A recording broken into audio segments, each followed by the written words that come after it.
Go. Good evening, ladies and gentlemen. The mayor has called the meeting to order. Mayor Davey. I'm here. Councilmember Kaplan. Here.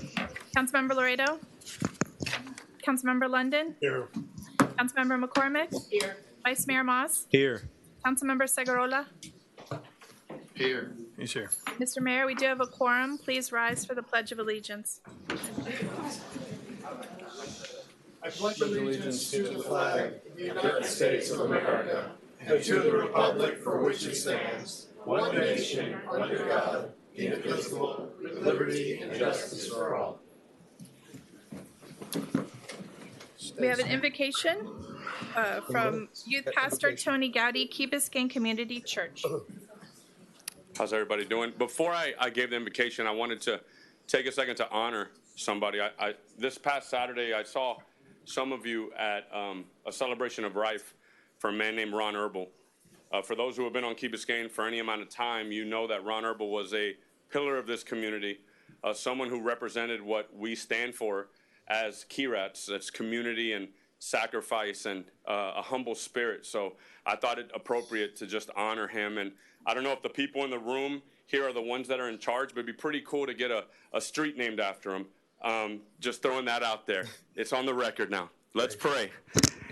God, thank you so much for today. Thank you for the opportunity and the blessing that it is to call Key Biscayne our home.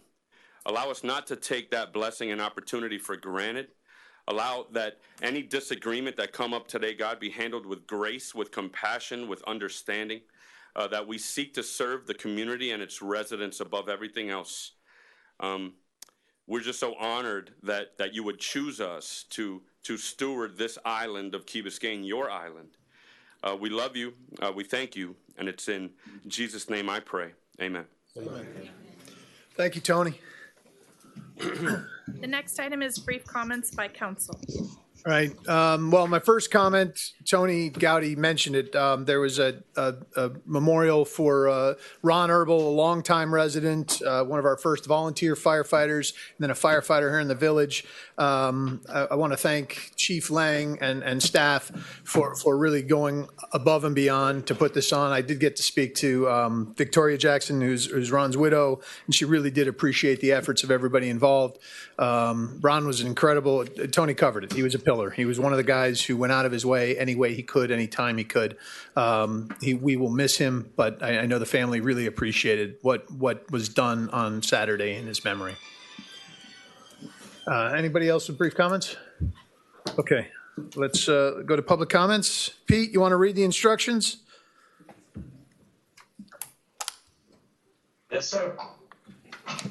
Good evening, ladies and gentlemen. For those of you watching on Channel 77 on Comcast, on Channel 99 on AT&T, or streaming us live via our website, if you do wish to speak, please dial the following phone number: 305-365-7569. Then please enter the meeting ID of 231-627-8415. Once in the meeting, please dial *9 to raise your hand, or if you're using the Zoom app, simply raise your hand in the application. All right. I also want to point out, Pete is the voice you all hear. He's been working with us for almost 10 years. Pete and Kat are moving. They're leaving our community. So we're going to be losing their services. Somebody else is going to have to step into big shoes, because what they've done, for 9 years, but especially in the past 2 years when we've been doing Zoom and all trying to coordinate everything, has been phenomenal. So Pete and Kat, I just wanted to say thank you for everything you've done. And we are certainly going to miss you when you're gone. And we hope to see you when you come back. Anna Maria Mandojana. Good evening, ladies and gentlemen. Yes, it works fine. Today I come to you. Sorry, Anna, you need to name, address. To introduce my name. Please. Hello, Luis. Hello, Edward. My name is Ana Maria Mandojana. I live in 77 Crandon Boulevard. I came to the island in 1975 and came and left. I'm from Argentina originally, with dual citizenship. Today I come to you. Okay. No? Hello? Now? Yes. Is it working? Yes, it's working. Go ahead. I come to you to read you a letter so that it'll take the least time possible from your valuable time. I'm presenting to you today a civil initiative from a growing number of members in our communities. The issue at hand is the use of plastic bags in supermarkets and our community stores. After the Science Project lecture a few days ago at the community center on plastic damage to our marine life, we decided to create a task force to begin working on this problem. We learned the immense damage our marine life suffers by ingesting almost invisible pieces that in turn, these plastic particles return to us in the seafood we buy, eventually making us sick and developing unknown health damages. These bags also damage our environment, natural habitat, and beaches. We know you're not the manufacturers. For that reason, the second letter I will share with you today addresses the industry that manufactures these plastic bags. We know that government and laws are above and should be above economic benefits and profit. You as government need to heed our concerns and search for a better world to serve the population that elected you. We cannot progress to achieve our goals as concerned citizens without your help. Without the laws and regulations that ban these bags, we cannot work. On November 2016, California approved Proposition 67 to ban the single use of carry-out bags. This model can be used by us to start the cultural change needed. We're willing to help and provide you with as much information as you may need to expedite and support the process.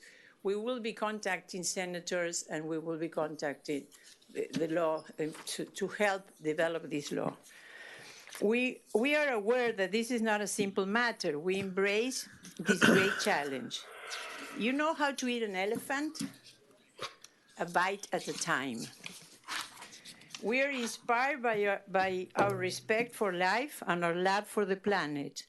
We know that change does not occur unless there is a need and a strong motivation.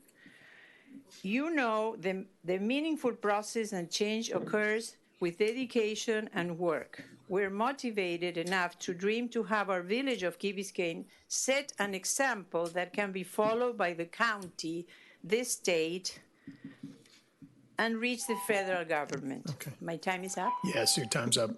Thank I you. have one more. Okay, quick.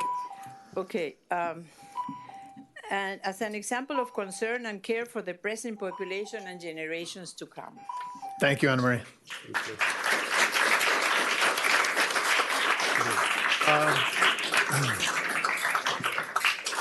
Fausto Gomez.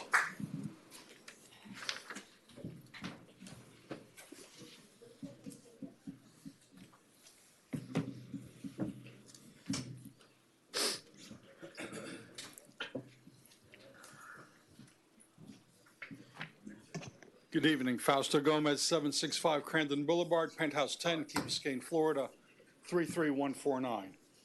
Mr. Mayor, council members, good evening. I am here on agenda item 9A on your agenda.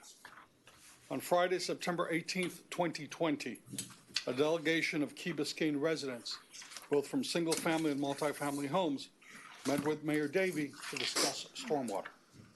The focus of the meeting was the then talked about comprehensive stormwater project and whether the village should incorporate the various stormwater infrastructure on the island into one utility.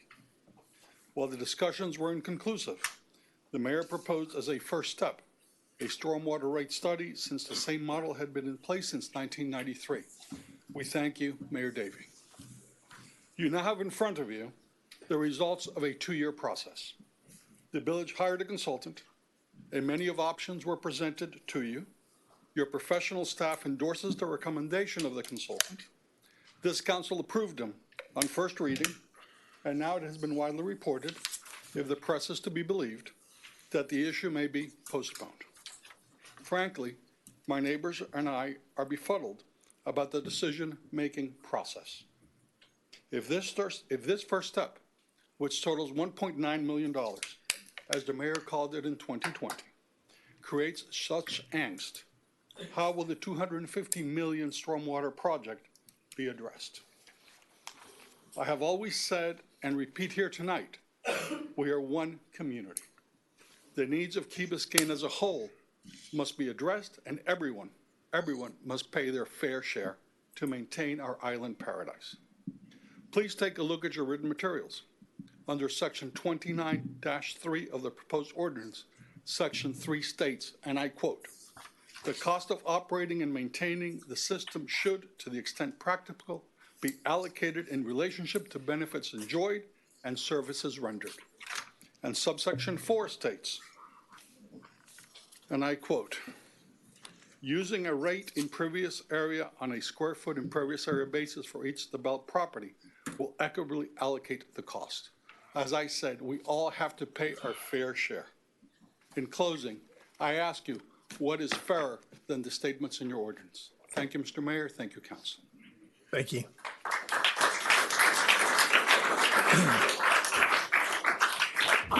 Ceci Sanchez. Ceci? Oh, there she comes.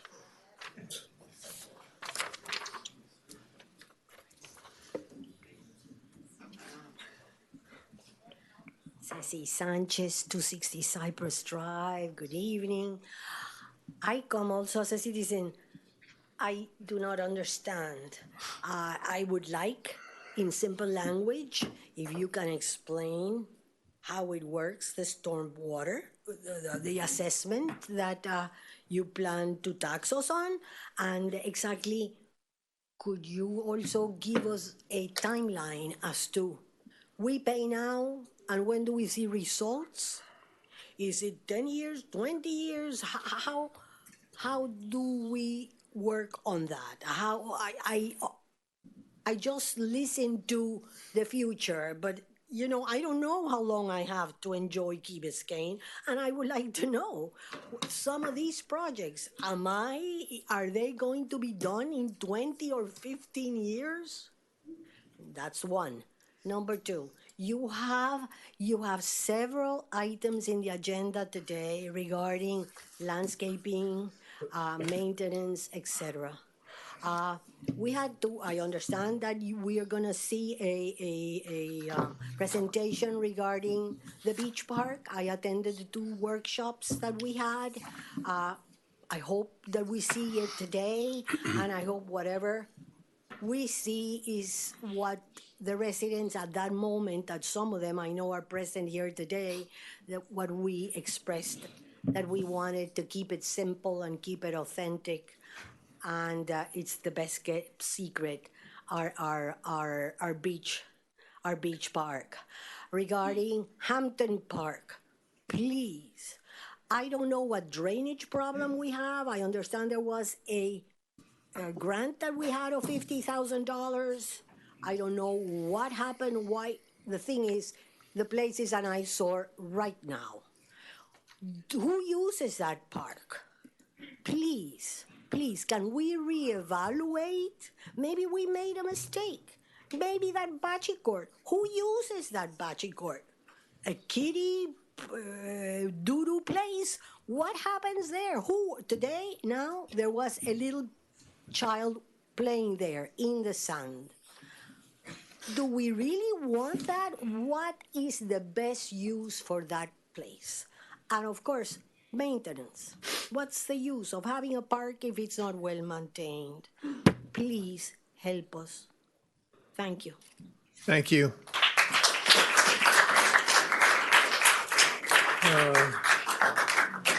Louisa Conway?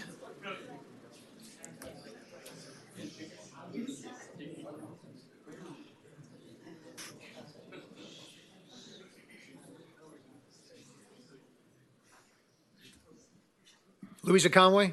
Yep, right here, sorry. Okay. Good evening, council. I'm here to ask for your help. State your name and address, sorry, please. Louisa Conway, 151 Grandin. It's to speak to Councilmember Laredo's agenda item on KBCS. First, I want to thank Brett, Allison, Mike, everyone that's helped out in trying to get attention to the Key Biscayne Community School and inviting Superintendent Dotris here. I think we've done a really good job as a community in demonstrating our goodwill to Miami-Dade County Public Schools. But what I'm here is to ask for your help to get the budget, the Key Biscayne Community School budget. I'm really concerned given the issues at the school.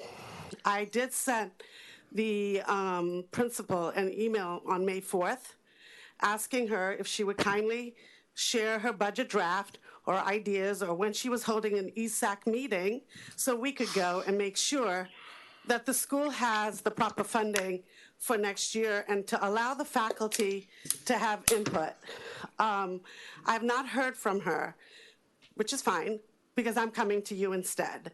And I would like to ask that this council at least direct our manager to assist on this school issue, because whatever the district decides to do with the administrator, we still have an issue regarding the budget. And my concern is that given the issues they've had with this administrator, she could possibly not put in the proper budget.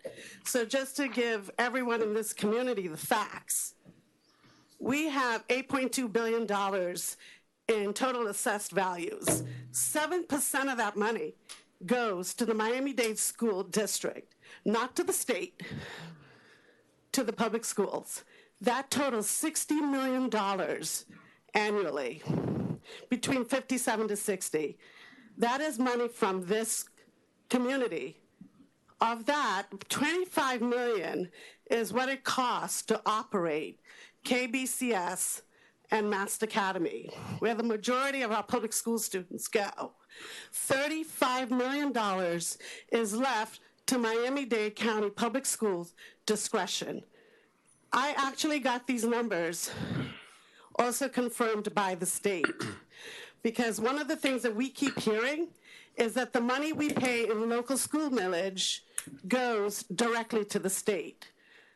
The Florida Department of Education spent an hour with me walking me through the state's budget, and to make it crystal clear that local millage is controlled and stays locally. It does not go to the state. The only thing the state does is set the millage. So I'm coming to this council tonight. $60 million is on the line for this community. Thank you. Please, we are asking for your help to get the school budget. Thank you very much.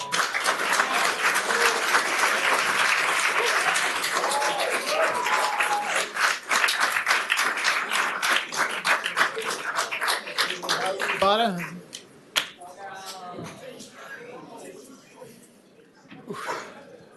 Hi, Hi. Laudi Ibarra, 482 Fernwood Road.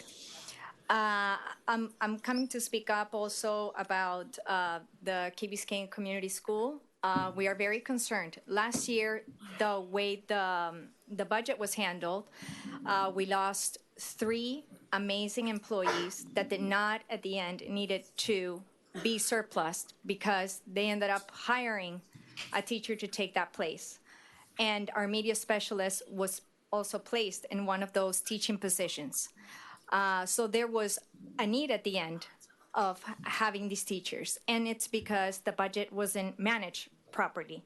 So I am very thankful that all your support that you guys have done, you know, providing the bus to help us to go to the school meeting, and also adding KBCS as in the agenda. So thank you so much for your support, and we hope you guys continue supporting us. Thank you.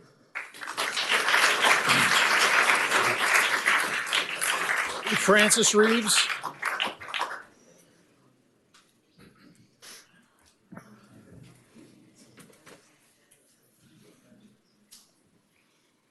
Hello, Council. It's so good to see you and Mr. Mayor.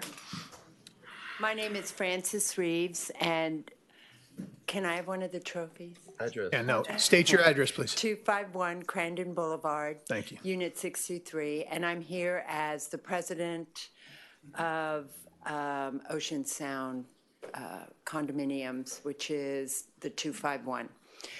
And I am here in support of the fact that on the first draft, you all passed the stormwater project that we've been working so hard for, that we've spent it's 9A on the agenda today. I believe it's a second vote. And I'm just here to talk about the stormwater and the fact that the whole reason that Ocean Sound became a member of the Key Biscayne President's Council, and we also left the Key Biscayne President's Council, is for the stormwater management and the fact that the condominiums simply weren't being treated equally. However, you have absolutely done your work. You've brought in the consultants. You've brought in the people in the know, and why are you looking at me like that, Councilman London? Come on, Francis. I love you.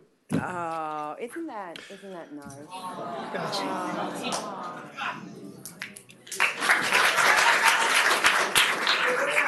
And so I see you, Mr. Mayor. You only got 3 minutes. Come on.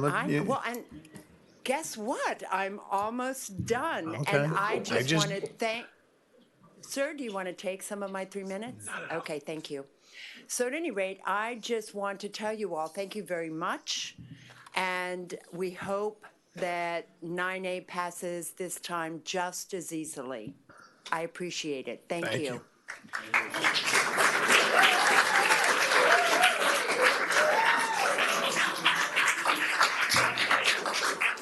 All right. Pete, do we have anybody signed up to speak on Zoom?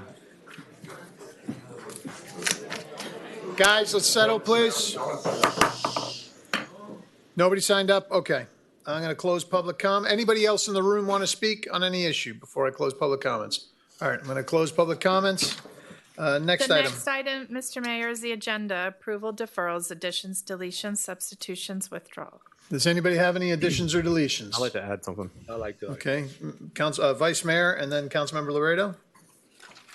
All right, so I'll add a discussion item under 12, it's at 12B, Mayor and Council members.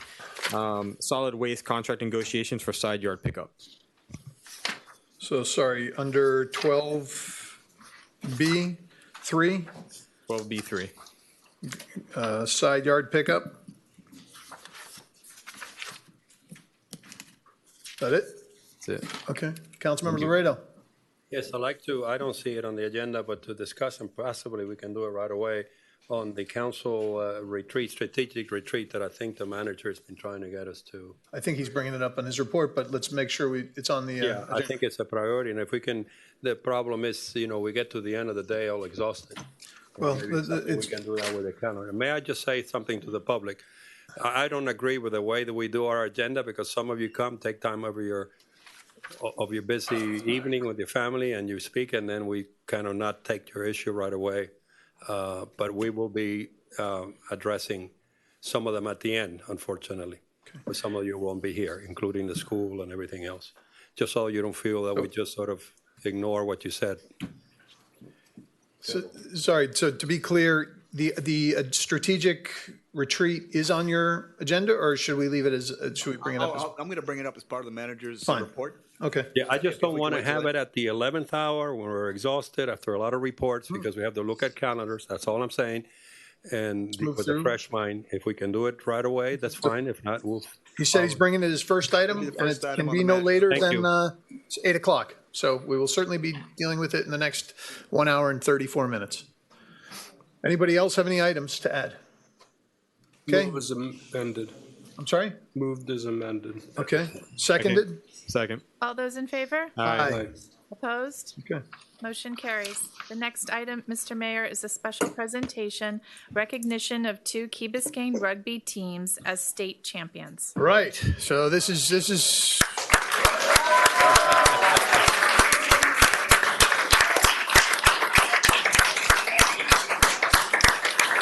So now this is pretty impressive because we have 2 rugby state champions, which is something. But U14, you guys are coming back as defending champions. So these are 2-timers, is that right? Well done, well done. Congratulations. Thank you for. doing us proud. I want to.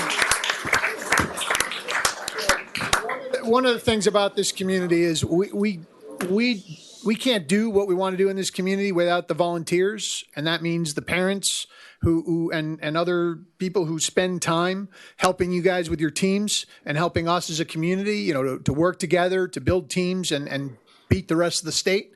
So I'm going to name the coaches. I'm going to start with the U14, Sebastian Butos Rapa, Alejandro Valenzuela. Let's give everybody a cheer.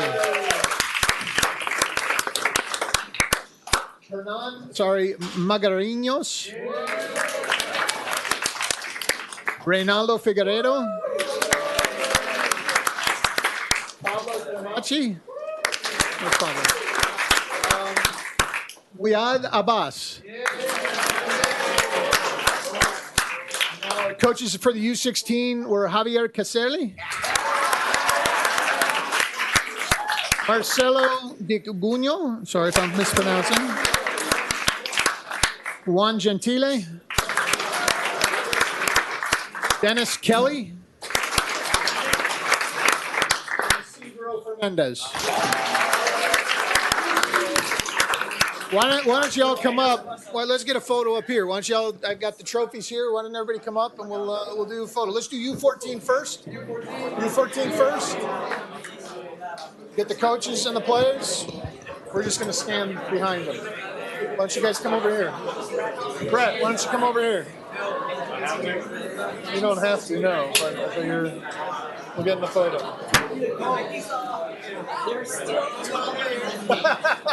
They got to go down on it. No, they're fine. They're fine.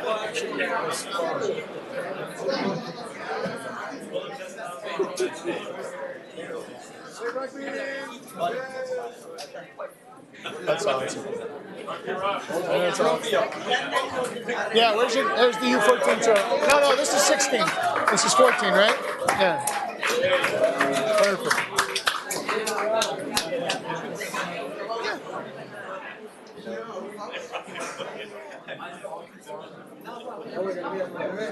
Yeah, want to go down and shake hands? Come on, shake hands. All right, we're walking out. Here, take it with you. You guys take it. Oh, you're knocking stuff off? All right, now where's U16? All right, who's going to hold the trophy? This is the U16 team. U16.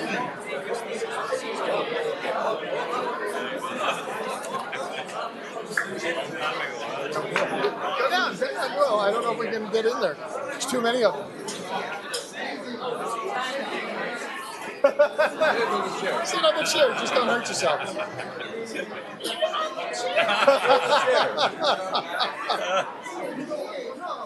That's awesome. Go. Go. All right. Well, thank you. Appreciate you guys. Thanks. Well done. No, take it. It's yours.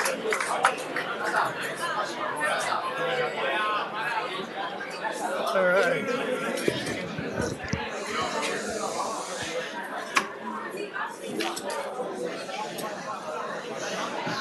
All right. Well done. Well done. Hey, don't. Let's give him a minute.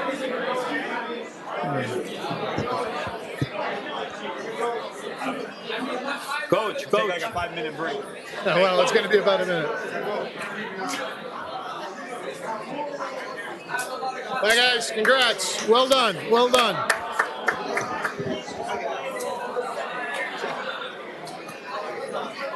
Thank you. Good to see you.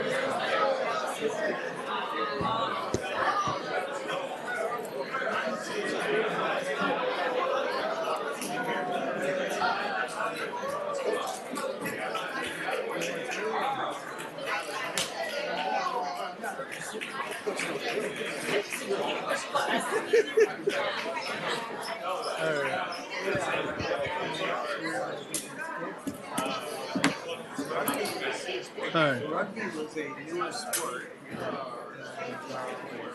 They're getting free pizza, so they're running. No, we'll see. All right. Well, nobody stuck around for the virtual presentation of the biennial resident survey results. I'm shocked. I figured the kids were all into that these days. All right. The next item Next item, please. is a virtual presentation of the biennial May resident I survey say results something? given. I've been trying to say something from before they left. Sorry? May I say something? Certainly. Yeah, unfortunately, the kids left. We should have had an opportunity as council to speak about the extraordinary achievement that they did on the field. And also, more extraordinary to me anyway, is that they were all here, and they were the best behaved crowd that I've been here 3.5 years. They were polite, listened, and they politely applauded. So it's not just that they're accomplished athletes, but they have a lot of class, and hopefully that they needed to be recognized as they got out. The other thing, though, Mr. Manager, that I want to reflect on, and to Todd, is this is also a reflection of the changing nature of our sports as we used to know it 10, 15 years ago. These are the so-called non-traditional sports. Rugby, it was not highly played in the United States. It's usually played better in other places, so congratulations. There's also the issue of lacrosse, women's lacrosse. And so we're having, as you all know, some tensions about the distribution of the space available to play these non-traditional, and some of the originally non-traditional now dominant, i.e. soccer. And so it's something I just want you to know that there is a lot of concerns, at least expressed to me as an elected councilman by some of the members of our community, particularly those who are trying to get these kind of new but it's nothing short of amazing that they want to state championships. Absolutely. It really is. Absolutely. And they really are well behaved. Right. It's too bad that we didn't get a chance to say that to them. But we should be proud of them. Thank you. Jessica? I just started, isn't it? Just start. So the next item is good evening. The next item is the biennial survey. This started off as a Parks and Rec survey, but it's grown in scope over the last year, so we brought it into the manager's office instead of having Todd, who did so well with it over the years, and growing it, but now it's being more centralized. We've also moved it up, so hopefully now the results can influence the budget earlier on, and it's already part of the cycle. With that, I don't know if the manager had anything to add, but I'm hoping, it looks like he's on. And we will have Jason Morato, who's the Director of Community Research at the ETC Institute. And it's the same group that's been doing it since the beginning, actually. And he's going to present the survey via Zoom. So, hello?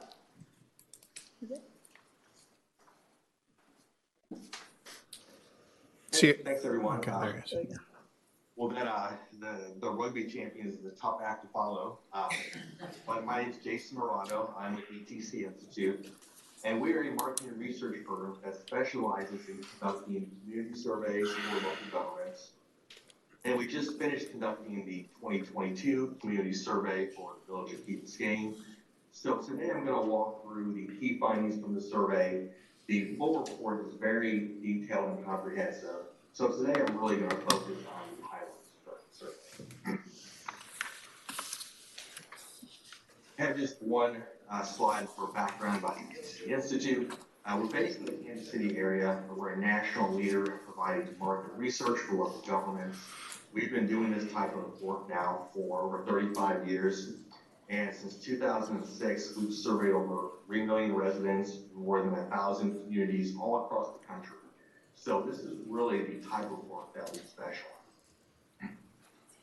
So there are several reasons to conduct a survey like this. One is to get an objective assessment of how satisfied residents are with the delivery of major village services, and also to determine what residents feel are top priorities for the community. Most of the questions on this year's survey are the same ones we asked back in 2020, so we're able to compare these results to that last survey a couple of years ago. And then we're also able to compare your results with other communities across the country.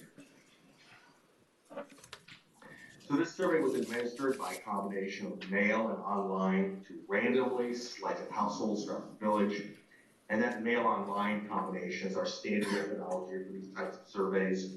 Our goal was to receive at least 500 completed surveys. We had a very good response. We actually ended up with 557 completed surveys, which is 45 more surveys than we had last time in 2020. And the results of the 557 surveys at the 95% level of confidence has a margin of error plus or minus 4.9%. So essentially that means that if we conducted this survey the same way 100 times, 95 times the result would be plus or minus 4.1% from what we're doing. So the results aren't perfect, but the margin of error is very small.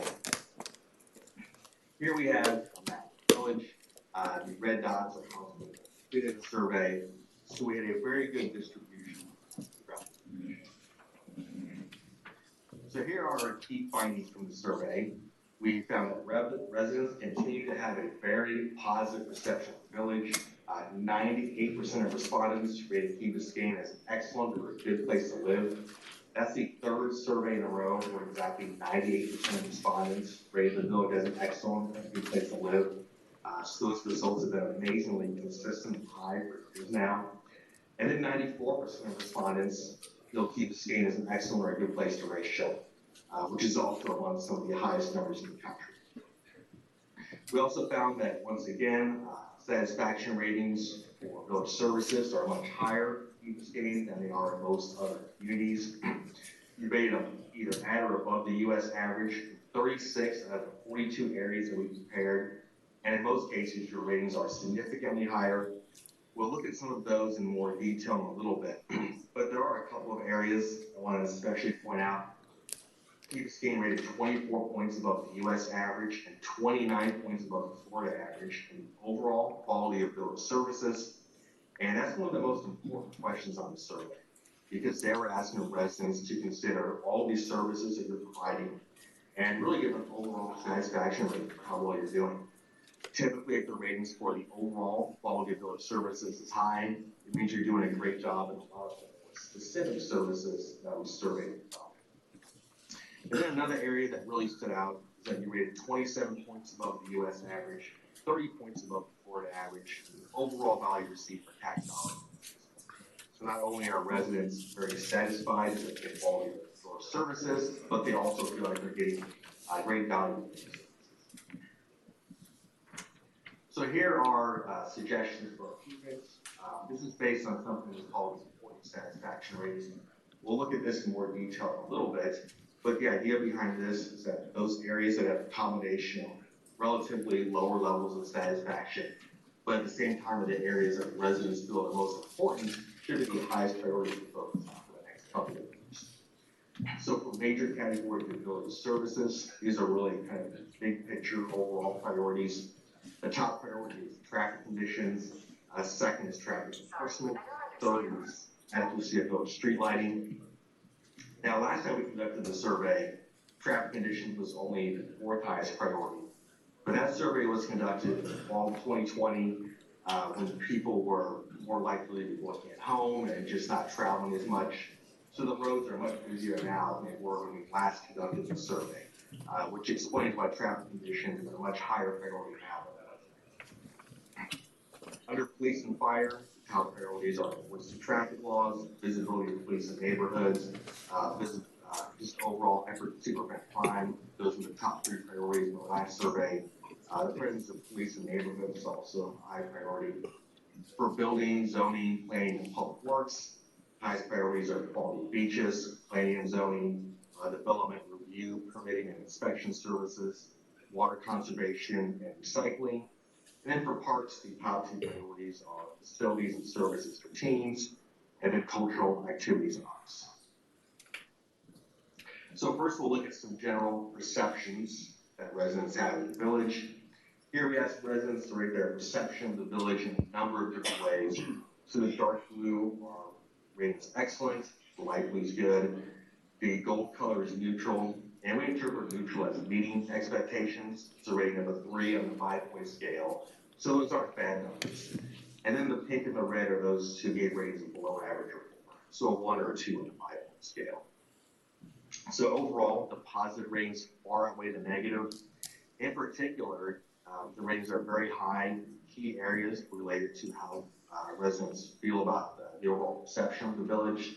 That includes ratings for Key Biscayne as a place to live, overall quality of life, Key Biscayne as a place to raise children, and the overall image of the village. So here we have a map of Key Biscayne, and what we did here is broke the results out census block group. So these are very small areas, and what this does is it tells us different parts of the village are rating services differently, or have different perceptions of the village. This map is for Key Biscayne, the place to live, and you can see the entire map is dark, which is the highest possible rating, which tells us that residents in all areas of the village feel like Key Biscayne is a great place to live. And this map is for Key Biscayne as a place to raise children. Again, the entire map is dark blue, which is the highest possible. This was the very first question on the survey. Here we asked residents to rate major categories of village services. So again, the blue are the positive, the pink and the red are the negative. Overall, the positive rates far outweigh the negative. There are only 3 areas where more than 25% of residents are dissatisfied.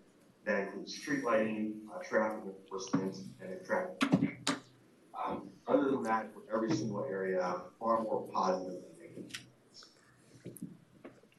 So here again, we have a map of the village. Once again, broke out the result by census block group. This is for the overall quality of services provided by the village, and the entire map is blue, which means you're doing a great job providing services equally throughout the village. Sometimes what happens is, even if the ratings are very positive overall, once you start breaking it into these smaller geographic areas, you see some pockets where residents aren't dissatisfied or don't feel like they're getting as good a service as people in other parts of the area. But here you can see the ratings are consistently high in all areas. So we also compared your results with other communities. And once again, your ratings are significantly higher than most other communities. There were a total of 34 areas on the survey where your ratings were more than 4% above the national average. And there are only 6 areas where your ratings were 4% or more below the national average. On the right are those only areas where your ratings are more than 4% below the national average. On the left are the areas where your ratings the farthest above the average. I won't read the whole list to you. Some of the highlights here are Key Biscayne is a place to live, where you're 49% points above the U.S. average. Another area that really stands out is about halfway down this list. Customer service provided by village employees is 31% points above the U.S. average. Then if you go down the list a little bit more, value received for tax dollars and fees. I mentioned this one earlier, but you're 27%. For these next few charts, the dark blue line, Key Biscayne residents who are either very satisfied or satisfied. The light blue are the satisfaction ratings for residents throughout the state of Florida. And then the gold bar are the results for residents from all across. So this first chart is for major categories of village services. You can see in most categories, your ratings are significantly above the U.S. average, as well as significantly above the Florida average. One of the areas that really stands out here is the second row down. Overall quality of service provided by the village, which again is one of the most important questions on the survey. You have a 75% satisfaction rating, which is significantly higher than the national and Florida average. Customer service by village employees is another area where you rate one of the areas you rate the farthest above the U.S. average. And then communication by village officials to residents is another area that really stands out. You're more than 20% above the Florida average. Only areas that are below are street lighting and the traffic. These comparisons are for perceptions of the village, and every single category, your ratings are significantly above the regional and the national average. This includes as a place to live, a place for children, overall image of the village. If you look at this bottom row, 61% of residents are satisfied with the value they receive for tax dollars and fees. That number might be low compared to some of the other areas on the survey, but you can see the national and regional average are just barely up above 30%. So for that category, 60% satisfaction rate is an excellent rate. Here are comparisons for public safety. Most areas are significantly above the national average. The three areas that are below are visibility of police in neighborhoods, visibility in retail, and enforcing traffic laws. A lot of communities, though, saw a decrease in these areas over the past couple of years, so this isn't a big surprise compared to what we've seen in other communities. For building, zoning, and planning and public works, your ratings are significantly higher in most areas. For residential recycling, you're a little below the national average, but actually pretty much on par. Different communication, all three areas, you're doing a great job. Ratings are much higher than other communities. That includes providing information about village programs, engaging with residents, and then your website. And then for parks, your ratings are significantly higher when it comes to services for children and seniors. In fact, those are a couple of the areas where the ratings are the farthest. We also compared these results to the 2020 survey. Overall, the level of satisfaction is similar to what it was in 2020, and that's a good thing. The results are very positive in 2020, and most communities we've surveyed have had a lot more decreases than increases over the past couple of years. So that's a good sign that overall level of satisfaction is similar to what it was a couple of years ago. On the left are the areas with the biggest increases in satisfaction. The biggest increases are related to beaches, the overall quality of beaches and beach maintenance. One of the areas that also stands out here is communication by village officials to residents. A lot of communities have seen a decrease in satisfaction and communication over the past couple of years.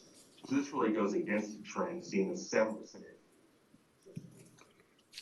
Then on the right side, we have the biggest decreases compared to a couple of years ago. The biggest decrease is related to traffic conditions. But again, I think a lot of that is just because the roads are busier now than we were when we last conducted the survey. So now we have suggestions for investment. We saw earlier that the satisfaction ratings for major categories of services. As a follow-up question, we asked which services should receive the most emphasis over the next couple of years. So the top priorities are traffic conditions, traffic enforcement, street lighting. The 4 and 5th highest priorities for police services and beach maintenance. So this chart is something we call the important satisfaction rating. And this is a tool that we use to help communities set priorities. And this is based on 2 different types of analysis. First, we ask residents how satisfied they are with various services.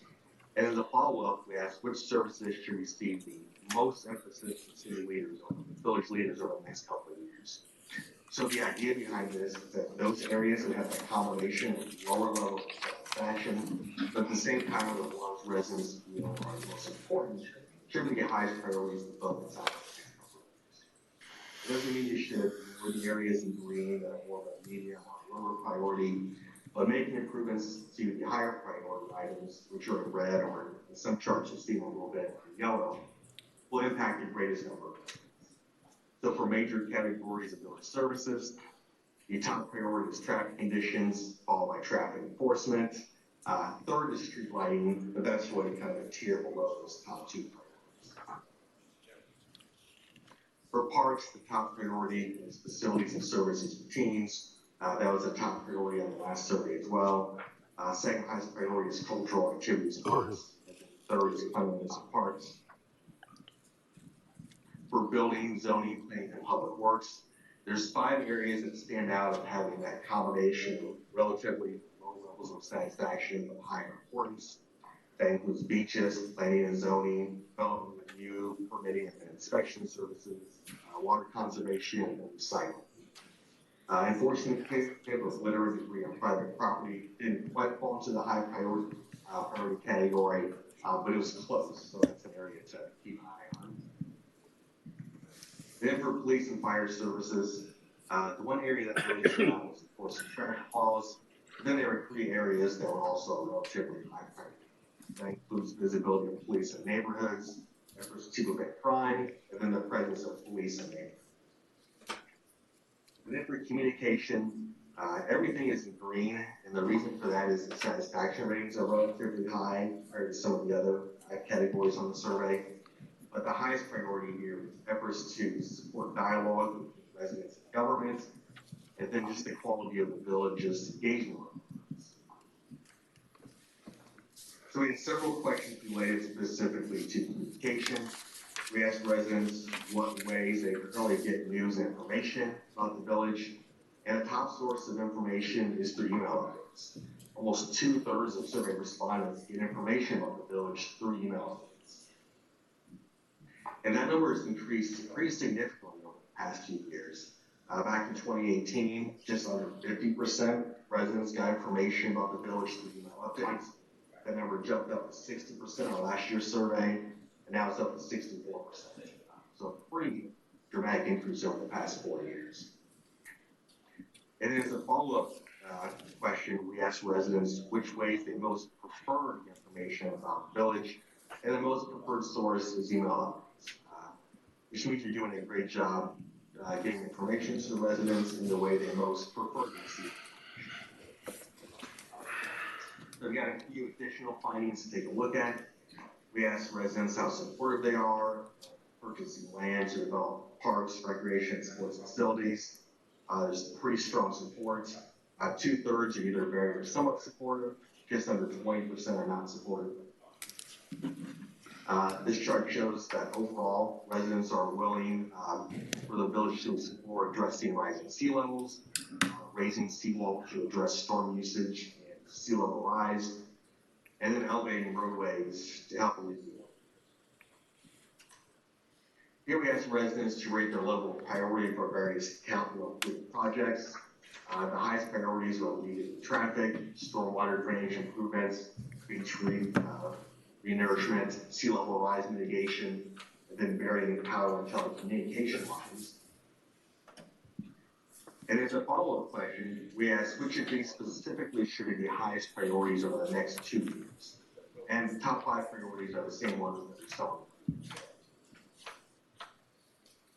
We also asked residents to rate the level of code and ordinance enforcement. Just over 40% say the current level is just about right. 14% say it's too much, too restrictive. 19% say it's too little, not restrictive enough. Then about a fourth don't have an opinion. And then we asked overall how residents rate the way village leaders have responded to the COVID-19 pandemic. And these results are extremely positive. 80% of respondents say the village leaders have done an excellent or good job responding to the pandemic. And only 2%, so really just a handful of respondents, get rated below average. So that's everything that I had. Once again, the results are very, very positive, which is especially impressive considering everything that's happened since the last conducted survey a couple of years ago.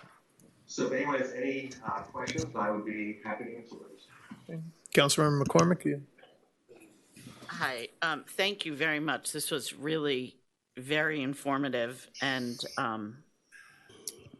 well put together, easy to digest. So thank you for that. I have a question about the recycling responses. Is it possible, or do you have the breakdown of those responses like on the map geographically, the way you did with some of the others?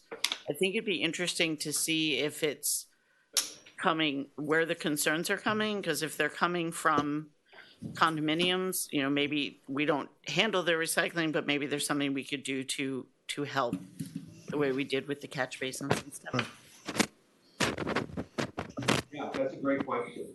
I only showed a couple of maps in this presentation, but we did create a map for every production asset on a 5-foot scale, and that's one of the ones included. So there's over 100 maps in the full report. So that would be in the full breakout by census block.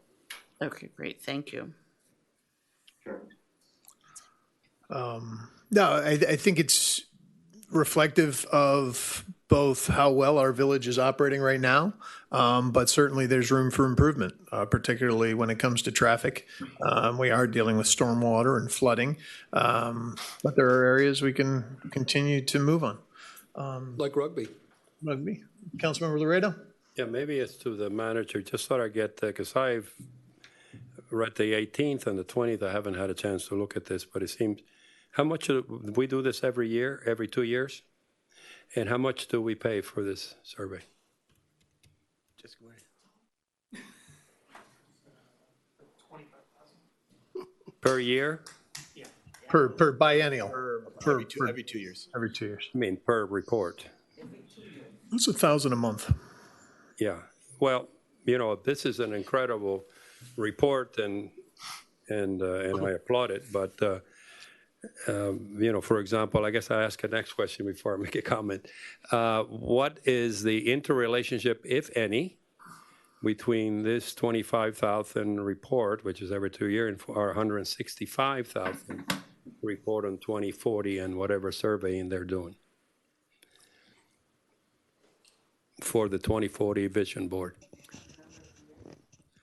Well, I think Councilmember, they're obviously targeting two different purposes. This is overall satisfaction. The other one is trying to address where we want to move in the future. In fact, we actually did bring this up last night. You're always going to see some level of correlation because issues are issues and interests are interests.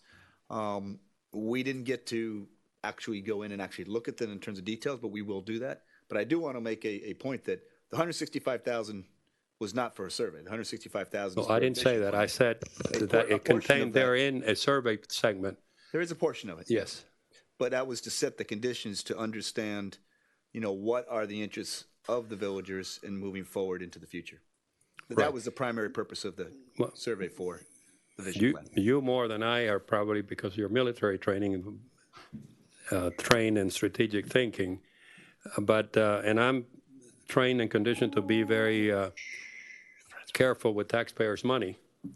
And I don't believe that, any $25,000 or $50,000 report, it's common sense tells you that obviously the biggest thing is traffic.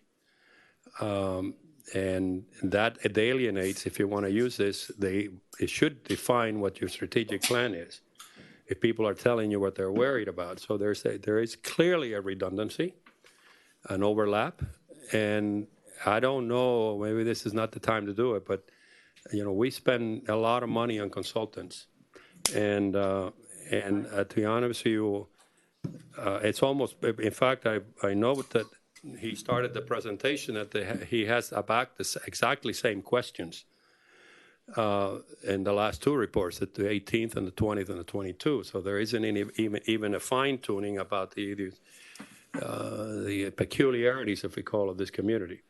So I think we're drifting into spending, again, you heard me before, a lot of time, a lot of boilerplate stuff. I mean, I don't get any warm feelings about comparing us to other cities, but the fact of the matter is we pay a lot of money to make this a good city. I don't need to know that we're number one or we're number two. We compare well. That's wonderful, and it's a nice feeling, but it ain't worth $25,000. So I think we ought to look carefully at how we spend this money moving forward as you're preparing the budget. For example, I'd like to have, maybe some policy we're going to talk about law enforcement. I assume what people are saying is that they want more law enforcement and in traffic, which I sense that as people who get to get elected, you got to have the ear to the ground. So, I mean, it's a lot of good stuff, but it's packaging of what I consider common sense, having your ear to the ground in a community that is relatively small. And we ought to look at, I'm looking forward to the report of the other survey, which is part of the Vision Committee, to see how it correlates. But clearly, common sense tells you there is inherently redundancy. Okay. Well, I think. Sorry. But I mean, it's money involved. That's all. Okay. Councilmember Kaplan. Well, let me see. Did you want to answer my question before you were going to make a comment and you were interrupted? Well, I think, Councilmember, I think it's important that we always hear our residents. I think they need to have a voice in the direction that they want to see us move forward. As Jessica mentioned when she approached, one of the things that I wanted to do is actually bring it into the manager's office, so it was something that I could see this information very clearly. And number two, to time it so that we could go forward during our strategy and our budget workshop, so that we could take these great feedback into consideration as we move forward. Then you ask the question, should we change the questions? In fact, we did change a few, but I think if you keep the questions the same, what you do is you begin to compare yourself every 2 years to see whether you're progressing or whether you're not. And I think what we've shown is amazing progress over the last 6 to 8 years. That's nothing to tout ourselves about, but if there are issues, we need to address them. So I think it's a good investment. The information is very valuable to me and my staff. It helps us direct our efforts, our resources, and how we deal with the community. Councilmember Kaplan? The value to me is manifest in, I guess, two observations. One is we've learned things that were worth knowing as a result of this. Full stop. And the second is, in debating the frequency of doing this exercise, and I think probably 2 years was a compromise, but in that discussion, or those discussions, we had also experienced the proposition that things change from time to time. The measurement window, if it's 2 years, 2 years prior would have revealed different sentiments than arose 2 years subsequently. So the frequency of doing this, it seems to me, was driven by the notion that it's good to touch base with some degree of regularity, not too infrequently, because things change. Yeah, Councilmember London? I forget. It's great to get this report. It's great to know what people think, but it's really meaningless unless we do something about it. So once we get a report, the question is, Steve, how are you going to address these items? Either saying the residents don't know what they're talking about, they have bad opinions, or they're right on, and this is what I'm going to do. And, and again, this got nothing to do with you, Frank, but report after report after report, it's like Louise said, we know these things. It's common sense. What is the one thing? There's no police presence in the streets. We don't see patrols. I don't have to tell you how many years I've been trying to get beat policing, but no matter what I do, no matter what people say, we're not going to make any changes. So if we're not going to make changes, we're not going to act on these things. If you don't come back to us and go down item by item, what are we going to do about these things? Either nothing, something, or basically not enough, or I don't have a budget for it, or whatever.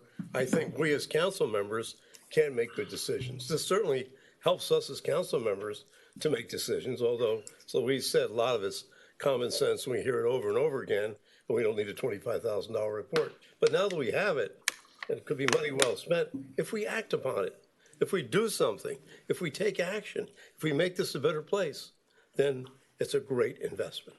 No, I agree, Councilmember, and I think if you follow up our last 3 council meetings to include tonight and our one coming forward in June, you'll find that just about every topic that we're addressing pretty much reflects what we're seeing from the residents. We are listening. We are listening, and we are taking this seriously, and we are moving forward. But I'm saying from you to the council, to the community, saying, here, this is what the community thinks, and this is what I'm going to do or not do, and here's why. And I think that would be a great management tool. I look at this as a management tool. Right. Get the information, get the input, think about it, take some action, one way or the other. If you're not going to take action, reason why we're not. That's all. And I think we all should have that. Agreed. I think that's, but that, to the manager's point, I think Councilmember Laredo just brought up the strategic workshop as part of that. We've got this data, so how do we get to those points? How do we resolve those issues that are outstanding, that are of high import, that aren't being properly addressed at this point? I follow up on that because, thank you, Ed. The overwhelming common sense that I sense is that people want their money to be spent wisely.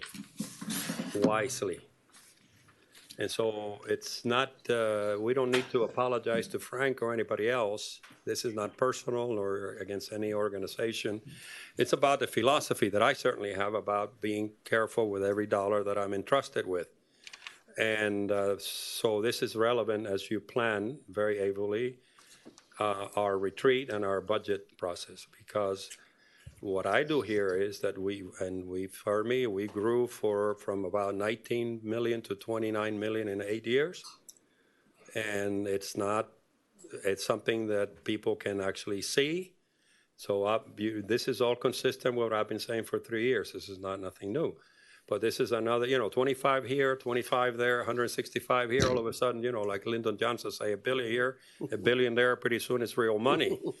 We need to stop this kind of stuff and it's not demeaning the process, and it's not demeaning the professionalism of it. It's just that, we are a small community.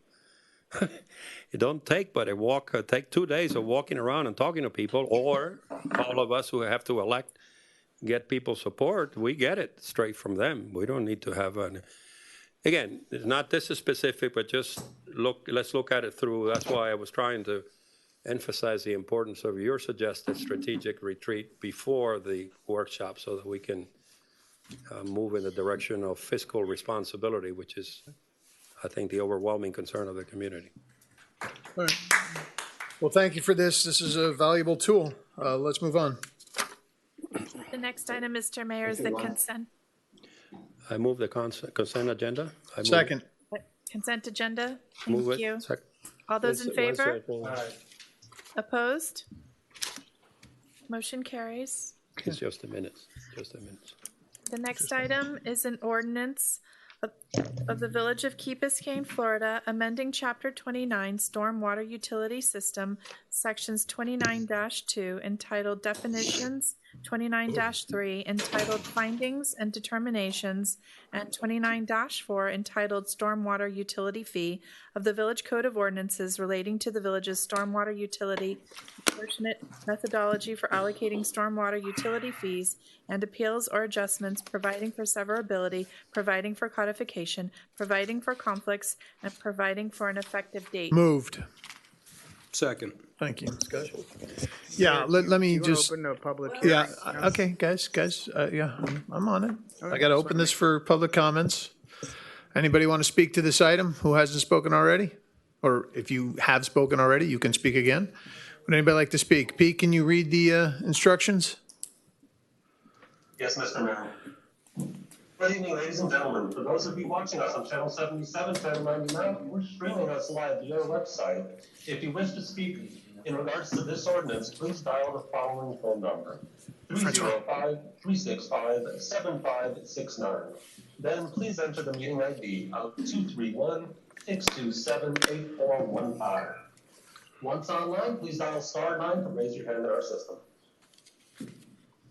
Please state your name and address for the record. Françoise Drewin, 799 Crandon Boulevard.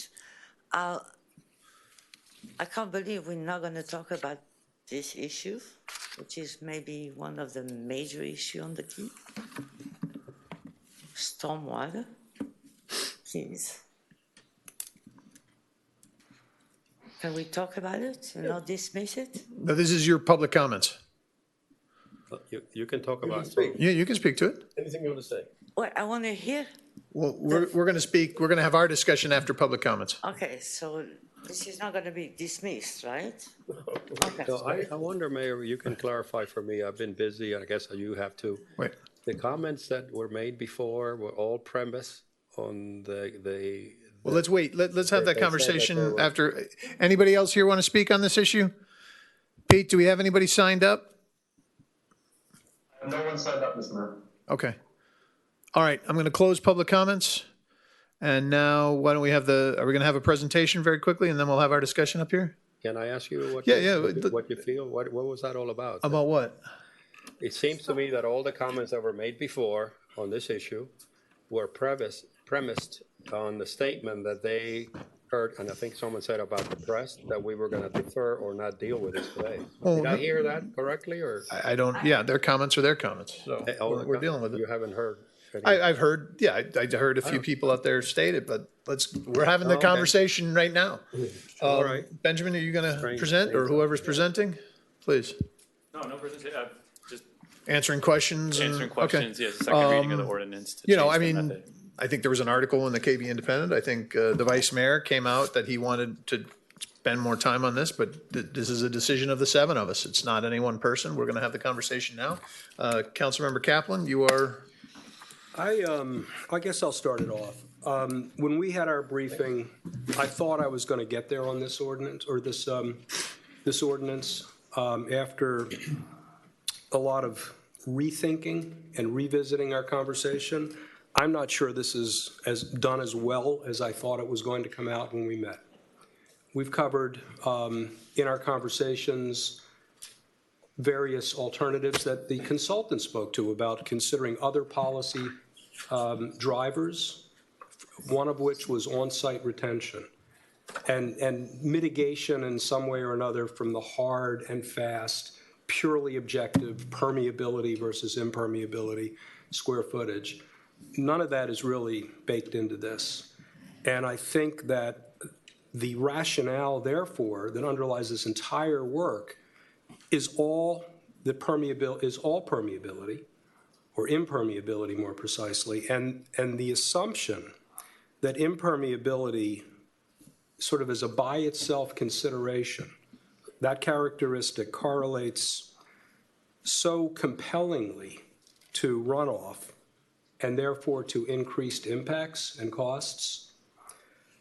There just occur to me to be different considerations that are in addition to impermeability. Such as?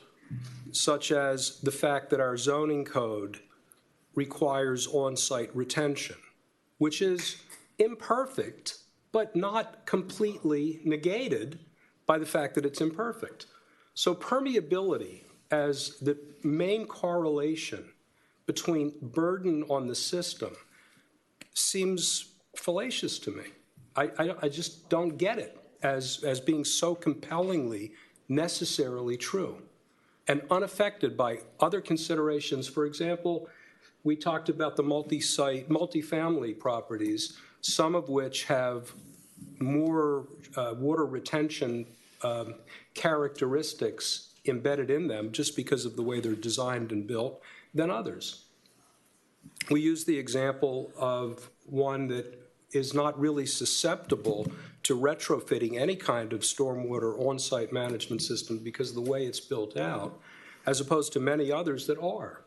So, for example, taking advantage of the incentive, which I still think is better addressed by zoning and legislation than by incentive for such an important policy. So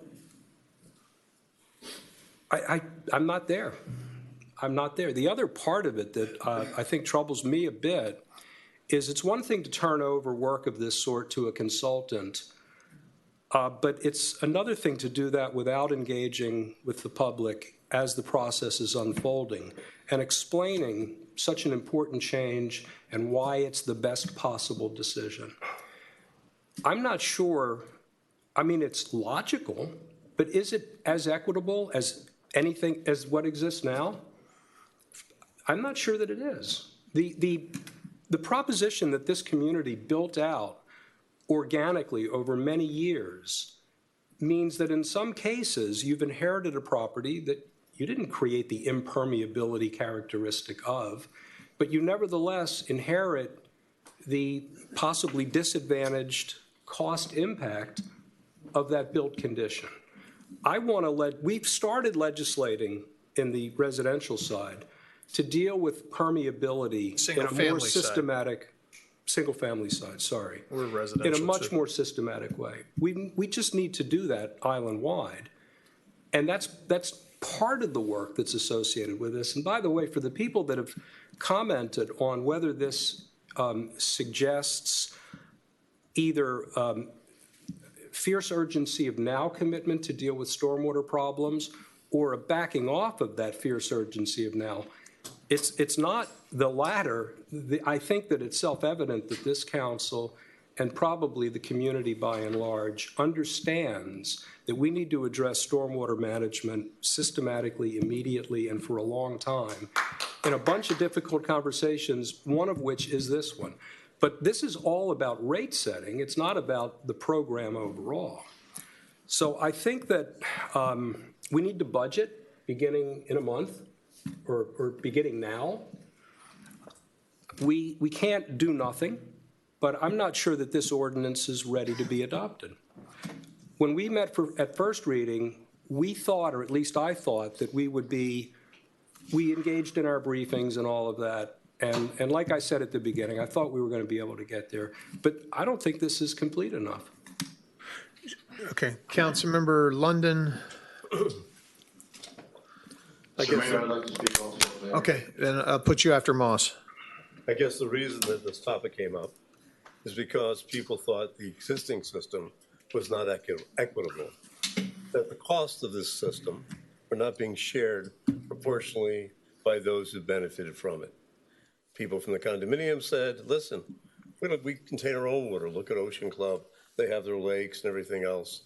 So why do we pay this versus single-family homes, which dump all this water into the streets? And then you hired a consultant, which is what Lewis loves to hire. And so after the consultant was just joking. After we hired the consultant, they said, fine, we'll do something which will make sense to everybody. Because it's logic. Water comes from somewhere and goes another place. And where's it go? It goes in the streets. Why do we care about stormwater? Because it makes roads impassable. Now, who benefits by the roads? Condos, single family, multifamily, everybody. Well, benefits by the roads.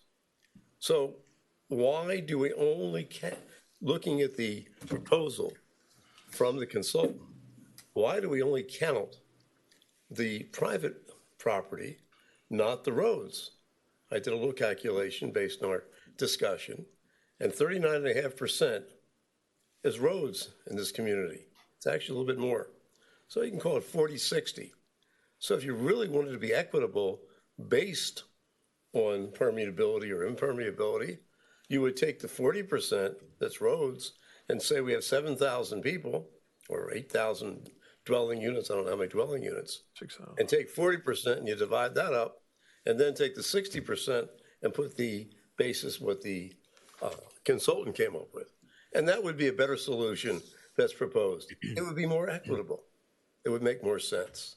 But by the same token, does any of this thing really good? I mean, we're talking about storm sewer, water and streets. It's very difficult to drive when the streets are flooded. So it benefits everybody. But you know what? The beaches benefit everybody. Parks benefit everybody. Police, fire, community, all this stuff benefits everybody. And for all these other things, what do? We charge tax, an ad valorem tax, so that we get enough money to pay for all these things. But historically, somehow or other, we started this enterprise fund. Now, if we went back, like everything else, and said, fine, we raised $1.9 million. What do we have to do to increase the millage to do that? And it comes out to 211 10,000%. Or, in real numbers that people can understand, if you have a $500,000 assessed property, that's going to cost you $12 a month. Excuse me, I made a mistake. A year. That's going to cost you $9 a month, $105 a year. $1 million property is going to cost you $210, and a $2 million property is $420, and that takes care of 97 or 98% of all the property on Key Biscayne. So why, number one, did we hire a consultant, which was not my favorite thing to do, and why are we dwelling on this permeability and impermeability when we can go ahead and just have the millage? It makes life really simple. It makes it very equitable. And I think you won't find a big difference the way it'll come out one way or the other, but it's equitable. What's more, if we did that, and we've had this discussion, and we had to raise money, if it was part of our ad valorem, obviously, when we would borrow money, we would borrow it at a lower rate. And if we did that, it would cost people less money. And of course, one of the defenses you came up with, yes, but we have the cap. But you know what? If people want the improvements, if people believe in the improvements, they're going to have to say, hey, we're going to change the cap. But until we get to that point, a lot of people are saying, hey, why do it now? So what I propose is going ahead, throwing out this thing, and just raise the money by making it part of our ad valorem. It's more equitable, it's fair, it's simple, it's economical, and it makes a lot of sense. Thank you. Thank you. Vice Mayor? So Thank you for that. I agree with a lot of things that you said, and I disagree with some of it. So, like usual. It's rare that anybody agrees with me. Yeah, I spoke to the Key Biscayne Independent, and spoke. We discussed this, and I gave him some of my concerns, and I agree with what Councilmember Kaplan did say, that I just don't think this is ready yet. And this is not something that I'm changing my vote on. I want people to be clear. Just because I voted yes on the first reading, the manager and I discussed before that meeting, and I told him I was voting no on it. And he said, look, I think you're just misunderstanding it. Let's not try to kill it right now. I will get a meeting for you the day after. You can sit with the consultant. I think you misunderstand it. So I said, okay, I'm going to vote yes to give me that extra time, and I'll sit down with the consultant. I sat with the consultant, the manager, Benjamin, Jake, I'm not sure who else was there. And my concerns are even greater after that meeting. One of the big concerns is that, and I'm trying to still get the information, Jake sent me some of them today, is that I want an evaluation of our current system right now, the rate study. The consultant said they could not, they did not review the report of what our current rate distribution is currently, and they said they couldn't understand how it worked. Yet this did go to court. It was defended in court, and the judge says it was fair and equitable. I'm not saying that it is or isn't, but I think if we're going to change an entire methodology, we should first understand what methodology we have in place. So that was one big concern. I'm still trying, I'm working with Chad as well, trying to find out how that's, I understand how the methodology, what the methodology is, but how did we come about to it, and how was that equitably distributed? The second thing was another thing that came up that the consultant said, because I asked the exact same thing that Councilmember London just brought up. Why are we excluding all the public spaces, including the public buildings, the streets, anything that's impervious? If we're going to go this route, why are we excluding that? Every unit is in together on all, and we all own this and share this together. Why is this being excluded? And the response was that, well, by law, we couldn't use that in our calculation. Why? Because special assessments don't allow you to be in public, to use public right-of-ways. So I went to Chad and I said, Chad, we have a special assessment? I didn't know we had a special assessment in Key Biscayne. He said, absolutely not. This is a utility fee. This is not a special assessment, which allows you to use other considerations in your calculation, which if the consultants this entire time are working on it and not understanding that this is not even a special assessment to begin with, the results may be completely different that have come out. I don't know, but I think that this needs more time before we can make a decision, because it has to be fair and equitable for everybody, but all considerations need to be looked at. I think the last thing is what I disagree with Councilmember London is the funding. So the funding, putting this in millage, which I understand is a different system, putting in the millage will put this under our debt cap. So anything that we do under stormwater, we will be limited of what we can borrow, and do other projects on top of that will limit what we can do. If we can keep this in our revenue and a utility fee coming in as a revenue, we can do this as a revenue bond. And when I sat with the consultants, they told me, and Roland I just clarified this with him, that there's a Clean Water State revolving fund that we can use for each of our projects. And I know that the manager is working on going after this. That will give us a 0.02% on any loans that we're going after in these revenue bonds, which is much lower than what our general obligation bond is going to give. Plus, it won't go to the debt cap. So I think that that is actually a better place where we can keep this. But I think that we need time. We need to sit with them. We need to make sure all things are considered. We need to know what we have now and why it needs to be changed. And if it doesn't need to be changed, we need to make sure all factors are considered correctly. And that's why I was in that article saying I'm not ready to vote for this. Councilmember Segurola, and then could Roland, since he's brought up some information, tell us. Well, let me have Councilmember Segurola's comments, and then we'll have discussion, and we'll have responses to these things. I find all this talk of delaying this and moving it down the road amusing, to be honest. Because first, it tells me that when Roland and Jake, first when they were having their meetings with us before the last meeting, and then during the presentation, the council, the majority of the council either wasn't paying attention, didn't understand, or didn't read the materials. They were absolutely very clear. This is an effort that has been going on for 2 years. It is a methodology that is adopted and recognized nationwide. And reason number two it's amusing is because once again, this council is kicking the can down the road. We are allowing politics to get in the way of what we need to do. We have absolutely no problem debating the name of a park for over an hour, but when we need to make a real decision, we come up with excuses to not make it. The same thing, the exact same thing happened with undergrounding. The exact same issue came up 3+ years ago. We are now 3 years behind where we should be with undergrounding for exactly the same reasons, because this council won't make a decision. This is very clear. This methodology is equitable. This methodology is recognized, and it is ready for us to adopt and to move forward with this effort. We have a stormwater problem. Delaying it for 3+ years is not going to help. This needs to be decided and adopted now. And I am not in favor of kicking the can down the road on yet another issue on this council. Thank you. So we've,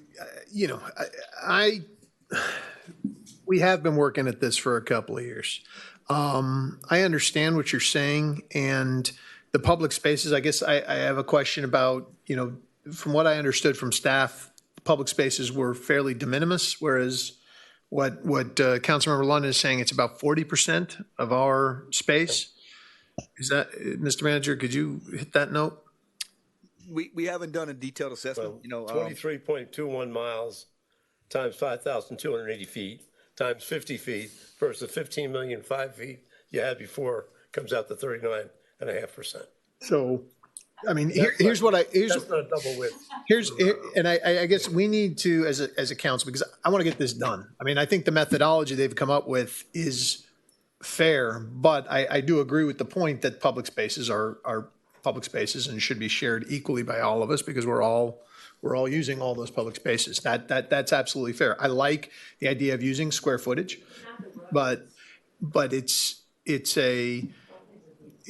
think that's something that could be brought in. I guess my question to you is, how soon could we, if we were to allow some time to figure out these calculations, how soon could we, it seems like if you hired Ed would have those calculations by next meeting and we could get this done.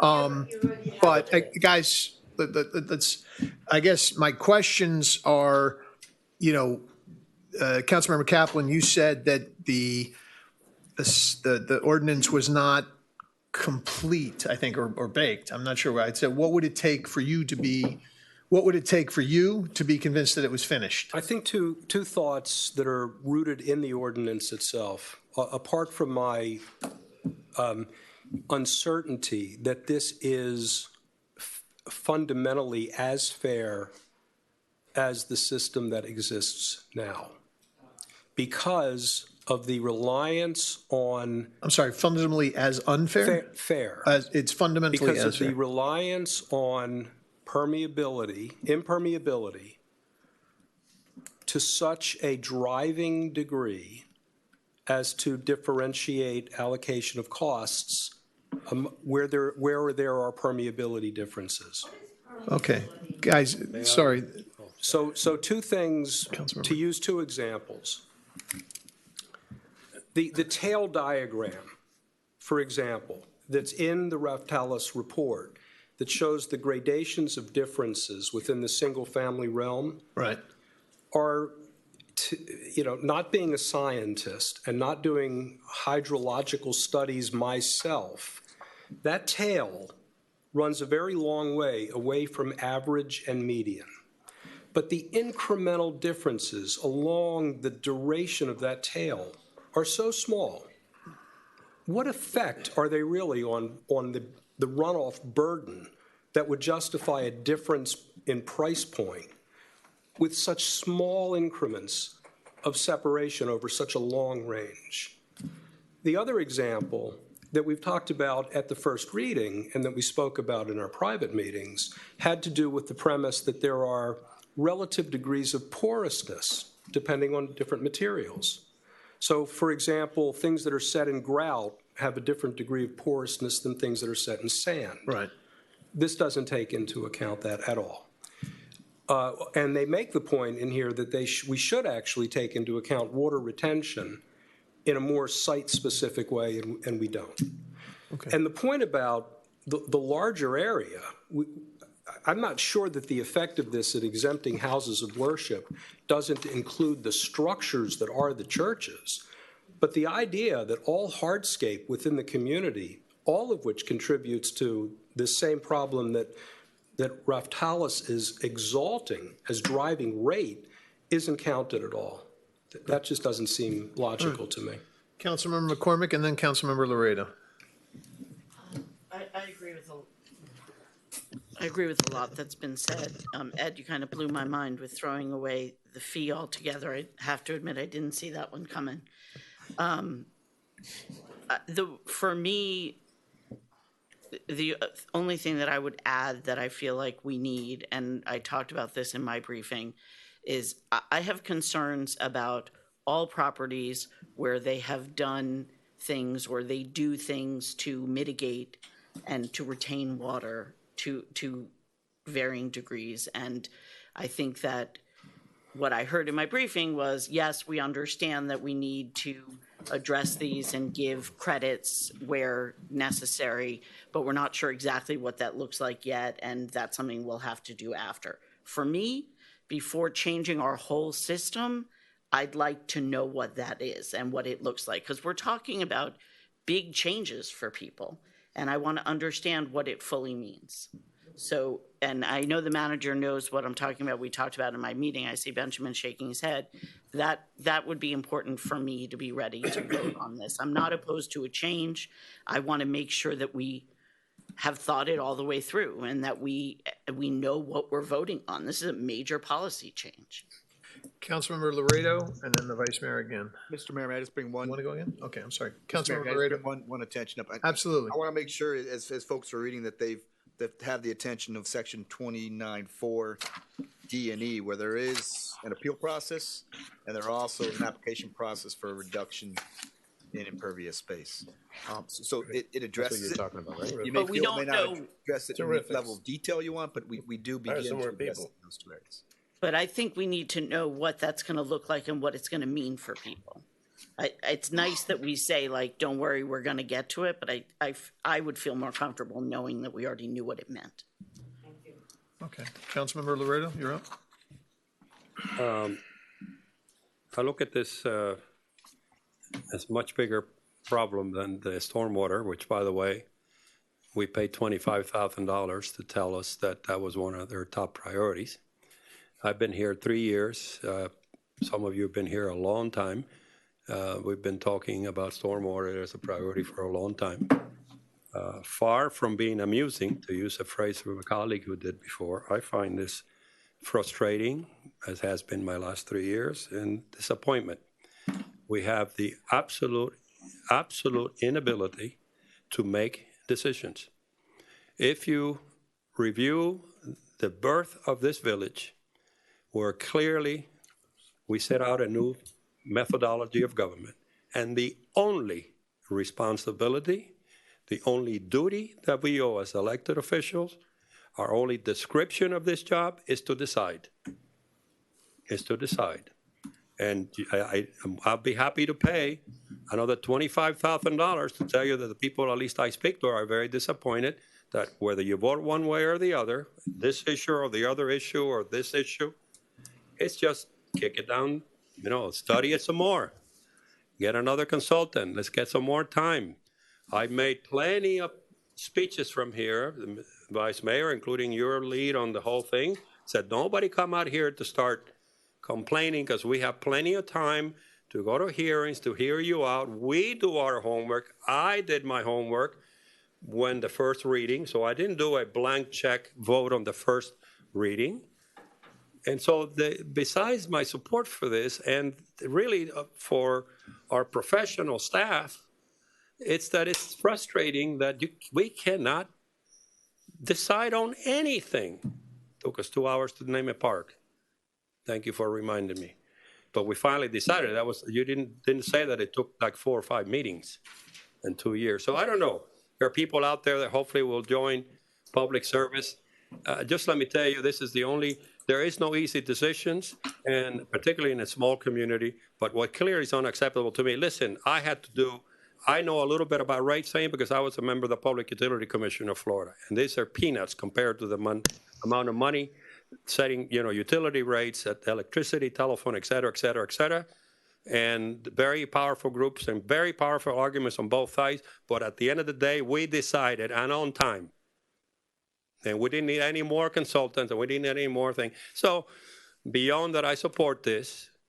I think there is an epidemic in the way we've been running our council, which is the easy way out. I'm shocked that clearly now five members went through a metamorphosis between the first meeting and this meeting. That's why I was perplexed that everybody, by the way, and somehow it leaks to the press. I guess I'm just alone and I don't talk to anybody, certainly nobody from this council, but every one of the comments that started this evening were saying that there are already people talking about you're going to defer it. I said, I wonder what they're talking about. But naively, as usual, now I find out. So it's not only that decisions were, or minds were changed, but somehow it were leaked out or whatever it was. So it's deja vu all over again. The village Vice Mayor? made a decision to not decide. I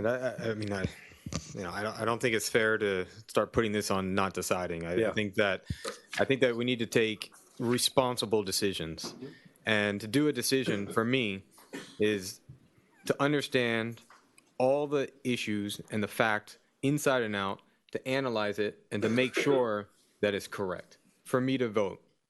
I mean, we can vote and decide tonight, but my vote will go no. I don't want to vote no on this.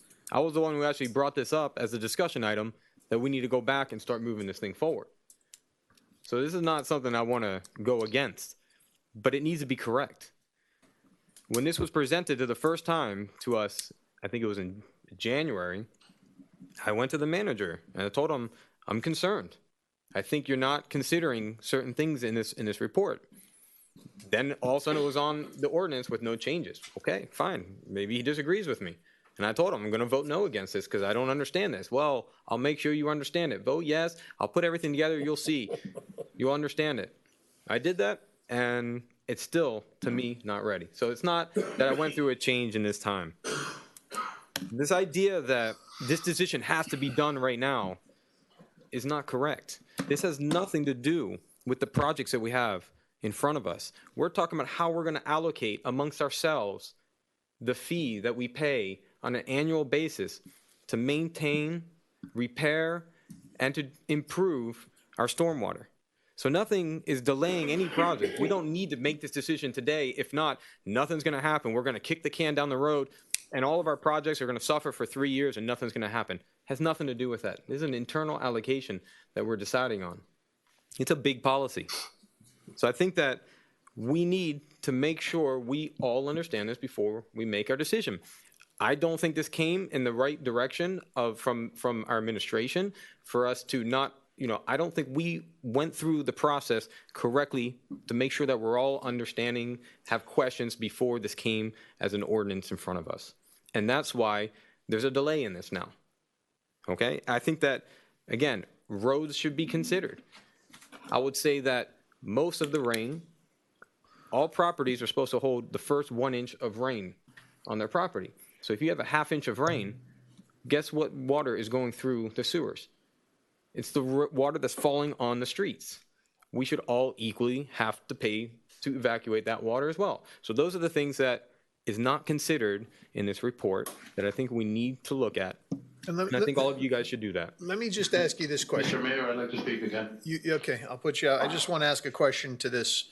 So the methodology that they've adopted, the square footage, are we okay with that, or is that a problem? Okay, so you have a problem with the square, I just want to establish what our issues are, Most definitely. because that didn't come up in the last meeting. That's, I'm, Excuse me, one of the problems we have, let's get it through the first reading, then we can change it later. Okay. And that is the worst thing we ever do. Okay. Let's get in the first reading. And here we are tonight. We could have done this at the first reading. Right. But we didn't. We just have voted for it now, as you always so say. you're against the square footage? I'm against this thing completely. Oh, you want to do that, Square right, footage, yes. yeah. Square footage, you want to do it on valuation We of have a building properties. code Okay. that changed a certain number of years, after which time there's retention. Before that, the building code did not call for retention. Also, multifamily buildings were built. If you look at ocean clubs, a perfect example. You see the lakes and all those places? That's for retention. As a percentage, they retain a lot more water than they would be on these calculations. So you have all these different kind of things that are happening.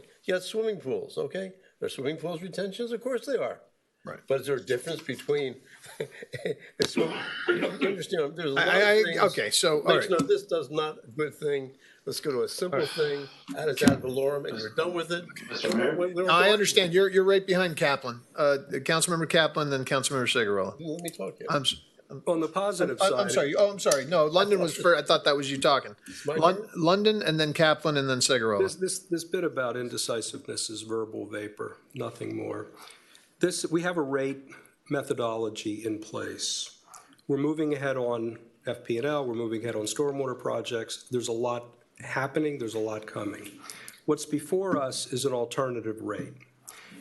The positive side of this is compared to the Raftalis suggestion on the undergrounding, which I thought was completely bonkers, this is rooted in logic, in my opinion. But I think that the reliance on impermeability is superficial and maybe fallacious for the reasons that we've discussed.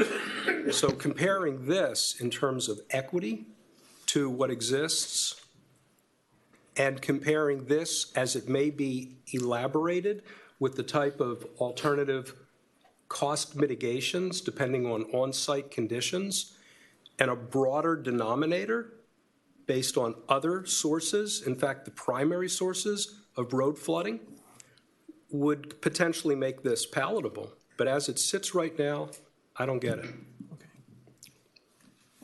Okay, and then Councilmember Cigarella, I'm sorry, were you going to speak? No. Okay, go ahead. So I think Ignacio mentioned politics. You're next, Ignacio. He was actually ahead of Kaplan. I don't think anybody in this council is really worried about the politics or the money they pay us or the pizza I get to get reelected. I mean, I think we do this because we want the best system. I think we do this because we want to make this equitable. I think we're here because a lot of people complained and Condo said, hey, this wasn't fair.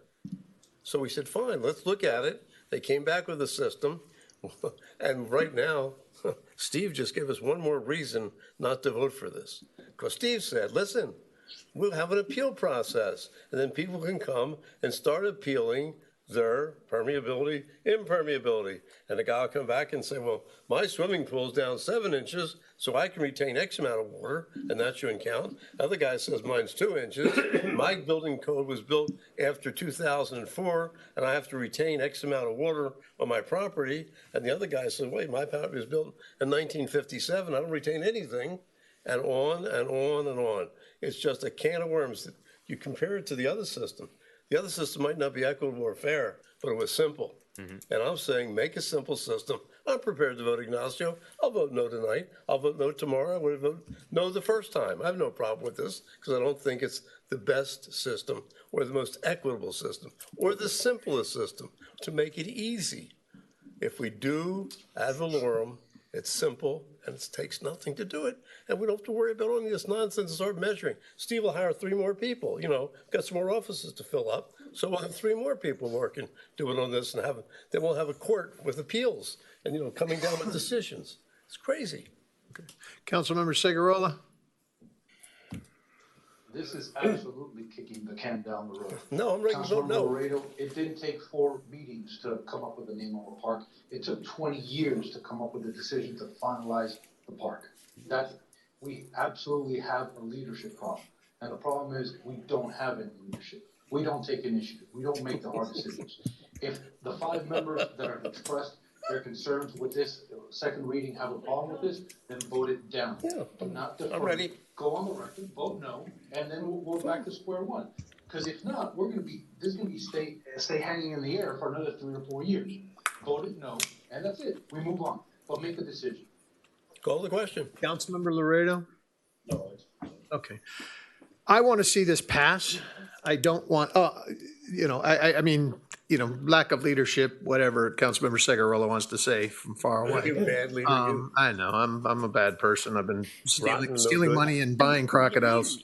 But I want to see this done. I want to see this done for this community. I want to make sure we get the right result. I understand, I hear your concerns, and which is why, I was coming in here tonight, frankly, thinking we were going to get a vote on this. I thought we had the 4 votes, and I thought we'd get something done. From what I'm hearing now, I've got 4 no votes right away. So, is there some, my concern, frankly, though, is that the concerns raised don't bring back 4 votes in June. I don't see 4 votes. I see 3 of us saying we'd like to move this forward, and I understand the public spaces concern. But Ed's a no if it doesn't go to valuation. Frank seems to be a no if we don't move on from impermeability and don't take on. If we don't think this through more analytically. I'm just trying. Frank, can I just say what I think I heard from you and tell me if I'm correct?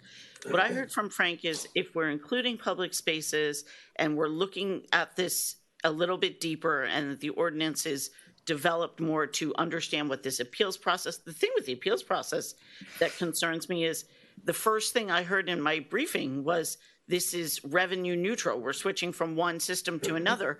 All of a sudden you start giving all these people all these credits. Where does that revenue come No, from? it shoots everybody else up. Right. It's just, you're just, Okay, so. But anyway, Frank, is that correct that you could maybe wrap your head around the square footage if it were to be more equitable in terms of the public spaces, the roads, and I'd have to be persuaded at the end. The fundamental premise is that this is more equitable than the existing methodology or another methodology, for example, Ed's suggestion. I'm not inclined towards Ed's suggestion for reasons that have been addressed separately, but I think it's better than this, as this is conceived right now. This seems superficial, bordering on fallacious, as I've said. can I ask you a question on this topic? Well, hold on. I'm trying to get us to a point, guys. But I think this will help. I just want to ask if this could be a possibility, and I'm not sure if this is the best way, but if you think that the old system was better than the new system, for instance, and we have a system in here for appeals, and we set that up, for instance, like the Ocean Club and Key Colony that have big retention systems, that they submit an engineering report for big discounts, does that something like that work or no? Here's an because example. They're retaining water on their property. Everybody. Look, we've just hired a consultant we've just hired a consultant to bring back a report. Yeah. We've got the data from that. They're saying that the square footage is the most equitable way to do this. I think I hear what you're saying about public spaces, and I can understand working that in, but this, I don't see how this is not the most equitable. One ERU versus 1.5 ERUs is not equitable. I'm sorry, it just doesn't make any sense. Because there are properties that are much bigger, there are properties that are much smaller. That's equitable. I mean, Ed's point about valuation, frankly, is more equitable than the ERU units. So I agree with that, but the reliance on permeability, as if permeability is the only driver for flooding, is just not correct. Can I ask you a question, because I didn't understand the English. What was the 2 words you said that this thing is ludicrous or something? No, I said Fallacious. Superficial or Fallacious. Bordering on fallacious. Fallacious. Fallacious meaning reckless or negligent. No. False premises. Mistaken. So the whole process, the whole process that has been open and in sunshine, including, how I hate paying for consultants, another consultant, professional that Mike already stated the obvious, they're in their premise in terms of national, et cetera, the methodology, and still not only do you question or have a vote on this, but now you question basically our administration. No, Not at all. Then we must live on different planets. Okay, well, guys, hold on. Perhaps we ought to take a vote, Mayor. Hold on, I have a question for Chad before I call the question. Chad, and then this is just, has nothing to do with my vote, but Ed's idea of bringing this under ad valorem, what does that do? I'm just a pure. Hold on, guys, please. The biggest driver is that with the enterprise fund that we have, we can issue bonds. Okay, so that's the issue with the bonds and the debt. Okay. Here's my concern about voting on this, because I'm a yes vote on this, and I think we could come back and tweak. Unfortunately, we probably should have done this at first reading. To Ed's point, I'm not going to move things on first reading anymore until we've had a real discussion. We've made changes we want to do, because I don't think it's right. I don't think it's fair to staff. I don't think it's fair to the community to get to this point. I don't want to kill this. So, I mean, I think I'm going to move to defer to the next. But, guys, is the next meeting going to be sufficient time for you all to get enough information to make a decision? Well, I think that's a good question for the administration. They know what our concerns are. And can you guys come back with the information for them that we can do it at the next meeting so we can move this forward? Because otherwise, I'm just going to call the question and we'll let the chips fall as they may. Somebody else up. Let me address what I hear as what I'm hearing is some of the concerns. So the first one is square footage and whether we use the roadways. We indeed can go back at the same level of fidelity that we did for the residents and identify public property, impervious public property. We can do that. Being able to come up with the concerns about, I'm a little stuck on the over-reliance of impermeability. I'm not sure what other factor we would do, so that would kind of leave us a little confused. Ad valorem, I agree with the attorney. I think we need to leave it as a separate revenue fund so that it allows us to bond off. But and I'm sorry, let me interrupt because I didn't follow up my question. Could we use valuation for the utility? Could we leave it in the enterprise fund but use valuation as opposed to square footage? I'm just asking the question. I'm not saying that's my way to go, but could we, Chad? Is that possible? Meaning use valuation in terms of like how we calculate millage? Yeah, the way we calculate millage, we would use that for the enterprise fund to determine the cost to the residents. I think and I'll leave this to Benjamin, I think you're going to find that square footage is very highly correlated to. No, but that's not my, that's kind of my point. I think you're probably right, but I just want to get us to an equitable decision that is made. So Chad, would we be able to do that hypothetically? I've never seen that type of methodology, but what I will tell you is that I do think that that's a question that should be posed to the consultant. The consultant, correct. They can provide you with a menu of different methodologies. You know, just like you have an ERU or square footage, maybe that's one. I have not seen it, but maybe they're aware of one. All right, so we don't have the 4 votes. How long would it take? How long would it take? I'm sorry, Steve, I interrupted you. I apologize. Go ahead. Well, as we if we look for 2 different alternatives, if valuation becomes a second alternative, that's obviously going to take a lot longer. If it's just to relook the square footage of public property that is impervious, that we could probably bring forward back in June. Valuation, that would take a little bit of a longer time. Well, when you say valuation, what do you mean valuation? Millage. Millage is very simple. Take $1.9 million, divide it by what should be $9 billion, and you come out to 0.000211. That takes about 5 minutes. No, I understand the calculation, but we'd have to talk to make sure this is a proper way of doing it. Well, no, it's a proper way. If you want to do it, then it's very proper. Yeah, but it shouldn't take long to figure that out. It doesn't take long to figure that out at all. Okay, and again, we have to talk to the is this a way we can do it? What? You know, it may not be. Valuation may not be something that passes. Ed, I'm just talking. I'm talking as the lawyer here. I'm saying it may not pass the test that we have to worry about. Square footage, we know. If it's just another service. I understand. We provide. Steve says he can bring it back in June. Isn't that, if we don't make it separate, in other words, we forget about stormwater fees, but instead, fine, it becomes part of your tax bill, ad valorem. Yeah. So there's no what is the difference? There's no between that, methodology to that. police, fire, or anything else. Okay, so it would just be paid out of your ad valorem, Yeah, like you're exactly. saying. That's The only simple. difference is that you can't pledge ad valorem. You got to find another non-ad valorem revenue source. Well, no. But what you're really saying is that you're concerned about us going over the cap.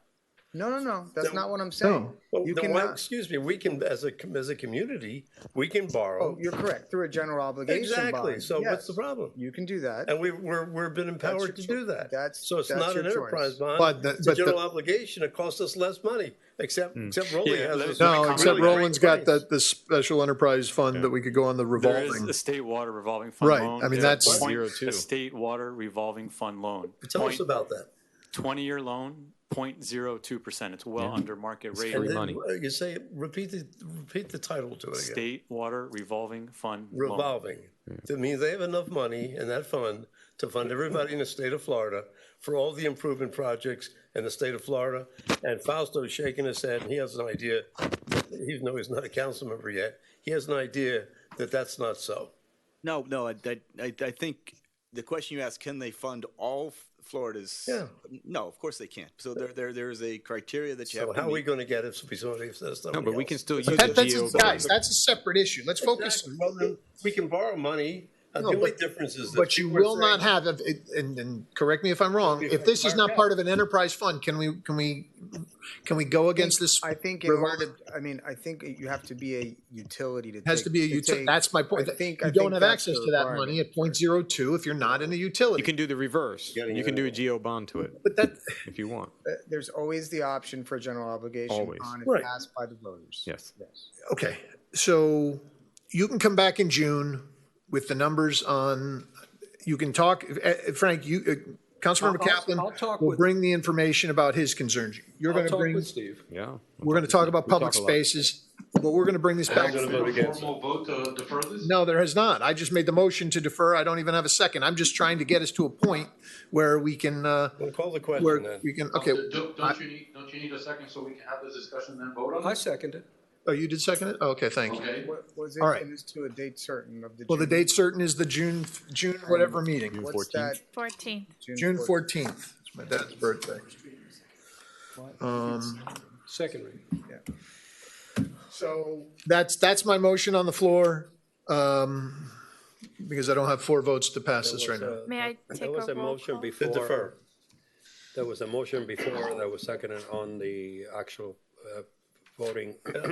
Right. sorry. On 9-8, that you made it and he seconded. Yeah, that's So right. This takes. This takes Taking this to precedence. the table, Motion right, to really, defer when you takes do it. precedence. The motion to defer would take precedence. There's a motion on the table. May I take roll call? Please. Mayor Davy? Yes. Councilmember Kaplan? Yes. Councilmember Laredo? No. Councilmember London? No. Councilmember McCormick? Yes. Vice Mayor Moss? Yes. Councilmember Segarola? No. Okay. Motion passes. All right. So date certain, June 14th.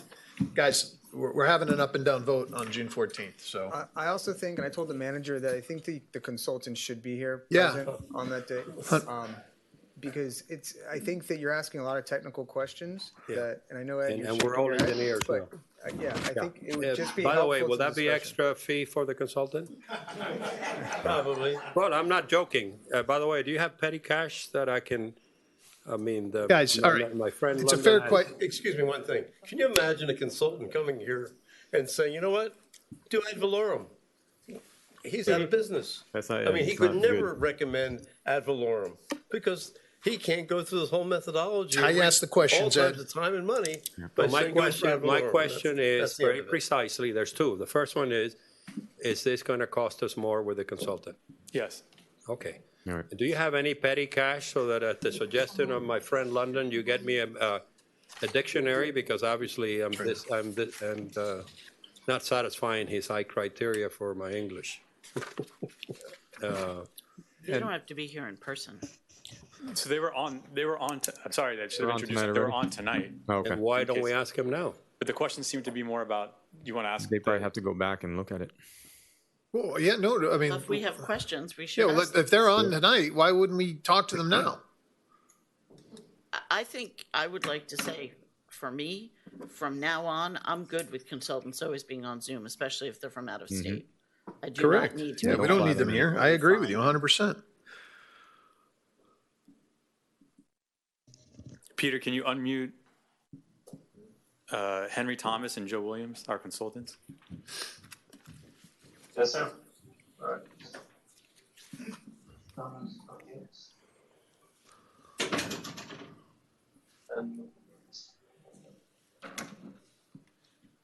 right, gentlemen, you should be live.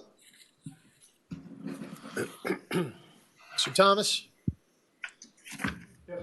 Okay, that you've been listening in on our conversations? I have. Okay. I guess first question is, can we use valuation under the utility scheme? Well, I think what we're getting at by having an enterprise fund is what revenues are pledged. And unless you have a revenue, if your revenue source is ad valorem taxes, then, whether you call it an enterprise fund or not, your borrowing would be a general obligation borrowing. You need a revenue stream to pledge to that debt. And that's why communities establish these as enterprise funds, because then they can issue either tax exempt bonds, SRF loans, which clearly SRF loans are helpful, but they're probably not going to fund your full program as stated. They don't have enough money for all the stormwater problems in the state of Florida, but it is very low cost money. So again, we could use ad valorem to pay for it. No, I'm not asking about ad valorem, sir. I'm talking about. Do that, but I'm not sure I've ever seen any community. No, you miss, Mr. Thomas. Fund to a non-valorem tax source. Yeah, no, sir. I'm not asking about using ad valorem taxes. I'm saying, can we use valuation to charge under the enterprise fund? Do you understand? Like, well, it's ad valorem. Based on ad valorem. It's based on ad valorem, but it wouldn't be ad valorem taxes. Okay, so usually the reason why communities create enterprise funds and charge stormwater fees is they don't believe that the burden is related to valuation. You could have. Okay, but that's not my question. If we believe that it's very valuable, that doesn't contribute much in terms of stormwater runoff. But so that's why we create the enterprise fund. No, understood. Can you do it? Yes. I think that's a question for your attorney. I've never seen it before myself. Okay. So that's one concern. Okay. What about the issue of the impermeability and utilizing other factors to determine what the charge would be for the enterprise fee? So we've had discussion with your staff about a methodology that would put some of the cost relationships in a base charge that wouldn't necessarily be related to impervious area. However, I want to clarify very strongly that your current methodology is based on impervious area. What we discovered when we did our study is the relationship of 1 to 1.5 is incorrect. It's more like 1 to 4.87. So we measured every single property, both multifamily and single family and commercial has always been measured. So we have undisputable evidence that the relationship of 1 to 1.5 in your current rates is not equitable. And it will shift the burden to single family residential if we were to adopt our proposal. If we put a portion of the cost in a base charge, it would mitigate that shift somewhat because, when you look at it on a population basis, I'm sure that would move some of the costs back to the multifamily class. As I explained in some of the one-on-ones, this methodology is not utilized universally, but 80% of Florida stormwater utilities use impervious area as the basis for allocation. All we did was take it a step further, and instead of collapsing it into a ERU factor, which is based upon some assumed square footage of residential versus single family, given the small size of your community in terms of properties, we said, well, if you just measure it, that's going to be the fairest way of all. Can we put a portion of the charges and not make that impervious area related? We would be willing to do that. And based on your attorney's advice, we will consider that as a valid methodology. Everywhere I know looks at these things as assessments, and it is a fee. but it is assessed, and we try to tie the burden of runoff to the fee. That being said, I know there's some communities in Florida that do have a base charge component. There's also some communities in Florida that charge per parcel and don't have any relationship to square footage, parcel size, or anything, but they just charge a fee per parcel. Well, that would be the 4 point, that was the 1.5 that we were charging. It's ERU. We were charging per folio basically, and that was the ERU charge. But not multifamily, it would be one parcel. Actually, the 1.5 was based on a certain square footage, roughly about 1,000 square foot per unit. So the 1.5 wasn't parcel based; it was tied in your definitions to a square footage. It was called a equivalent drainage unit. Okay. The problem is it was one size fits all. It treated every unit the same, but it still had an impervious area support for that. Councilmember Kaplan, you had a question? I suppose to help me with my conversations with Steve, with our manager, Mr. Thomas, is the reason for excluding site-specific mitigants to soften the effect on a strict permeability or impermeability measurement basis because it's too granular, too much detail, lacking simplicity? That's generally the case. However, most stormwater ordinances do include the language that is included in your proposed ordinance, which would allow the specific property owner to come forward and make an argument for mitigation circumstances. So that's why that's in there. It puts the burden back on the property owner to produce that granular evidence. And to say we want to know the answer to all that before we set the rates would be extremely difficult. I have some comments on that process. For example, recognizing that a typical survey, which single-family owners would typically have, wouldn't provide that type of information. And so the thought about making this impossibly difficult on an average case basis is, it seems to me, susceptible to some mitigation by just wording the appeal process differently. And I'll have suggestions. So if I might comment on that, Commissioner, when you look at single-family properties, generally those that are in homeowners associations with private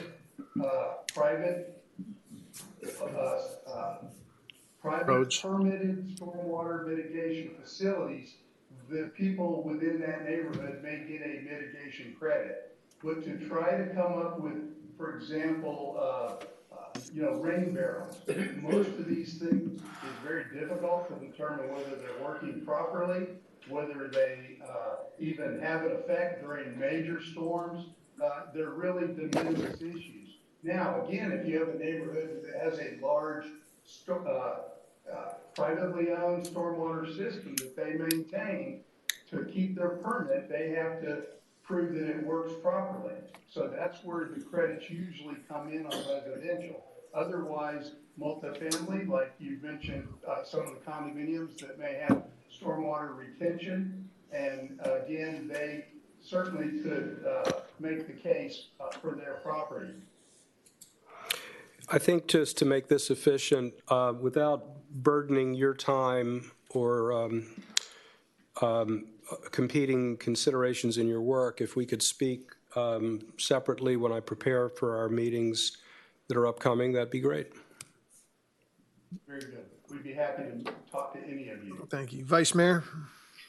Yeah, I just want to make a quick comment and something that was just brought up. I mean, I know that this is frustrating for all of us. You know, everybody wants to pass something when it comes up. I know that the public watching is frustrating to watch this, but they have to understand we don't get to talk about this that often. Maybe we should have done this on the first round, but I was hoping that my mind would have been okay by the time I had this presentation, but it wasn't. But this is the process that we go through, and it's unfortunate that we have to do this, but I think it's constructive. I think that we're hopefully getting somewhere. One of the things that were just brought up that is something that they brought up before that I don't understand is the existing system that we have now. the 1 to 1.5, they're saying that, well, they re-reviewed it and it should be 1 to 4.8, which is fine. But then we know that this has gone to court and it has been okayed and in a judgment and said that it is fair and equitable. So my question is, are there other considerations other than the square footage that were incorporated into that original report back in 1993 that are not being considered, that brought it from a 1 to a 4.8 down to a 1.15? Again, maybe, like, I agree, the square footage is definitely a more transparent, equitable way of breaking it down. But I want to know what those considerations were, and I don't know if there's an answer to that. The consultants may have the answer now, but if not, I think we need to find out what was that. Well, Commissioner or Vice Mayor, if you look at your code, it very clearly, the 1 to 1.5 was intended to represent the impervious area of multifamily versus single-family properties. And in fact, the other thing you do is all commercial properties are actually measured, and then you divide them by the 1.0 EDU, or I believe it's 764 square feet per unit. But the ordinance, the 1 and the 1.5 is presumably based on the reading of the ordinance as it exists today on the relationship of impervious area between multifamily and single family. Now, you know, the fact that we could continue a one-size-fits-all approach, but as opposed to a per square footage approach, but I would recommend that, to be fair, you would have to change those relationships, because now you actually have evidence that the 1 to 1.5 is not correct. We measured every single property in the city, and so we know those relationships definitively. Okay. Any other questions? All right, Mr. Thomas, thank you. We'll probably have a bunch of people reaching out, but let's get this done before June. Let's get this back. June 14th, I'd like to have a vote. Thank you. Mr. Mayor, it's Yes. after 8 o'clock. Thank you. Well, no, we still have one more ordinance. Ordinances are not later than. I understand. No, sir, I'm not talking to you. I'm speaking to the clerk. Thank you, Mr. Thomas. Appreciate you. Thank you. Ordinances are not later than 7:30, then the manager's report. So we're going to do the next Thank you. ordinance and then we'll go to the manager's report. The next item is the second reading of an ordinance of the Village of Key Biscayne, Florida, amending ordinance number 2021-07, which adopted the budget for fiscal year 2021-2022 by revising the 2021-2022 fiscal year budget amendment number 2, providing for implementation and providing for an effective date. Moved. Second. Thank you. I'm going to open this for public comment. Is there anybody here who would like to speak to the budget amendment number 2? Pete, could you read the instructions, please? Yes, Mr. Mayor, although I do have someone already signed up to speak. Okay, well then put that person through. This is about the budget ordinance. Mr. Grossman, if you wish to speak on the budget ordinance, you are unmuted, sir. No, I was trying to comment back on the impervious, on the tax on the impervious situation. I've been through that in another city, and I'd like to be able to talk to members of the council about the problems. Okay, yeah, go ahead. This is Zoom, so we'll go ahead. You have 3 minutes. State your name and address, please. John Grossman, 300 Galen. I've been through this in the city of Houston, where they brought forth an impervious tax that was supposed to end up being pennies, and it turns out to be thousands and thousands of dollars. Objections and claims back to the city were huge. Lawsuits every other day to the city. The city refuses to go to court over some of them because they're going to be found that what they did was literally illegal. I see a host of problems coming from that. I think the ad valorem way is the way to go, because you're going to get challenges as to what's impervious, what's pervious, how did they measure it, what are the constructions of the materials, and the calculation was probably done with a drone as opposed to actually knowing what the quality or quantity of the materials are for the impervious or pervious statement. So I foresee huge problems in that direction. Okay. Thank you.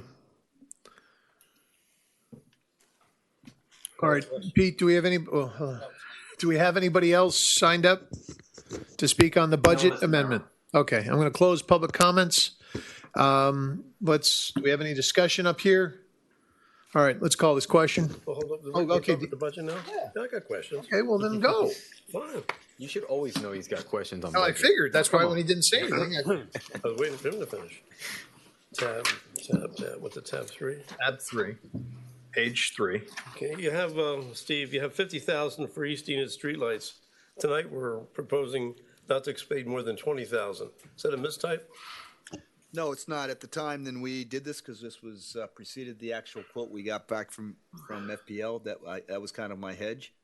As you recognize, it's 20,000. If necessary, we can reduce that back to 20,000. Should be reduced to 20, right? Because Okay. Is it exactly 20? It's a not to exceed 20. it's about 18,000 something. Okay, so not to exceed, so moving it to 20 is fine? We can bring that down to 20. Okay.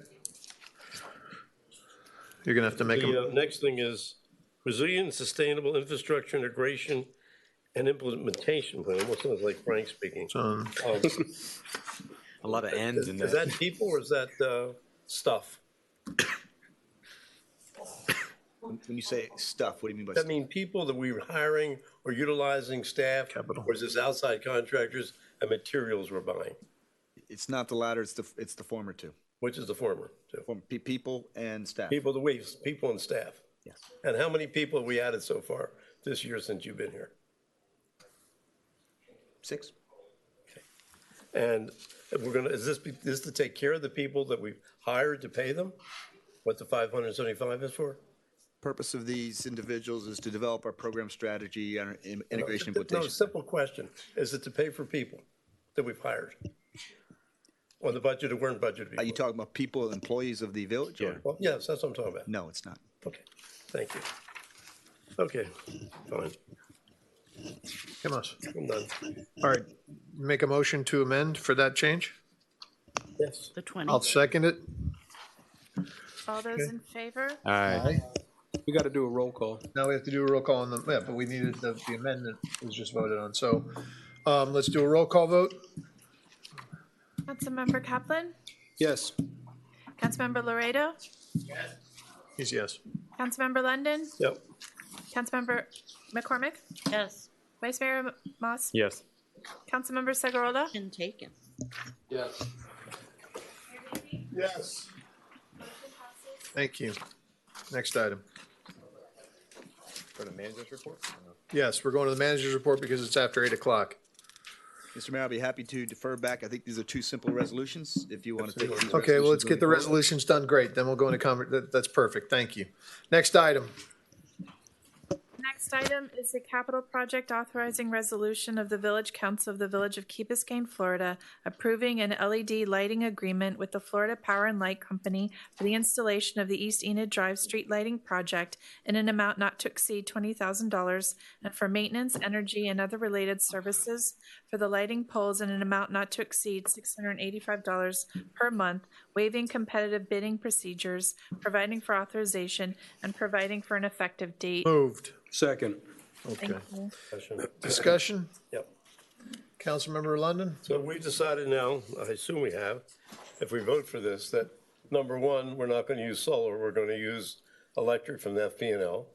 Number two, it's not going to, it's going to be an ongoing thing, and we have a contract now, but could go up higher in the future. But we're giving up the responsibility to do this and go it off to FP&L. And have we decided how much more expensive or less expensive it would be if we did it ourselves when we talk about solar? You know, we talk about this green stuff, talk about sustainability, and now we're using electric rather than solar. I agree. So that's where I'm coming from. Okay. So I've never seen an evaluation based on any of these things. On the solar versus the electrical. Exactly, yeah, and us doing it rather than FP&O. Okay, has there been an analysis of that, Jake?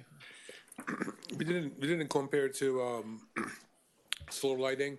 We No, don't but think- of us doing the project as opposed to. Yes, I have. We've done it. And I can run through those numbers real quick. Please. For this project, 17 Excuse me, lights. you've done it and it makes sense. It's does make significantly sense. better to do FPL than Yes. doing it ourselves. Yes. And that's based on short-term, mid-term, long-term operation, what's the lifespan or life cycle cost of these things? Based on 10 to 15 years, whichever we choose. And you're happy with that? Yes. Fine, I'm done with that. Would you just comment, though, in response to Ed's point about solar? Because a lot of people follow our discussions and decisions and in terms of moving forward to a greener future. Please comment on why solar isn't the best choice for this project. Okay. And again, it's number one, we're trying to get away from being the streetlight business and trying to have FPL actually maintain the streetlights and operate it. That's number one. Again, our step being too small, we can attend to it quickly.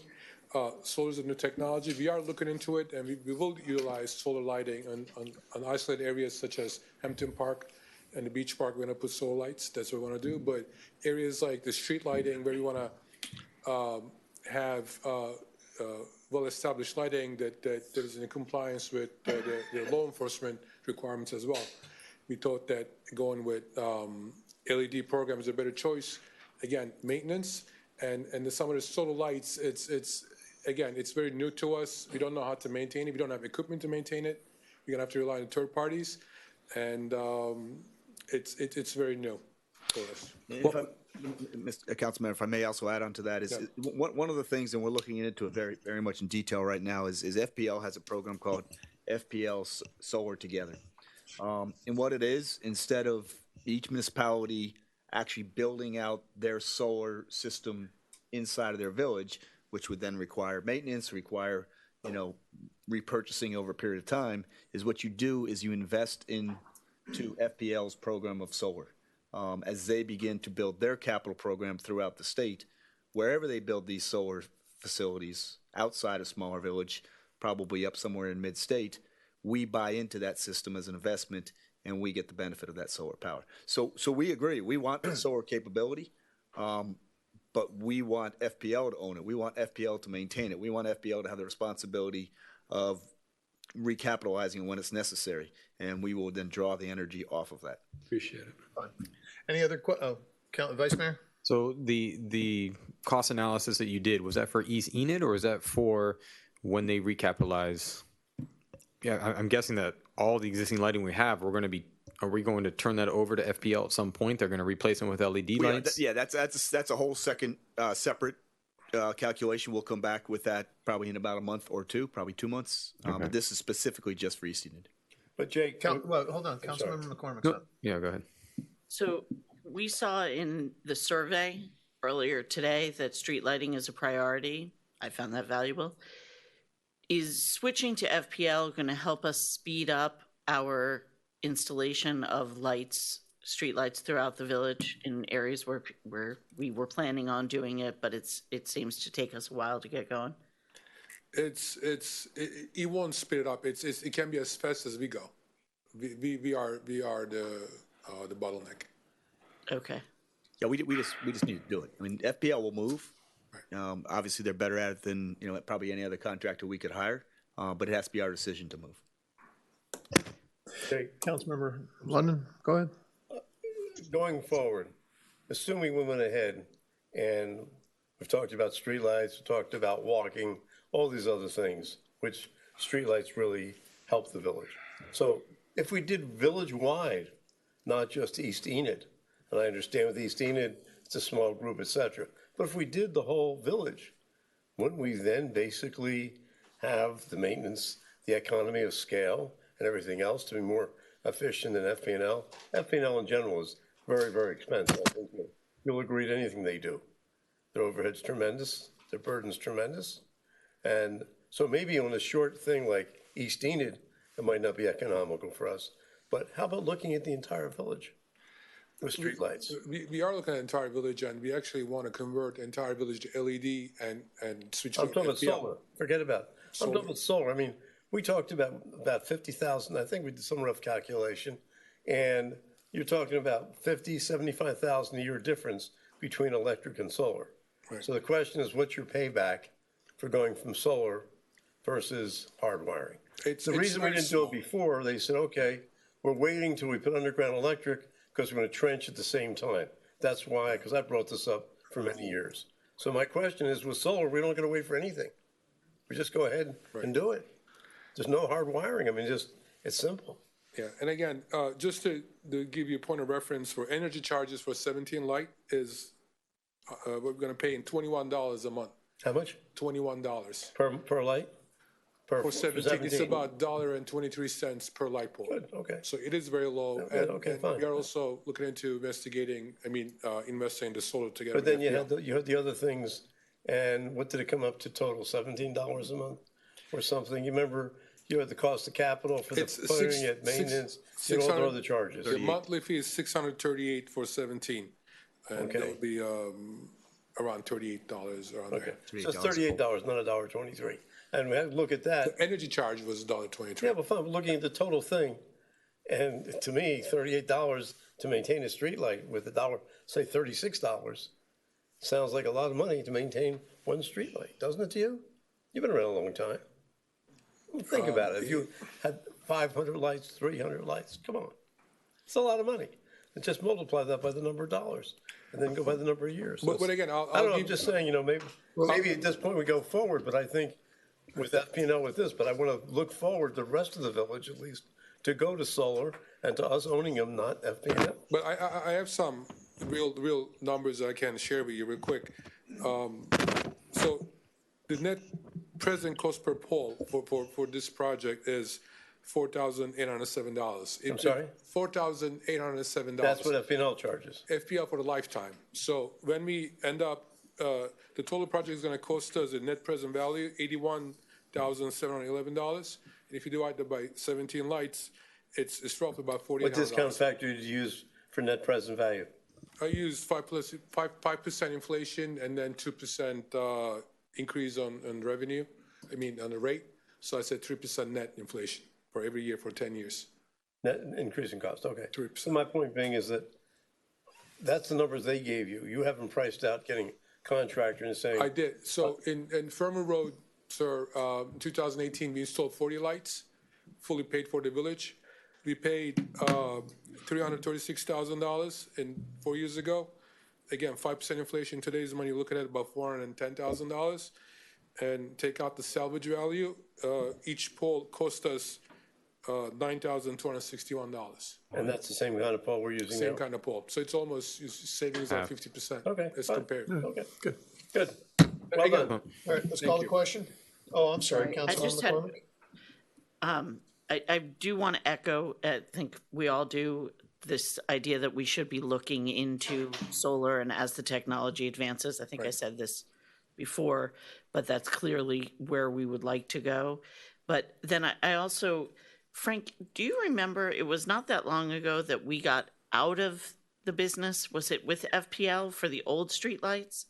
We had like a special taxing district and we had. No, we still have it though. I don't think, Yeah. we had talked about how we could be more divorced functionally, but. But we didn't do it. I don't think we did. Okay. It's actually a special tax district today with the Miami-Dade County. It's not with FPL, the Miami-Dade County. And as part of our effort to go village-wide conversion, we're trying to do away with special taxing district and have it just all in one umbrella. Yeah. Okay. Call it. Oh, Mike, you call it. Call the question, let's go. All Sorry. those in favor? Aye. Opposed? Jake, Councilmember Segura, was that? Jake, thank you for being so prepared. Thank you. Thank you Next for being Motion so passes. prepared and answering the questions precisely and in short. Thank you, sir. Okay, next question, next item. A resolution of the Village Council of the Village of Key Biscayne, Florida, authorizing the village manager to make a non-refundable engineering deposit in the amount of $147,037 to the Florida Power and Light Company to request a binding estimate for the village-wide electric facilities conversion project and providing for an effective date. Moved. Second, Thank you. Michael? may I ask a question? Councilmember Laredo, then Councilmember London. Two things. On the cover memo to us, and the memo to us, it talks about feasibility study. And on the ordinance, of course, is an engineering a binding estimate, which includes actual tangible plans, et cetera, Correct. to make sure that we get that clear. There might have been a typo. Number two, for educational purposes, we have in 2016 a study that gave us a base of 29 million, rounding it off, 29.6. You Correct. probably don't have any idea how much that cost us, that consulting. I do. Yeah, how much is that? $75,000. So it's $75,000. And then just 3 years later, we paid how much? North of $500,000. $500,000? $500,000, okay. So that's $575,000, and the difference, you can tell how scientific this is, that the range went from 29 to 47. Gives you the extraordinary example of what exactly these studies are, but that is $575,000 of taxpayers' money to get us nowhere near having a logical estimate. Hopefully now, I want all of you who are listening and are hopefully running and looking to work for us, why I'm constantly pounding on these boilerplate contracts for consulting. I mean, that's an extraordinary, I have never in my private life and corporate board seen a range of any consultant that wide. How many millions is that? I mean, that's almost. For 27 million, roughly, yeah. About 27 million? 46 minus. It's unbelievable. I mean, 17, I'm sorry. 17 million. And $575,000. Not one anything in the cap. So this is a tangible, touchable, because I have to be careful with my English because I have a Rhodes Scholar next to me, contract that would give us hard numbers and plans, et cetera, et cetera. Correct, sir. And so I approve it, and I think it's great what you did. Yeah. Thank you. Let me. Councilmember, I'm sorry, Councilmember London's up. When you turn to the second page of, I guess, Steve's memorandum here, Yeah. and you look at the numbers, I don't understand when you subtract 4 million from 18 million, you got 12 million instead of 14 million. Subtract 7 from 18 million, you get 11 instead of, now where's the other 2 million?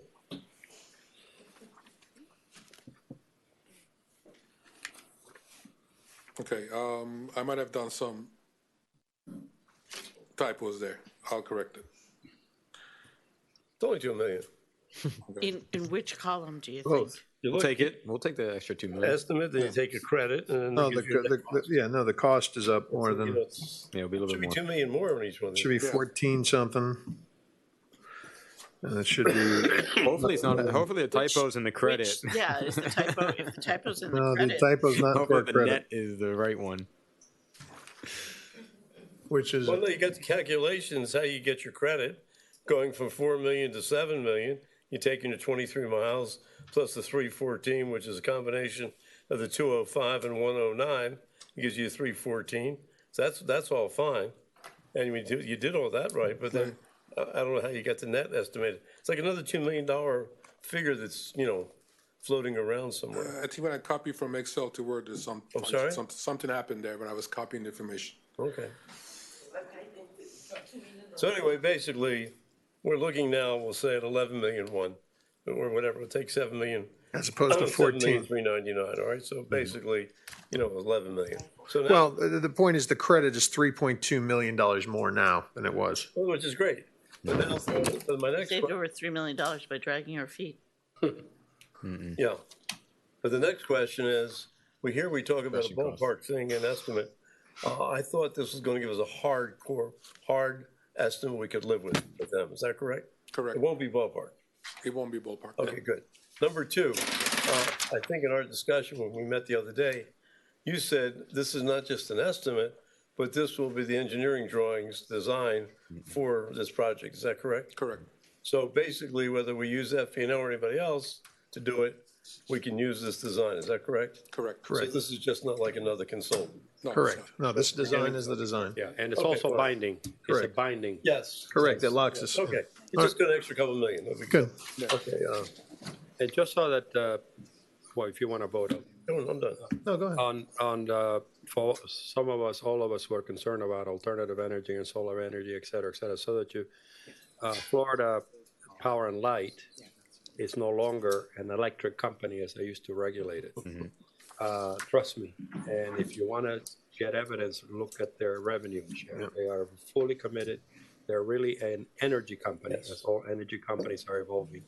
Electricity just being one of them. One avenue. Agreed. They do have a monopoly and scale, that is helpful in terms of keeping costs down and rates. But just a thought, just because we are trained to think FPNL is just burning coal and it's power.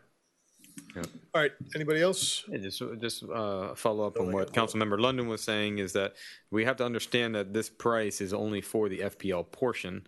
It doesn't bring in the communications and the poles in the back and things that will come in, which will be additional costs that we need to know that's coming. That's my next thing, though. Yeah. Yeah, just Mr. Mayor, just to give you an idea of what we're doing. So this will, again, give us the electrical cost for undergrounding, the cost for underground electrical. Other utilities are As we start to get the estimates per zone throughout the village, we'll then turn that over to AT&T and Comcast for them to begin their estimates. Whoever, right. And then we'll combine those together. Go ahead, Councilmember London, you had So one my more? next thing is that, assuming we get this design thing, then the next thing we should be looking at is basically digging rather than boring, except in intersections. And boring so we can put in, we discussed this, I discussed this with Jake the other day, an extra conduit for the telecoms and the cable company. The reason being, once the FPNL is done off the poles, these guys pay rent for these poles. In other words, when they're hanging on the poles. AT&T's poles. Not all AT&T's poles, but then AT&T have to maintain the poles, and they won't collect the rent from FPNL. My point being is that at a certain point, we can make it attractive for them. We have the conduits, okay? We own the conduits. We are not prisoner to these monopolies. We're unhappy with the service. People are complaining, whatever. And we can basically say to them, listen, you want to have the poles? That's fine. But they're not going to have the poles because FPNL is the biggest contributor, I'm sure, to the revenue. But now they can just do this. And when we're doing a ditch, rather than basically boring, is one big ditch to do the whole thing. And I think this is something that, can we look into this ourselves, or do we have to hire, quote, a consultant?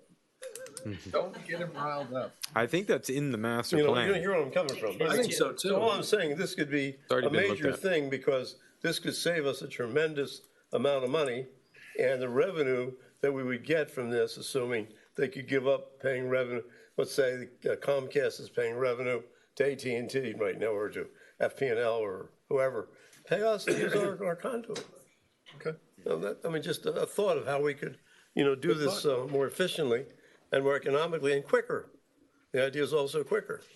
And this is, Mr. Let's Mayor, move the, I'm sorry, you had something else? just to add to Just that. pointed this is out, I what- think that's in the master plan, Ed. Sorry? I think that is already in the master plan.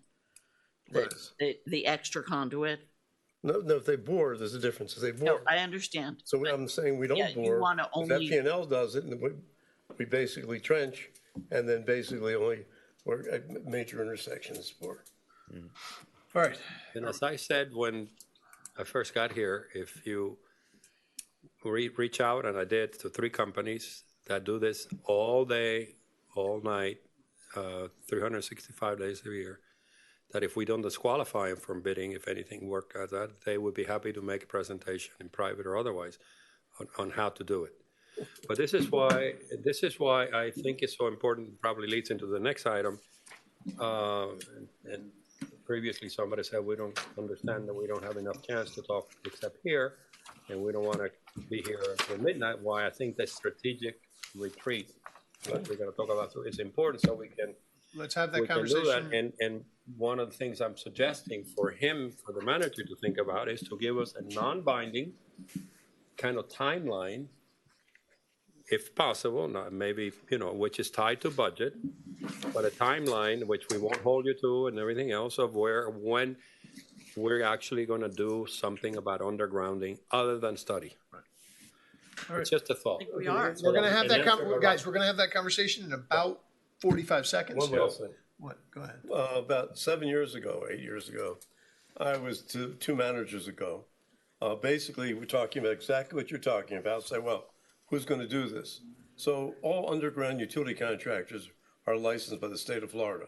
So I got the list for two managers ago and say, hey, all you have to do is send out an email, call them, whatever, say, hey, we're going to do this thing. Are you interested in giving us a bid, a quote, a ballpark? Are you interested? You know, contribute. You know, a lot of contractors, it's a nice sized job, don't want to get involved. So that was one of the things. Of course, nothing was ever done, but that's something that can be done today, Steve. They're all licensed, all underground utility contractors. And No, we understand. We'll have to do a competitive bid for this. No, but I'm not, that's No, not no, the that's bidding. not- No, that's not what he's no, talking no. about. I'm not talking about bidding. I'm talking about talking to these people. It costs nothing to talk. I have talked to them, and they said, we're happy to come, as long as we have a legal. Not we excluded, don't- we're not excluded. Exactly, and we'll be happy to present technically how it's done. They do that all day long. Let's get this Rizzo, and then we'll move to the strategic. If I could Call finish. it. We've had that. All in favor?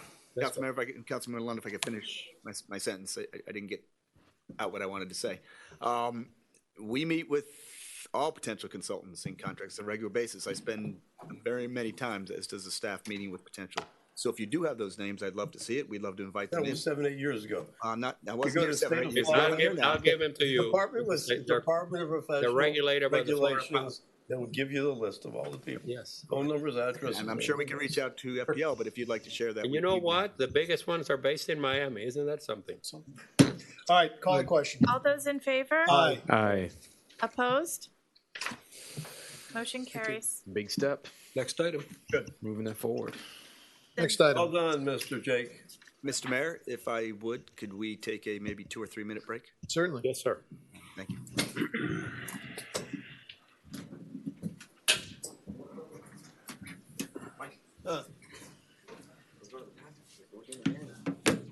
Oh, because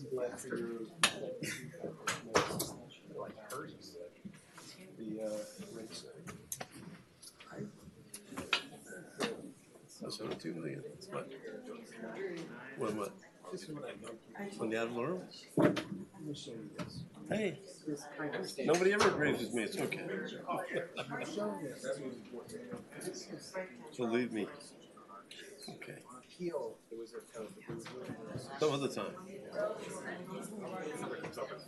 Okay. Where you going, Pete? Where you moving to? Huh? North Carolina. Where? North Carolina. Huh? Oh my God, great place. What? Great Sorry? place. No, the city actually hired me. To do what?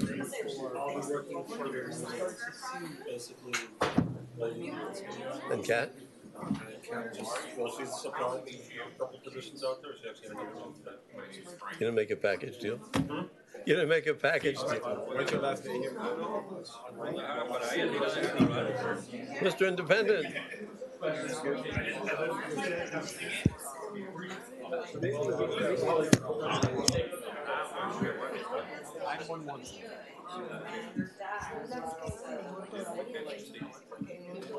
Sí, mucho, porque es todo que ver con...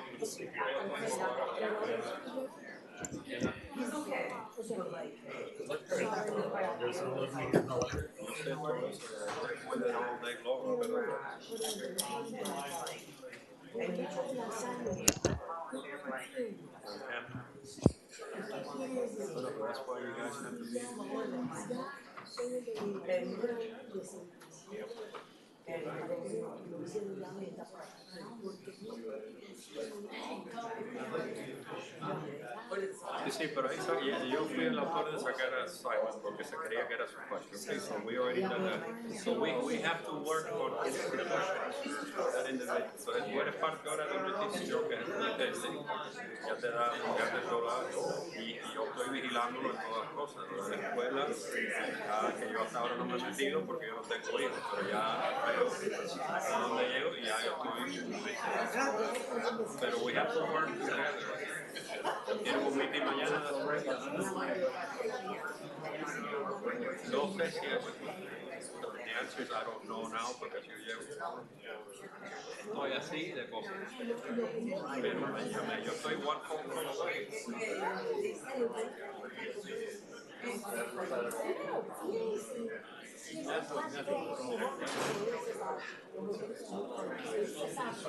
Sí, pero eso es hours, es un desastre, porque tú dices cuando trata de tener que no puedes decir, wow, es un desastre.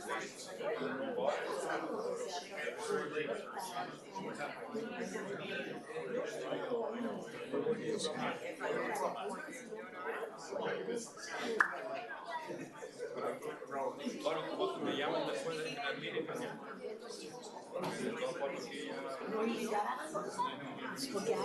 ay, Tauro.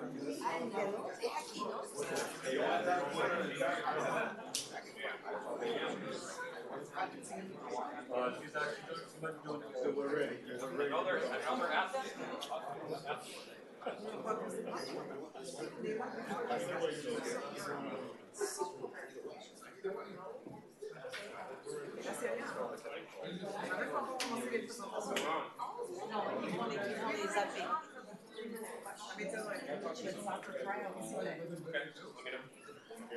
No, but she was doing something. But at the time, when I was like, I took her off for a 3-minute class. She's gonna sit here. So when the time comes, I'm just gonna share screen. We're still at third. At least you see the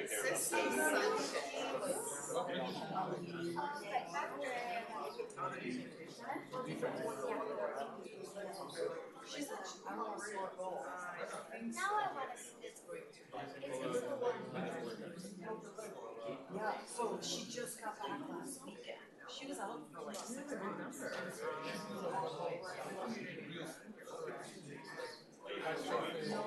Okay, tell her about the kites. No. Tell her about the kites.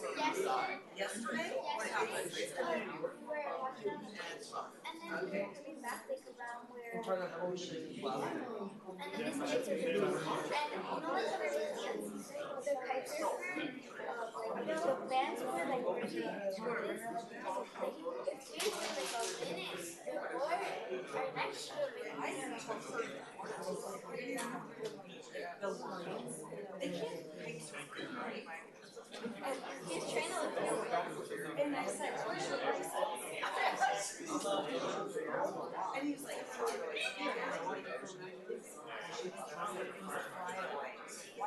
It's not about Ocean Club, like a little Ocean Club. Ocean Club. No, I think people will swim. And I told her that I was like, we later would get it. And I was like,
No, and you also participated today.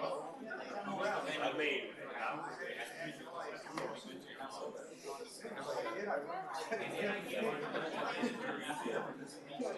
I was like, damn, I kind of broke my own rule here. I see you have Rogers. yes. He's very proud, I'll tell him. He's very proud. He wears them.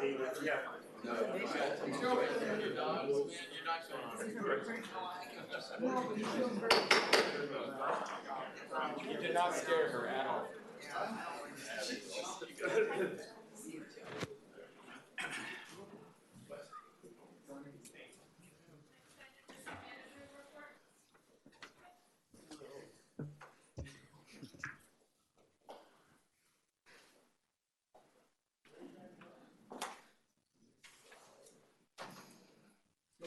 Mr. Mayor, thank you.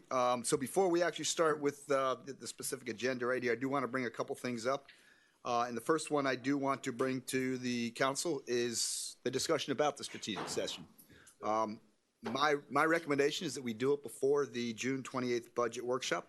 I think the timing is best so that we best understand your direction, your policy, and the way you want the administration to go. So if we could begin to look at our calendars and come up with a date where we can get the team together and really begin to narrow down where you want us to go in FY20. I think it should be a Saturday, no, or what? What do you think? Because people have to, or it's not good Saturdays. I mean, I think we did Saturday last Yeah. time we did this. Yeah. And if so, I think the Um, 28th of May, is that possible? That's three Saturdays from now. Is Memorial Day several days later? Yeah. So that is a Memorial Day weekend. I'm not here for Memorial Day. That won't work. And my wife will not let me Could we work do on the a very Saturday. next weekend? The first Or weekend a in Sunday. June?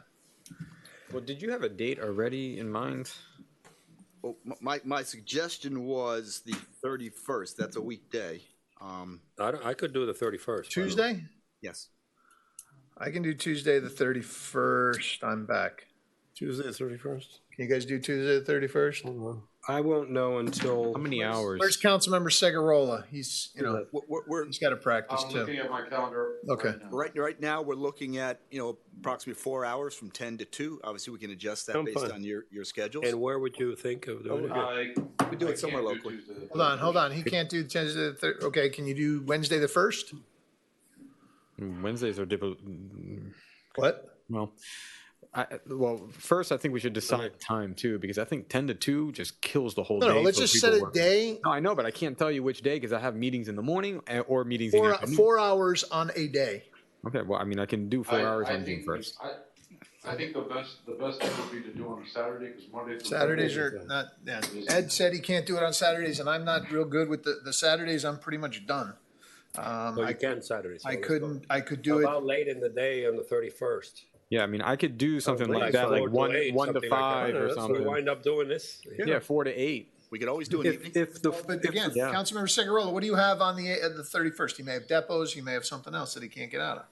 I actually, the 31st, late in the day, I could probably do. I have the morning booked. Let's do Great. that. Why don't we do 4 to 8? I got an issue on the 30th. Could we do the What's 1st? that? If we could do the 31st, could we do the 1st? Because I will be out of town on the 31st. Okay, that's. But I will be back on I the 1st. can do the 1st if we do like 4 to 8 again. Yeah, 4 to 8, I can do the 1st. That way you get almost a full day work done. Then you That's- come here that's and we absolutely- can I knock can this do the out. Almost like a council meeting. It's fine with me. Actually, less than a council. 4 to 8 would work fine. 4 to 8's fine. On June 1st? Yeah. What did we do? Can you do the 1st? Yeah. No, Mr. Manager, is the 1st viable? We can make the first happen. All right, 4 to 8. Yeah. Councilmember Segarola, you're good? Councilmember McCormick? I can do that. Yeah. Yeah. Okay, there you go. Boom, done. Put it on the books. 4 to 8? Yeah, I think, June 1st. and I think to make this productive, and I didn't feel that last time, well, we did one on Zoom, and I think another time we did it in a hotel or something. I don't know where it was, but Maybe away from here.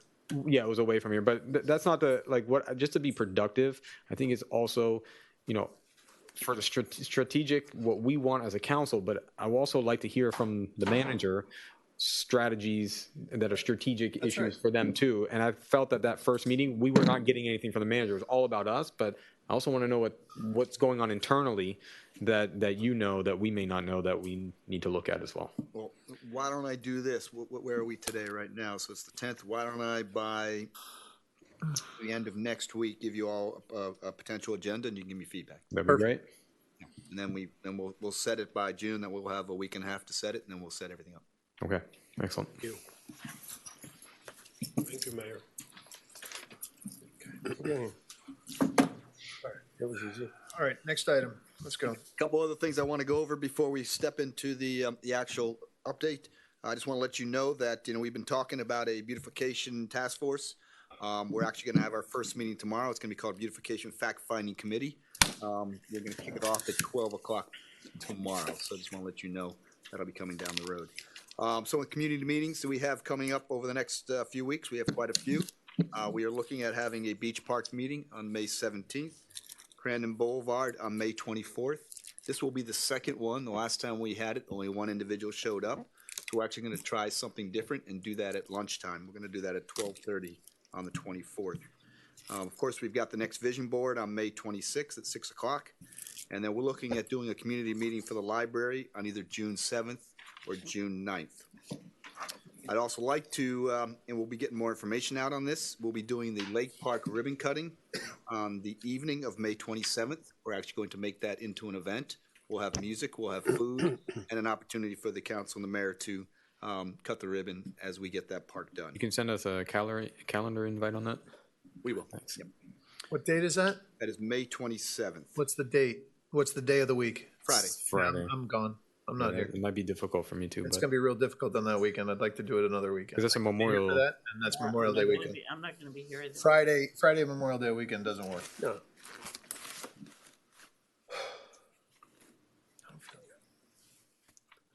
We'd like to do it on the 26th, but we've got the vision board. I'm gone from the 26th until the 30th. All right, we'll give you another The date. week but- after? Please. Yeah, the next week I'm here. The vision board at the 26th of May? Yes, it is. What time is that? It's at 6 o'clock. Oh, okay. So we'll come back with another date on that one. We do, however, have the Memorial Day commemoration on Anniversary. Monday, May 30th. And then just a quick update on the Corps of Engineers Coastal Storm Risk Management. As you know, we're working through the waiver for the back-based study.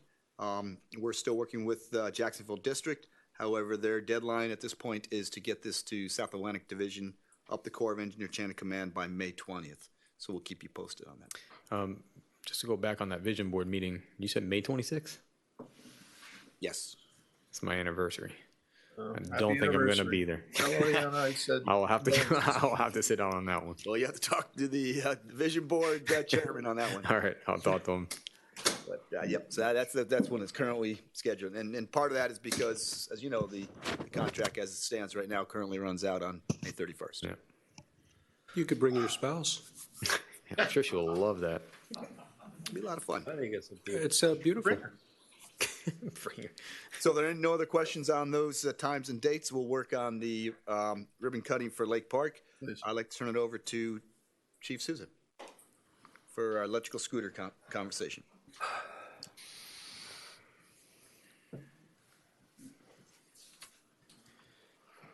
Good evening, Mayor, council members. So we've been working on trying to craft an ordinance for a few months now. Chad, did you want to get into some of the legalities before I start, or? Sure. So I think that, I think we've been working closely with the chief. The Florida law has changed over the past couple of years. It relates to scooters, e-bikes. They're all defined separately. But there are state law provisions that do give the police department the ability to enforce these state law provisions. They have to be treated similar to bicycles, which is a concern because although they're under the state law to be treated similar to the same rights and duties as bicycles. They don't behave as bicycles, at least in speaking with the chief within our community here. The legislature has given us the authority to adopt an ordinance, but it's limited in what we can do. And a lot of the current concerns we have are already addressed in the state law. The concerns that we've been discussing is that the penalty scheme for those types of violations would go through a uniform traffic violation. And we've talked about that before here with minors and going through those processes.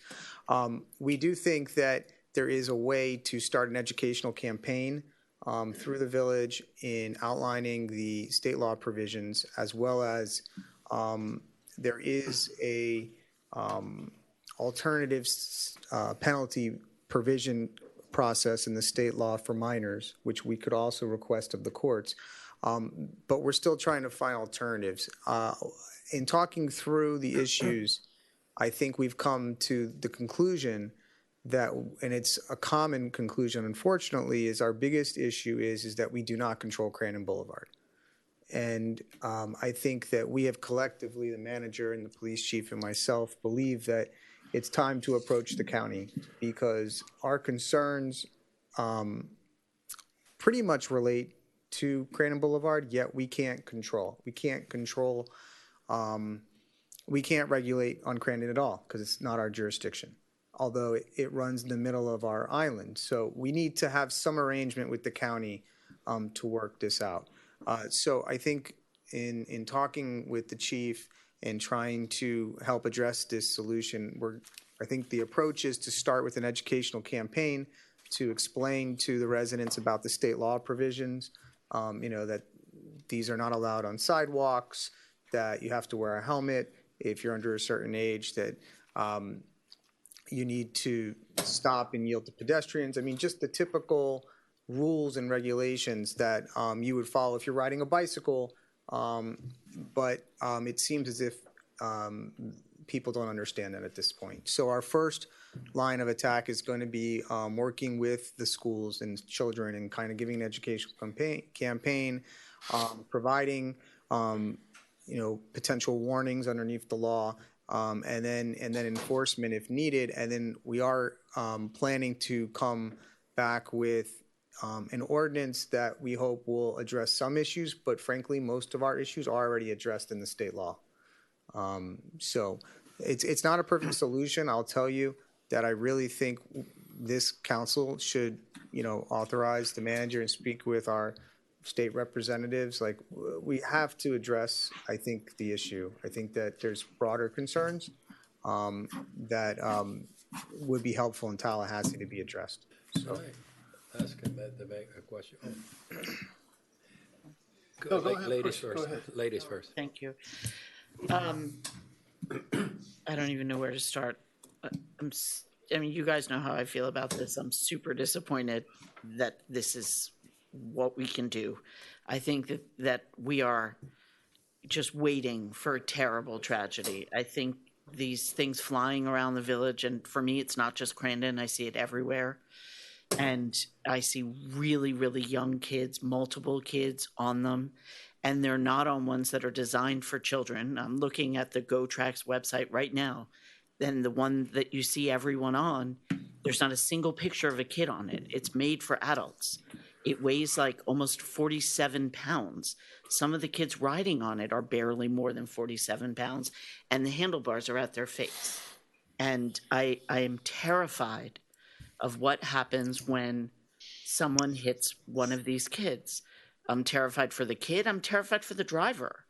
My kids know I won't buy them one, but I do have new drivers, and I'm terrified of them hitting somebody.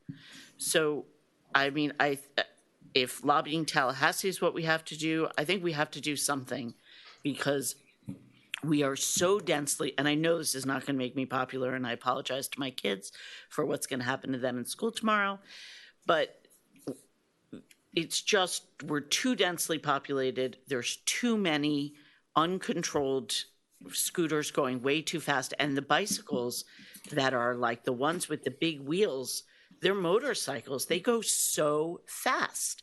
And the kids just, even the ones who really do what their parents say. I saw the sweetest looking little girl cross Crandon with the flashing lights. She stopped halfway through. She made sure she made eye contact with each car.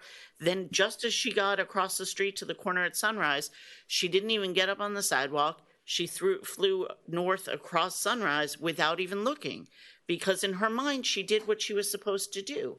But I was making a left turn, and I could have totally hit her.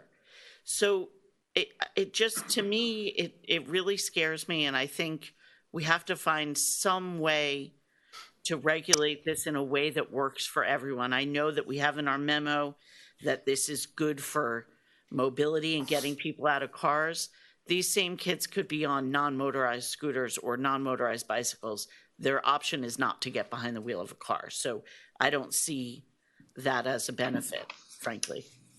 And let me just add, some of what Councilmember McCormick you might be looking at are not technically considered to be scooters, or might be a moped, and that's a different scenario. And that's part of our education that we need with the officers, that we're actually setting up to educate, because all of these devices are defined separately.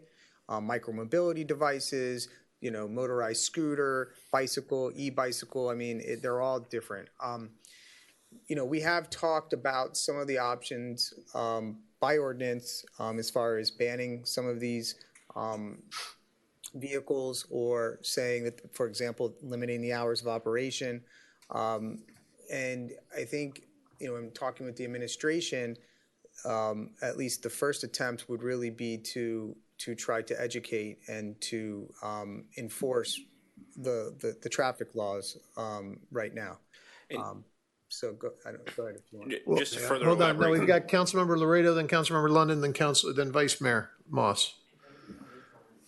Well, I think that I cannot say it better than McCormick. I live, of all these problems and all this crap that is going around, underwater, undergrounding and all of that, this is the one that frightens me the most. I've been fighting for the red light blinking, which didn't go anywhere. It is, I cannot imagine, and it is going to happen. There's no, so I'm into, and please don't take this as a criticism, but as a methodology of management. I know you're trying to, let me see how I can say this. As policymakers, we ought to push on the envelope and let the courts decide. We are almost always anticipating an interpretation of the enforcement. We have got an immediate responsibility to do something like now. And if it is, for some reason, some files a suit or whatever it is, and it's reversed, at least we are proactive. We do not have time for an education. The only educational, and here I'm going to make a lot of it, the only educational program that we need to do is to the parents, because it is, to me, repulsive that there be these little kids with no supervision running, and kids will be kids, okay? So there, some people say, well, they should know. We tell them, hey, give me a break. Exactly. What do you expect them? Otherwise, we call them adults, And it's not waiting for an educational process. It's not waiting for the proper interpretation. I think we should have an ordinance as if we had the full power, and take action on it, and let the chips fall where they're. It's almost like an indictment, and then let's see what happens, whether we go to court or not. I don't think we have the time. I personally have missed a few, like you, because again, they're a size, and if you have an SUV, it is literally below your eyesight. It's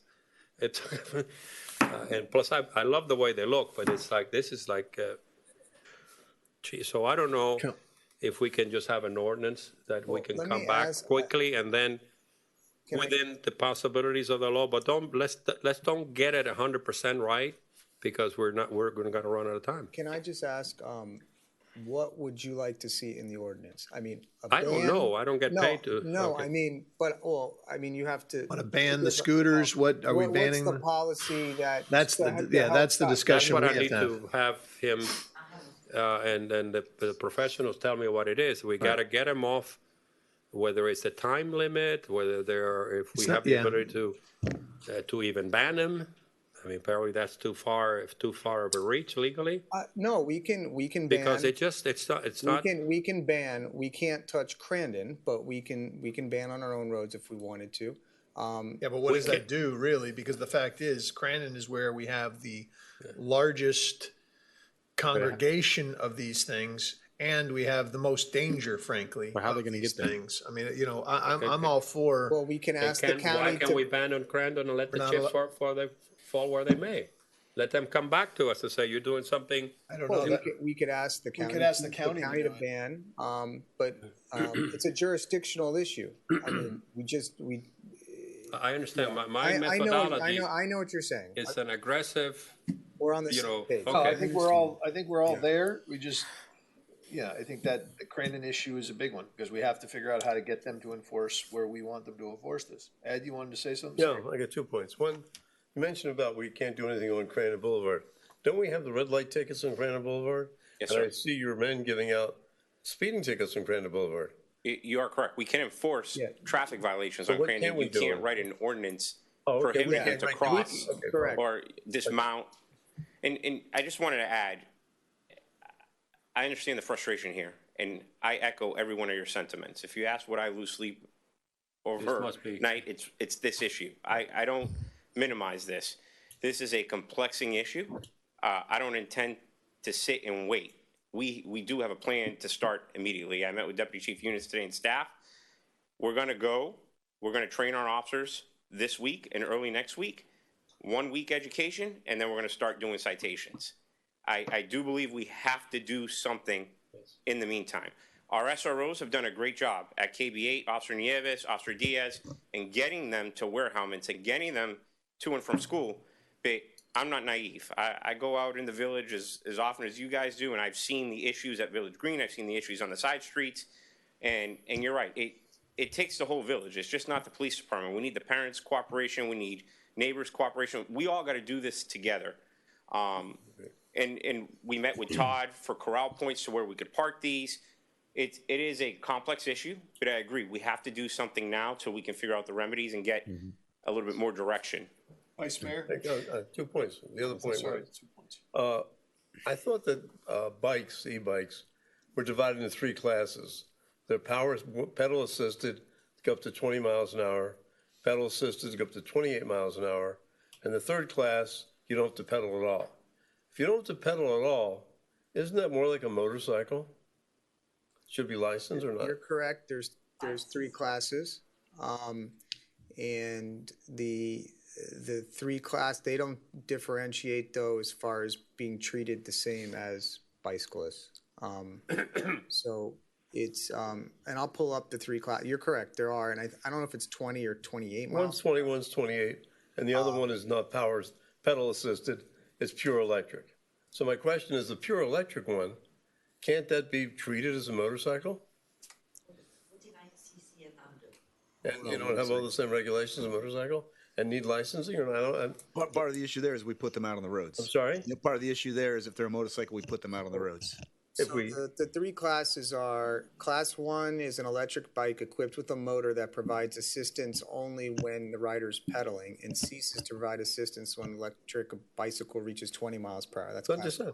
Class 2 is an electric bicycle equipped with a motor that may be used exclusively to propel the electric bike and that ceases to provide assistance when the electric bike reaches the speed of 20. So that's no pedal. That's what I'm talking about. And Class 3 is 28, and that's when you provide assistance only when the rider's pedaling. Yeah, So those are the 3 classes. Now, motorcycle is defined separately as a motor vehicle having a seat and saddle for the use of a rider designed to travel on not more than 3 wheels in contact with the ground. The term includes an autocycle but does not include a tractor, moped, an electric bicycle. so the So term does with not. the electric bike, Right. even though the- That's the problem that, I you know, there's, in chapter 316 in Florida statutes, that's exactly how it's written. I mean, The we've gone through definition. it over, there's an exception to every rule that, and. So we can have different rules for the village other than Granite Boulevard. In other words, we can say, fine, of the bikes, the electric bikes that are not pedal assisted, they can only be in the street. Bikes that can only go 20 miles an hour, we'll say, they can be, I'm just making things up. Yeah, I We think can differentiate, even the state We can do that. Yes, the answer is yes. So that we can go ahead and, because Like if obviously. you wanted to ban a certain class, we could do that. Which basically is like a motorcycle, but basically, Yeah. the state says it's not. Yes. So we can do this on our own streets. Yes. So we can come up with and how about in the scooters, the same thing, we can regulate everything on our own streets? We are on scooters, we can regulate on our own streets, but we are limited. Yes, the answer is yes, but if you're going to say, write an ordinance to require a child to have a helmet, well, they're already required to have a helmet, or require them to not ride on the sidewalk, they're not allowed to ride on sidewalks today. So it's actually the opposite. Like, we could actually adopt an ordinance to permit them on the sidewalks. Okay, my point being is that we can do it. So sorry, scooters not allowed on sidewalks? Motorized. Motorized scooters are not allowed on sidewalks. So could we enforce a law Yes. against these kids on the sidewalks of Crandon? Yes. And adults? We can. Yes, but The option, though, is That's- we're putting the kid who can't see over the handlebars On the road. on the road. I get that. I understand, but maybe that has the parent go, I can't do that. Yeah. That's how we reach the parents and go, do you really want your 8-year-old in the bike path or whatever on Crandon? Because they're not allowed to be on the sidewalks. Well, they can't go Uh, on the they're bike they're path not either. allowed in the bike path either. Oh, super. So they're in traffic. That's better. Then, I mean, I think that's a way, because look, then the parents will take the responsibility and go, oh, that's not right, but they're not allowed, under the law, they're not allowed to be on the sidewalks. That's already the law. Right, that's what I'm saying. The law, we're not changing the law. The law as it exists now, these kids are violating the law by doing what they're doing. Correct. We're just we're allowing it by not doing anything more than what we're doing. So I just want to be clear, so people at home, if they're listening, you will start an education campaign now for a week, and then after that, you'll start writing citations to these kids who are riding on the sidewalks, regardless of helmet or not, even if it's a warning, whatever it is, we start. So the intent of what we were going to enforce was the helmets, the riding 2 or 3 to a scooter. The discussions I had with the manager was a concern on enforcing the sidewalk because of the issue of putting them in the roadway. If that's the direction we want to go, I have no problem instructing our officers to do that. I do have. I know we all have. I have concerns with parental that. concerns about putting a bunch of kids on Crandon. I really think, and I would ask that you give the men and women of this department the chance That's for fair. a month to go the route that I recommend we go. And that's it. And we have to tackle this almost in a phased-in approach. And trust me, I know since I've been here that it's been an issue. And I've had several meetings with the manager, several meetings with the attorneys. The law is complex in how it's changed, and I've discovered this the last several weeks in conferences that we've had on what we can enforce, what we can cite, and that's the purpose of giving the officers the training, because we have to give our officers the proper tools so they know what they're writing also. And Chad's team is coming to train us. So I just want to, I think that Councilmember McCormick, what you said, 100% correct. I mean, this is probably the most dangerous thing that we have going on in the village at the moment. I'm always, the idea of banning something is always the last resort, in the way that I think. But in this situation, I think there's something very serious going on. And what Councilmember Laredo said, we're running out of time. And if we are not going to do something and something happens, everybody's going to be standing here going, how could you guys let this happen? I think if you guys remember Lime Bike, we approved them to come here to put bicycles in, and then they removed the bicycles and they said, we have a bunch of electric scooters for you guys. And we said, absolutely not. Get out of here. We don't want them. We don't want those here because it's dangerous because of the density that we have. We knew that this would cause problems. In Brickell, they have them all over the place. And I have watched, standing in front of me, people going by, and the thing just flips over, and the guy gets sent 30 feet, gets up with blood all over him in a suit. Just like, what happened, I mean, just got launched from this thing. I have had people send me videos of a kid crossing with one car parked, another one coming, hit the kid, and he sent maybe 100 feet. Probably didn't survive. If you send any of these things to any of these parents, they would double, I think they would rethink about buying their kids one of these devices. When it comes down to banning, I think that there is an alternative to this electric bicycles and electric scooters, and it's called bicycles, which is a benefit for all kids. It gives them exercise. I understand why a kid might want it, but I don't understand why it's so bad to have a bicycle. It does the same thing. It gets you to where you're going with exercise.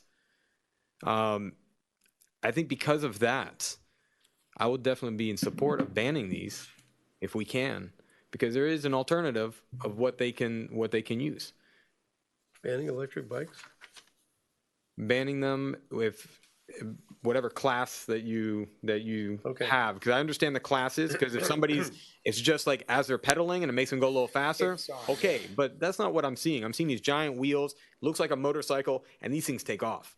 And you go by the school during pickup, it's a dangerous situation. These kids are flying around, they're going straight through stop signs, and we all know that children of this age don't understand the rules as an adult does. They don't understand the consequences from getting hurt or getting a ticket. They just think, go.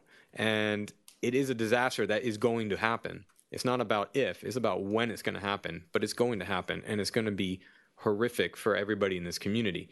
And I think we need to really look at this at a very strong, and again, banning things I don't like to do, but this one, I think this is very important that we consider this one. I suppose the recognition of these items is inherently and unmitigatably dangerous is the predicate for taking action. In Miami, didn't Miami ban the scooters? Yeah, but it's a little bit different because what they did was they had an operator. Those were the rental scooters. I see. So we have a different problem, and I mean they have that problem too. But I assume, but that's not what they were really getting at. I see. To piggyback the attorney, because I've contacted Coral Gables, I've contacted Hollywood, I've contacted other municipalities to see how we're just so unique because the scooters that we have on our island are all privately owned versus the commercial ones where you can limit the speed, you can limit where they go, you can geofence them. We don't have that capability because they're all privately owned. Yeah. Well, I suppose two takeaways. Talking with the county about Crandon is a no-brainer. It's always a challenge as to how to be effective in doing so, but we should do that.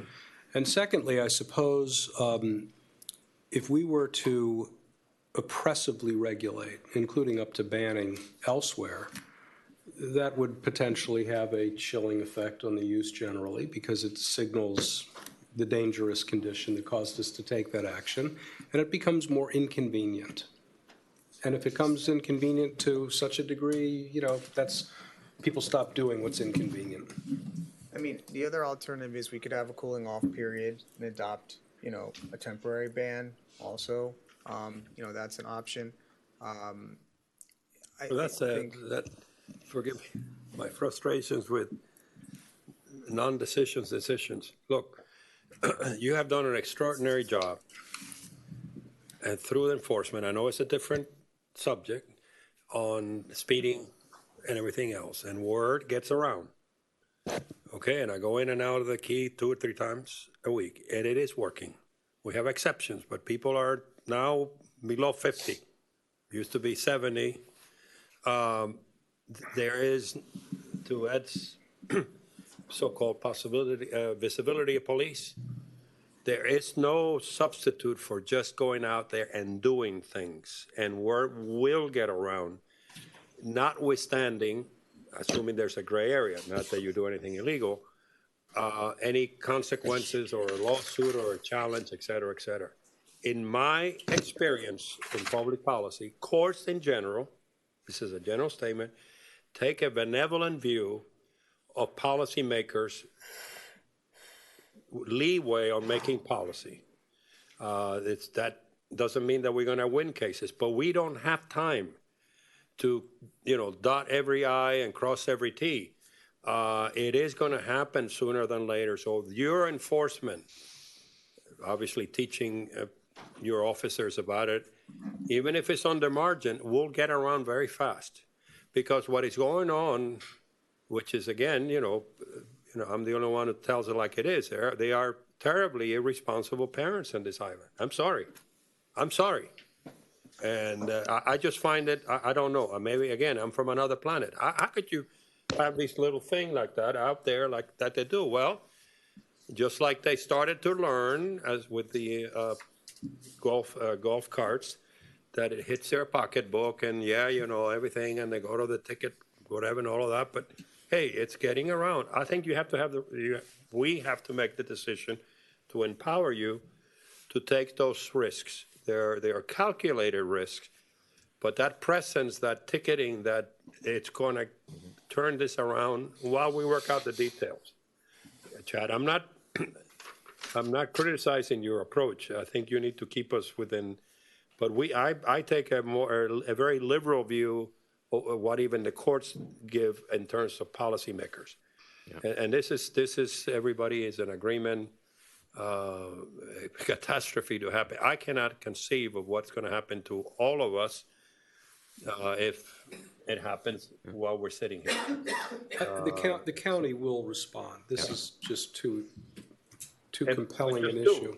Yeah. But, you cannot legislate where you don't have jurisdiction. Yeah. I think if you're going to do a campaign, though, I would do a campaign, a pro-bicycle campaign. Like, go back to bikes. Why? Go back to the bicycles. I think that, my daughter asked me the other day, I want one of those electric scooters. I was like, no, you're getting a bicycle. And I explained it why, and she's like, okay, I'm fine with that. So I've heard that walking is also a very salutary activity. Exactly. Well, these kids need exercise. Is that possible, what I just said, or no? Is it off the wall, or that you go out there and try to do enforcement? No, I truly do believe now that we've had an opportunity, and I've shared frustrations on calls with Chad and his staff to the point of apologizing because I want something done, right? But the issue is that we have kind of what Councilmember Kaplan just indicated is the legislative decisions are kind of withholding us, but it doesn't stop us from starting now. Okay. There are options, and all I'm asking is we're all in agreement here. Let us go forth with training the officers with the appropriate citations that we can write, give a week grace period, and then just like we did with the golf carts, we did a 2-week grace period. We've written 50 citations in a week since we've gone at it. So, like you said, the word will Chief, get out. I'll make that as a formal motion. Okay, and that motion, and is there, or can we add that we're going to talk to the county and come back to see if what we can do on the county roads? Yeah, to be clear, we will be enforcing the state laws on the county roads. Our discussion with Crandon is the bigger issue of just, potentially having the county ban them from Crandon. So the second, to add to that, or maybe this would be a separate motion. I'd rather have it separate. Okay, that's fine. That way, otherwise it gets all muddled up. Let's take that, which is actually his recommendation. I'll second that. We don't, as far as, I know Councilmember Laredo loves the motions, but I think we have your direction. We're good. I'd rather have a motion. It's on the record. It's in the minutes. It's fine. It's our policy decision. Are we in order? Given, underneath our rules, if you find that it's necessary, then, it's let's just call it, an emergency circumstance, then it's fine.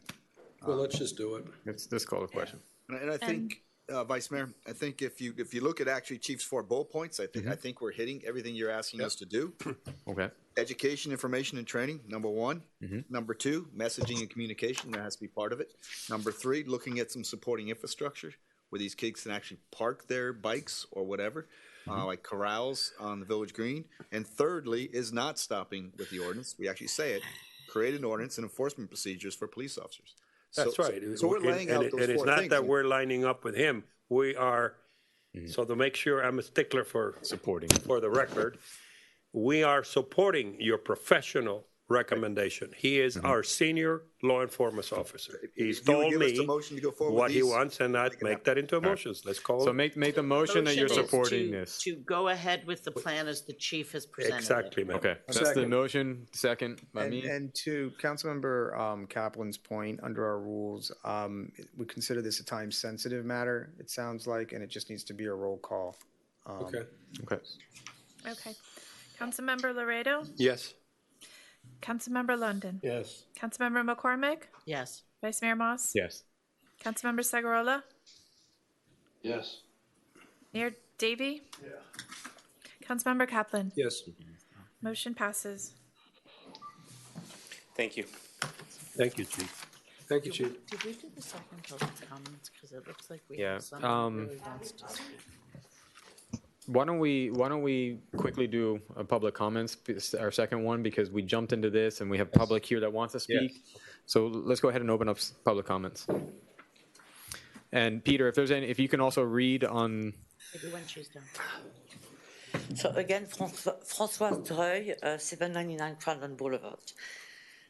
I don't think it was clear. You said you don't have jurisdiction on Crandon for the scooters, but you do for golf carts? No, we can enforce laws that are on the books, but we can't enact laws of our own where we don't have jurisdiction. Okay. I agree with everybody except I don't want to ban the scooters, but why don't we register them like the golf carts? Have a permit so we know who owns what. Control them a little bit. You know, they have to come, make sure the brake is working, the speed is not to 30 miles an hour, but 15 or 20. And I'm glad you passed the motion because there is an accident about to happen. And after this meeting, if something happens, they're going to say, you said it, and you guys didn't do anything about it. So I was at the meeting, the first meeting with Steve and Chief Police at the rec about the scooter. And I leave the meeting, I get on my golf cart on Fernwood, and here's a scooter with a young boy and a toddler. They ran the stop sign and the car slammed on the brake. I had it on the video. I came back and showed it, remember? And I said, this is the meeting we had about. Both kids would have been dead. So let's not wait for an accident to happen. Let's not ban it, but let's control it. And what are they doing on Crandon if a golf cart cannot be on Crandon? So where do we draw the line? I'm a big motorcycle rider.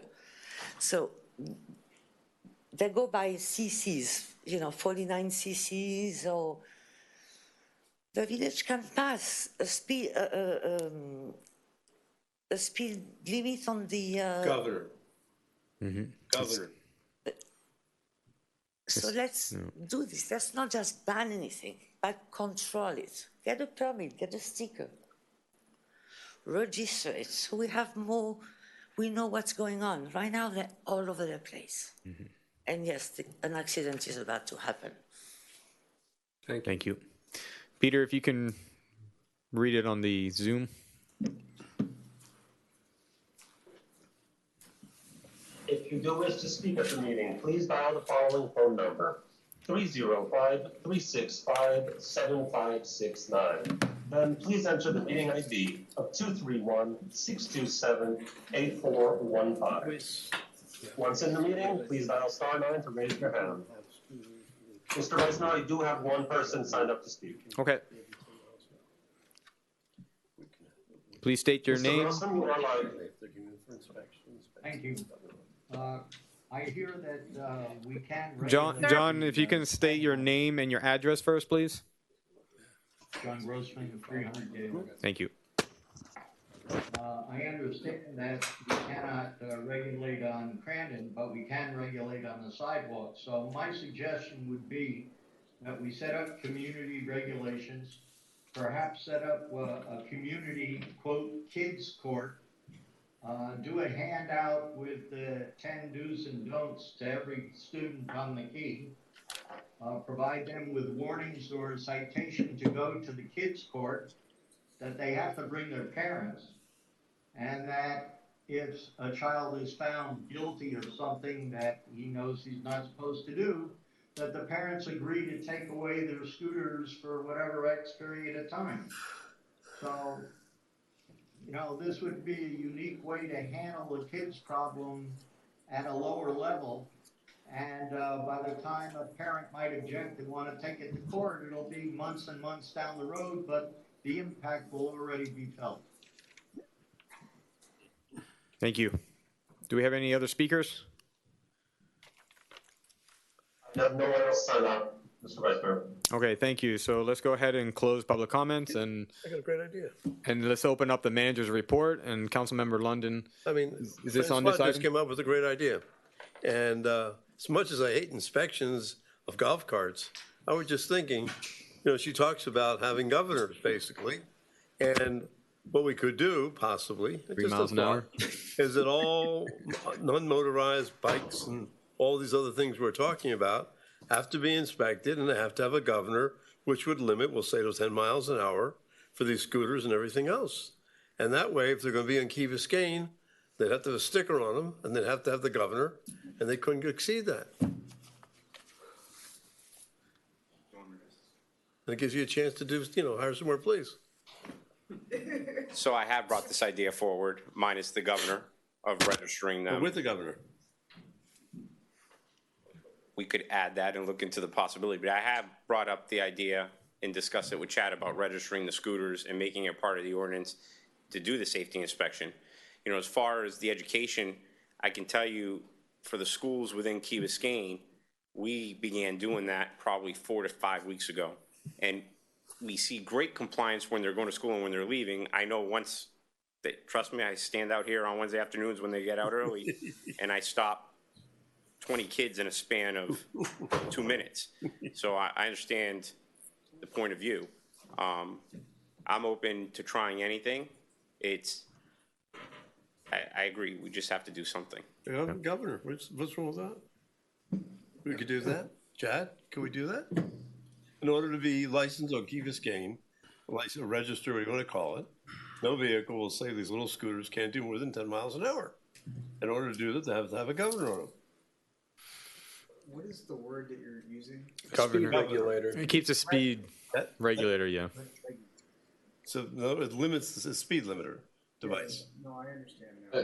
But That'd be by legal. doing that, you're effectively banning all the scooters.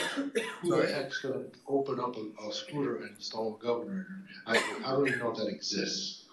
Well, that's what he's asking, if it exists. Oh, Yeah, what? It's electric, which is simple. Well, can you just look into it and get back to us on that one? I'll think look it's fine. into it. All right. Anyway, just a thought. Yes, sir. All right, manager, you got the floor. All right, I'd like to bring Chief Lang to give a very quick hurricane prep status. Good evening, Council, Mr. Vice Mayor. Emergency preparedness. You've heard us talk about this many times over the past. June 1st, we got hurricane season coming up. I think I have a slideshow coming up. But essentially, there's a hurricane guide. Looks kind of like this. Second slide, please. And it will be mailed to you and every resident like they did last year. We're working with Miami-Dade County. That's our expectation. One of the big things is we're trying to do is to communicate with our residents. You heard a little bit in the survey about Jessica Truitt and communications, what an incredible job she's doing. We have, third slide, please.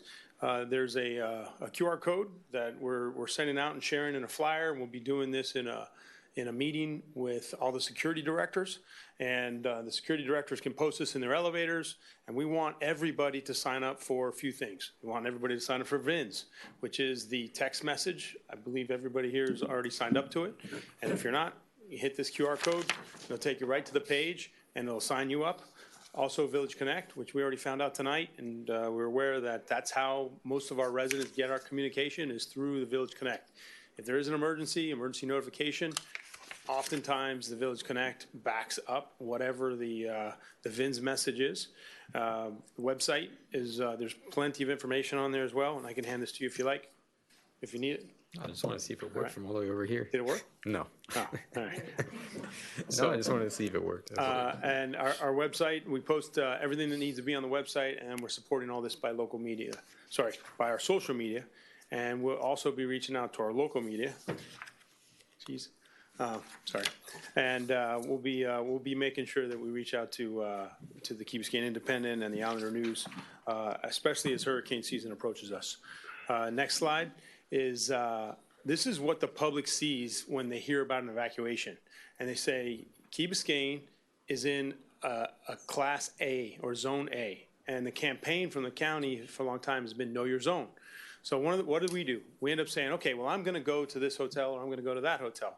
Well, if you think back to Irma, we got all the way up through C, and they were even entering into D for evacuation zones. And so what was happening with many of these hotels is they were canceling your reservation. So next slide shows most of the county is in an evacuation zone. And so in the hurricane guide that you're going to get, it has the entire county is provided here. Really, unless you're in Doral in the northwest section, there's nowhere to go. So what do? We want to make sure that we leave early. And the village is going to be promoting evacuating early. When Miami-Dade County encourages low-lying areas and mobile homes to evacuate, we're going to be pushing hard. If there's anybody in your family that has special needs or medical needs, we have an emergency evacuation assistance plan. Roxy over in the community center has been working with us and the Miami-Dade County for a number of years. Anybody needs emergency transport, we will help to arrange for emergency transport. I strongly encourage you to talk to your doctors if you have anybody that has special medical needs or is possibly bedridden or homebound. So finally, where you want to be is you want to evacuate to a friend's home, get out of town, hop on a plane, get as far away from as possible. Go to a hotel if you can, but be cautious. Your reservations may be canceled. And finally, a shelter is always an option. And there's very limited shelters that allow for pets, and very limited shelters that have any medical needs that they can provide. So, and lastly, on this topic of evacuation is make sure you let somebody know outside the evacuation areas and the storm areas where you're going, so there's somebody accountable. Next slide. So we leave the Key, and now the storm has made landfall, and what happens? As soon as the wind is passable, if you will, we have a plan to not only exit the Key initially, but prior to landfall. The village government, fire, police, we've discussed for the first time of having a stay-behind team, almost like to do reconnaissance and give us some intel, made up of some limited numbers of fire and police and public works. And so now everybody's off the Key, everybody's evacuated. How do we get back? Well, the phases is our plan. Initially, our emergency responders are going to come back. And then the most important thing for us is to try to get back to normal. So our essential services, Winn-Dixie, we want to be able to get our residents food, water, and ice, gasoline, medical needs, so the CVS, possibly the urgent care. And we're working on setting up this pass system, if you will. Then the next phase would be to allow for condo managers and commercial property managers to come back in to assist in arranging for the properties. And finally, the residents to come back in as the third tier. It may all happen at once, but this is the plan. The police chief and I have been spending quite a bit of time with our staffs to be able to make this happen. And there's some pictures up there. If you remember, there was quite a bit of traffic last time, and so we're actually meeting with the county to try to set up a little bit of traffic flow, to improve on traffic flow. So really to the community, I'm going to leave on this last slide with some action items. What do we have to do? One, make sure you have a plan. If you have anybody that has special medical needs, make sure that, that their needs are addressed, that they have a place to go. What are you going to do with your pets? That's always a big problem. We don't want people hunkered down because they have pets. And then there's a kit that we recommend that you put together. Your important documentation, cell phones, extra battery backup for your cell phones or your power equipment, flashlights, can openers, things that maybe we not think about. And it's a lot easier to do it when the sun's shining and you're not stressed versus running out the door. So that concludes the presentation. You'll be hearing more from us in the future as we get into hurricane season. And once again, not only are we ready, but we want to make sure our residents are ready. Yes, Any comments? Yep. Thanks, Chief. Councilman I'd Laredo? like to add to what Chief's saying. We've been working very hard over the last month, and we're going to actually plan to do an exercise in June. We looked at the most likely course of action and combined it with the most dangerous course of action and kind of combined those two, and that is going to lead us to have an evacuation and a reentry exercise to make sure that we're ready to go, pull the people off the island when it's necessary, and then as orderly as we can bring them back on when the time is right. Councilmember Laredo? Yeah, in the school of speaking plain English and the mutuality of taking responsibility, because it's not all it's our responsibility. Can you tell us and some of the residents who have never been through a hurricane why it is particularly important to evacuate this island and the burden it would put on our resources if people decided to stay? I don't know whether the legality of forcing them or not is an area people are, and particularly as it relates to any kind of injuries and all of that, and how your responsibility, because we have to speak plain English, puts a lot of other people, including people like yourself, and in danger, who you also happen to have families, so that we can, because a lot of people may not know that this is a particularly important area that we have to evacuate. So when high winds come, what we know, it puts basically a structure at risk, if you will. And the people, if they're inside because they haven't evacuated, they're at risk. If they try to escape, if they're in a single family home, they could be moving waters, believe it or not, here on the island. If you're in a high rise, which we know how many homes, if you will, or residents that are in high rises, the winds are increased the higher up you go. And your property in these high rises are at risk, and you start to flee. I have been in an unfortunate situation where I received a 911 call for a boat that was up against the rocks outside the Key Biscayne Yacht Club during one of the storms a number of years ago. I think it was the Evelyn. I don't know if anybody remembers that. And there were 2 people on board, and they put a distress call in for drowning. The winds were above 55 miles per hour. They were hurricane, like Category 1 force winds. We could not respond to get them. Those people made a choice and put themselves at risk, and they were asking responders to put themselves at risk. And that's exactly what we're trying to avoid. So that's a great question, Councilman Laredo. And if we can recognize it early, we evacuate, and you exercise your plan, we're not going to be putting themselves, responders, at risk. And the aftermath after a storm is, the mosquitoes are bad, you don't have any power, you're not going to have any water, you're not going to have any gas. And our goal is to get you back here safely as soon as you can. And that your life can be in danger, and you're not going to put other people's lives in danger because of you didn't do what you're supposed to do, which is a shorter, more direct way of saying this requires a responsible, response to your professional call for evacuation. Because sometimes people hear, you know how they are. And when I say we, including me, by the way, but I think that message has to be put out. We have a lot of new people that never been through a hurricane. We will be messaging pretty intensely into hurricane season. Any other comments? And I just add one more comment on top of what Chief Lang said. We got one way in, one way out. And so if you don't get out in time, you have no way to get out. Yeah. Which means you can't get to a hospital.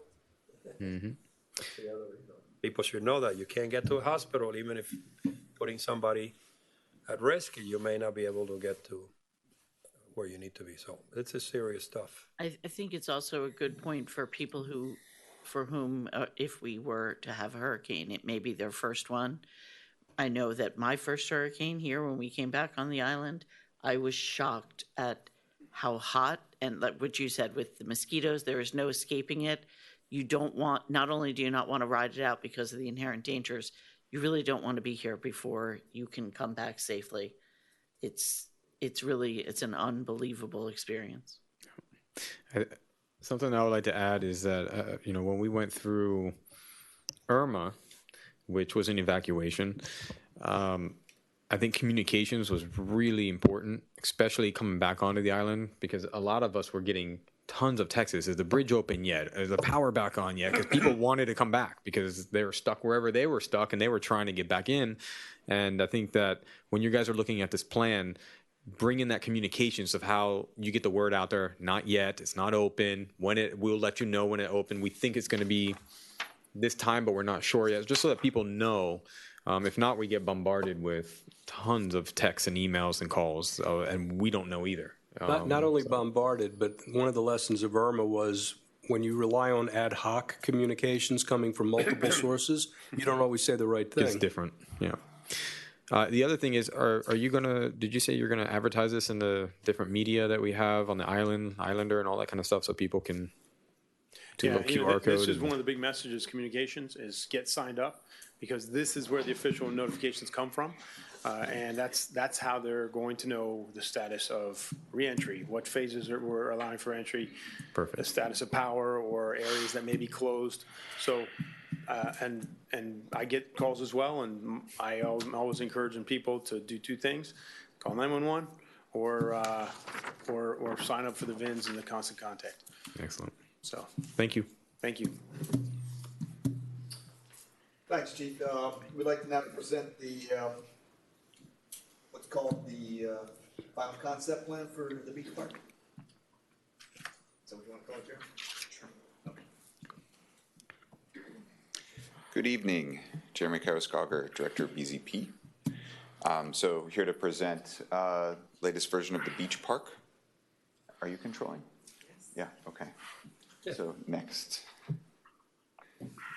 So we divvied this up for clarity and so we can understand some of the issues and some of the design work that we were trying to handle. So, but the big picture with this space next is it's going to the beach, and it's this amazing experience, which should be an amazing experience, but it's currently blocked by a building, and you don't actually have that view when you get there.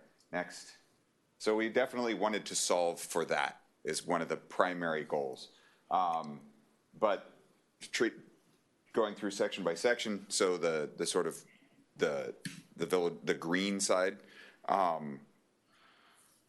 three main things we want to do there. Next is improve that entry gate, make that more of an architectural feature. This is the one from Vizcaya, just as an example, as opposed to it feeling a bit like a prison right now, I would say. Next. There is this incredible asset, which is this alley of trees. So definitely retain that and keep it as a primary feature. Next. And then the one that in this section at least would be the most work is to try and make the green space there a little bit more usable. So it has some strange cross slopes. So part of it would be to regrade that to make it a little bit more flat. So it's a little bit more useful for activities. And then when we add any retaining walls to make that happen, make them as seating features as well. Next. And then there's also a thought of putting a small stage for events in that space. Next. And then this is the active center. So this is the area that really needs the most work, frankly. Next. So we've got a couple different pieces there. The main one is that when you arrive to the park, you have this beautiful alley of trees, and then you're looking at the side of the restrooms. So we want to fix that. We want to solve that issue. Next. In addition, so replace and renovate the restrooms. Next. Look at the splash pad. So this is a frequent cause of cost right now because the equipment is sort of old enough where it's really failing pretty frequently now. And then the design needs to be updated as well. There's no seating around that. Next. Then we have sort of a strange condition where there's a ramp up and back down, which serves a sort of for ADA access to the pavilion, but we could do a better solution there. Next. We have within the pavilion space, there's some areas that have really become sort of unsafe structures, like coming back to the SEPTED principles. Like these are areas that are not you don't see or be seen from there. Next. And then there's just elements that need to be repaired and replaced that are beginning to fail. Next. And then something that really applies throughout the park is that there's a lot of addition by subtraction we can do. Simply by demoing some of the knee walls that are out there, we can improve sort of the flow through the space. Next. And then the restroom structures themselves are also beginning to fail. Next.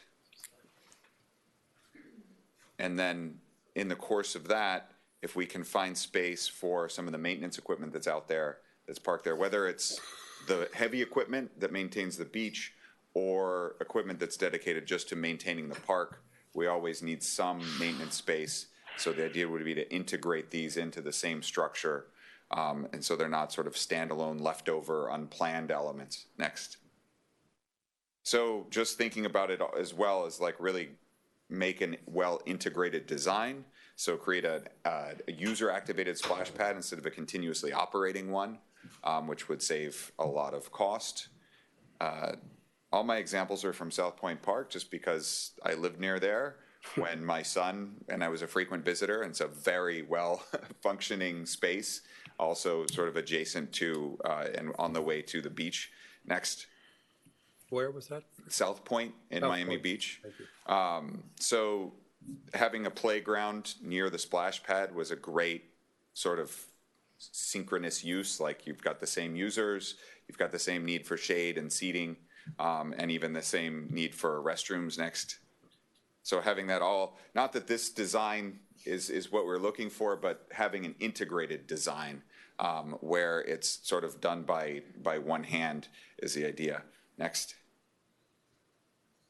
So coming to the Seaside Green, one thing I think is this is an amazing space, right? Like it has some issues, there's some maintenance issues, but as that elevated space where it's just high enough where you're peeking over the dune, it's in the shade, you're at the beach but not in the beach, is really an incredible feeling and one worth keeping.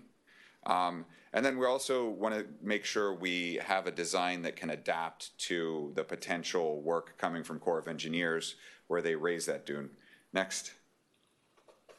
So there's also, even before we get to that state with the final design from the Corps, which could be a number of years away, we could certainly do a lot to improve the condition of the dune as it is currently, which is pretty significantly deteriorated.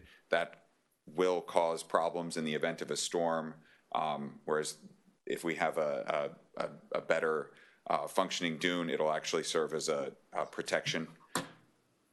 Next. So if we, anything we do, we want to take that into account, which might include needing to raise the path so you can do more of a walk over instead of the walk through that we have now. Next. So that would probably mean bringing the path up a little bit. There's good examples of going up and over the dune where it retains a lot of the structure in places as well. Next. And that's what we're sort of anticipating. Without knowing the final design, without knowing exactly what it's going to be, we do want to consider raising it up a little bit now, and then also through phasing, this is something we could add to later. Next. So we had a number of iterations for this, and I'm showing the sort of the final two, but with a strong recommendation for the last one. But just to show sort of where we were working next, there's a design where really focused on just that absolute straight shot to the beach. Next. But in order to do that, next, we had to the idea was to move the restrooms inside the pavilion, which is considerably more expensive than keeping them near where they are now, considering that you'd have to move all the plumbing, and it also decreases the utility of the pavilion. Next. But in both cases, Why you do diminish the usability of the pavilion? well, it would end up taking up quite a bit of the space. Quite a bit. Underneath, yeah, between the restrooms and the other uses that we need. So let me show you, because it's not just the restroom facilities. Next. So this is the other concept, which you actually still have a pretty great view. Next. It's just a little bit more, sort of looking through elements of the splash pad. It's not quite exactly on axis, but you still have a clear view. Next. And so the idea would be you'd have sort of a bar building pushed right up as far as we can go on that north property. But the bar building so it would have the restrooms next, but you could also put your fountain equipment in there visually screened, whereas right now it's sort of sitting out in the middle of the park space. And you could put your maintenance equipment, and sort of as needs, that building can be as long as it needs to be and really be still not interfering with the space in any way. Next, and talking to Todd and some of the programming requirements and some of the community needs, like that doesn't have to be just sort of the background. It can also be used for the wall-mounted exercise equipment. Next. And so this is the recommended design, where we're keeping a lot of the major elements in pretty similar locations, which, for underground utilities, plumbing, everything sort of in place for that. It should make phasing the project workable as well. Next. And then there is this idea that, so the pavilion has been used for performances, for events, and by sort of, as we need to elevate on that dune side, it actually creates sort of an amphitheater looking back towards the pavilion as well, and could be a great feature. Next. Yeah, just illustrating that. Next. So those are the concepts. Next. And then there's an idea of where the stage could be located in on the green. Next. So we're actually, in terms of phasing and thinking about how to move forward with this, we don't recommend that we shut the whole park down at one point and try and do the whole project. That, technically that might be the most efficient overall, but obviously we want to keep this as a working space, at least certainly for beach access ongoing. So next, so the idea we actually have some of the fencing work is already underway, but to focus on the area of need where we have some failing structures first, which is that active center. Next. And then the entryway features and improving the fencing, or adding to the fencing, which is currently being repaired. Next. And then focus on that entry green, where that can become a much more useful space. And then really pushing the seaside green portion off, which should get us to the point, maybe, depending on some variables outside our control with Army Corps of Engineers, where if we do get to the point where our phasing is aligned, we might have enough information from their proposed design to really incorporate it and build off of it, so we're ready for that in the future. And then we do have an overall budget for this, although, this doesn't take into account phasing. This is a pretty good rule of thumb, but it is based on today numbers, and we know that once we break this out and divvy it up over a number of years, that this will be subject to change. And I believe that's it. Let me ask you something. Sorry to. Go ahead. When you said exercise equipment, I just got a little bit in the green area. Physical exercise, fixed exercise equipment? Yeah, let me go back. Okay. Actually, the idea is we're going to have a building where the restrooms are and some maintenance equipment are. So the idea would be to use wall-mounted equipment. So like pull-up bars and that sort of thing.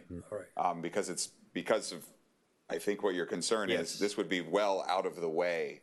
Yes, you don't want to spoil a Right. wonderful nature by putting those, like they have in other parks that are much bigger. And therefore, the green areas in the first segment can be used for, the kind of, well, of course, yoga and other kinds of things that take place now at the Village Green. That could be in that area. Would, in your facing period, is it possible that the Vizcaya-like entry be built now, or is that going to be obstructive then to further future? The reason for it is people are hungry for seeing something beautiful, and they also say, well, something is happening, rather than seeing construction. But I know that may restrict some equipment later. Just think about it. Yeah, no, I think there's probably a way where it could work, because there's, not that it's the way it functions now, but the way they bring maintenance equipment is from the side, not through that front entrance, which is it's problematic because it's all worn down, but that's still a pretty logical way to bring equipment in. So there's actually, I think you could probably and it's do the some most improvements immediate on the front. aesthetic satisfaction or gratification of the taxpayer saying, oh, nice, it looks a nice entrance. Okay, wonderful. I mean, I think that the second option is better than the first option. I understand the direct view, but sometimes the angled view is a little bit better. Yes. And I don't like the idea of using up space inside the pavilion for bathrooms and things like that. I actually don't really like the idea, the way that the pavilion is now, where you have this kind of element in the center and everybody's kind of walking around this element. It almost seems like that element should be off to the side, so it's a nice open space. I've used this park for my kids' birthdays, birthday parties. This is an excellent park, and usually we take up part of the pavilion out towards the green space, and if you put a kid's playground, little playground there, it'd be great. It almost reminds me of what's happening at the beach club next door, where they have the playground and the sand, and the kids love it. I mean, and it's not even that much of stuff that they have there, but combining that with the sand and they have parallel bars there where people can actually do exercise on, but the kids can also play on that. It's quite nice. I know that there's restrictions on this park, but is a sand volleyball court out of the question to put on this piece of land? Because I don't know if there's some restrictions. But I was just thinking about like teenagers, because every time I'm at the beach club, the teenagers are over there playing volleyball, which, we just got a survey that one of the biggest things in the Parks and Recs is things for teenagers. So, and if people aren't playing them, it's not like a big crazy thing. I mean, it's just sand, and it can be next to the playground or whatever. So I don't know if there's any type of restriction we have over there of active uses in that park. The only restriction that I'm aware of is whether or not the use would be a nuisance. Okay. That's it. All right. I'm glad you didn't say pump track. I did not bring that up. Yeah, we can take that into consideration. You see, one of his course of actions also shows a stage. And so, we would recognize that we're restricted from being a nuisance, so we would make sure that They might. all sound. And then the other thing that I just really quick, I disagree with is getting rid of knee walls.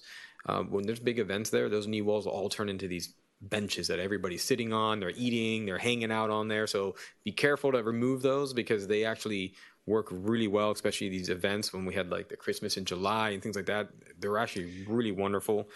Two other things. That's a good point. We put money into building this. Maintenance needed to be top priority to maintain these. I think that the pavilion we have now had been let go without maintenance, and you can start to see it deteriorating. So we got to be maintaining that.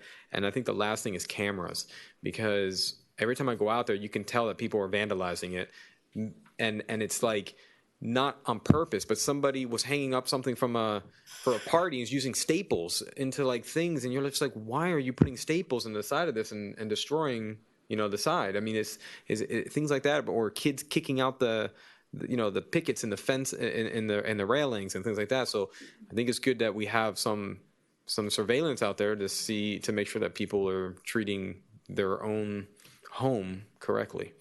But thank you. Anybody else have any comments? Just wanted to, oh, sorry, go ahead. Just a note to pay attention, if you could, to the landscaping buffer, at the beach club parking lot. It's elevated. You look out over this kind of sea of asphalt. It's not the best.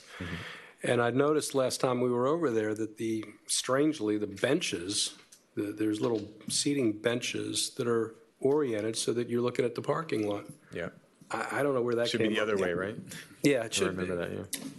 No, and I actually don't think, like, those benches are in a strange spot, right? Like, you're gonna pause and sit on your way to the beach or on the way to the pavilion or on your way to those, very cheap but amazing Adirondack chairs overlooking the beach. It's an odd moment. Maybe a knee wall. My comments on equipment, you have to have a philosophy. I've been exposed and I've sent Todd over the years pictures from parks all over where I travel, including the middle of the state, and small communities are doing incredible stuff. You cannot improve much on nature. You really cannot. And we are blessed with a beautiful piece of property. So let's make sure, I've been advocating for outdoor volleyball courts, but I want to remind ourselves that the green area that we invested in the Village Green is now, we've dedicated to the new generation, and passive parks are out. So let's just don't be so utilitarian, accommodate here. It's like, oh, but all of a sudden we wind up with another athletic field / beach park way, and it's a delicate balance. So I'd be careful to. You just have some wonderful. I agree. I mean, the idea is to do a very light touch here. You I cannot think improve some of the on original nature. concepts were more aggressive with redevelopment. And one defaults into utilitarian, because we need this, we have so many needs, but an awful lot of previously paid for gigantic green areas have become full-time playing fields, and that's a tension in the community, not a negative tension, just a generational thing. So, by the way, all of this is doing in-house? You're doing this all in-house? No, we did this with Peacock Architects that generated, I think they generated about 5 different concepts, and I worked with them to And you sort have a of land it. timetable, or you're going to tell us about it another day? So honestly, other than phasing and how to approach it, I think now we go back and we break it up into pieces, and then the budget will start to be more meaningful. Okay.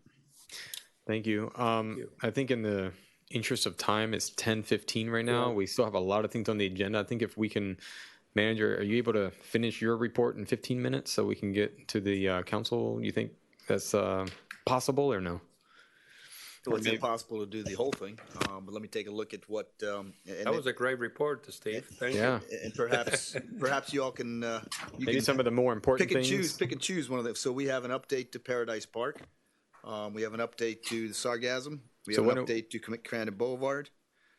You can see the septic to Paradise sewer. Park is very obvious. People want to know what's going on. Yeah, we want to know when it Behind the starts. green- Okay. Behind the green fence. And we were able to give you that. We have an update to public records access. We'd like to give you a presentation on the impacts of inflationary pressures. I think the council should understand that. And then also we have a CIP update. I would recommend we skip the Sargassum. You see the septic tank? Can you just give us a quick sargasm, just a really quick 3-sentence update on that? It's 3 seconds, Roland. Councilmember McCormick wants to hear it. Sorry. Achievement for Roland to do something in less than 3 seconds. Well, we have the Go for it, 3-minute brother. thing. Yeah, we'll use the clock. As far as Sargassum's going, the new contract is going very well. Okay. People are satisfied. In the last they came online in December under the new contract and a new way of dealing with Sargassum. It's been light through the months of March. April was heavy, which was a little surprising because last year May was heavy. We're anticipating Sargassum this summer.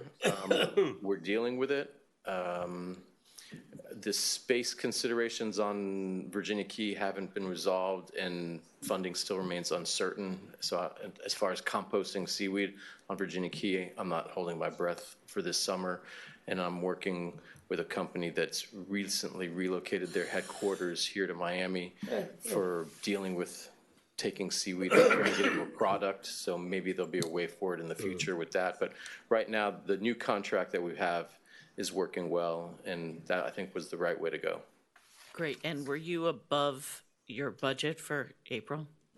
Right now, we've taken more trucks off than we did last year, but it's accommodated for in the budget that we set for this year. So we're not going to be in the same situation we were in last year.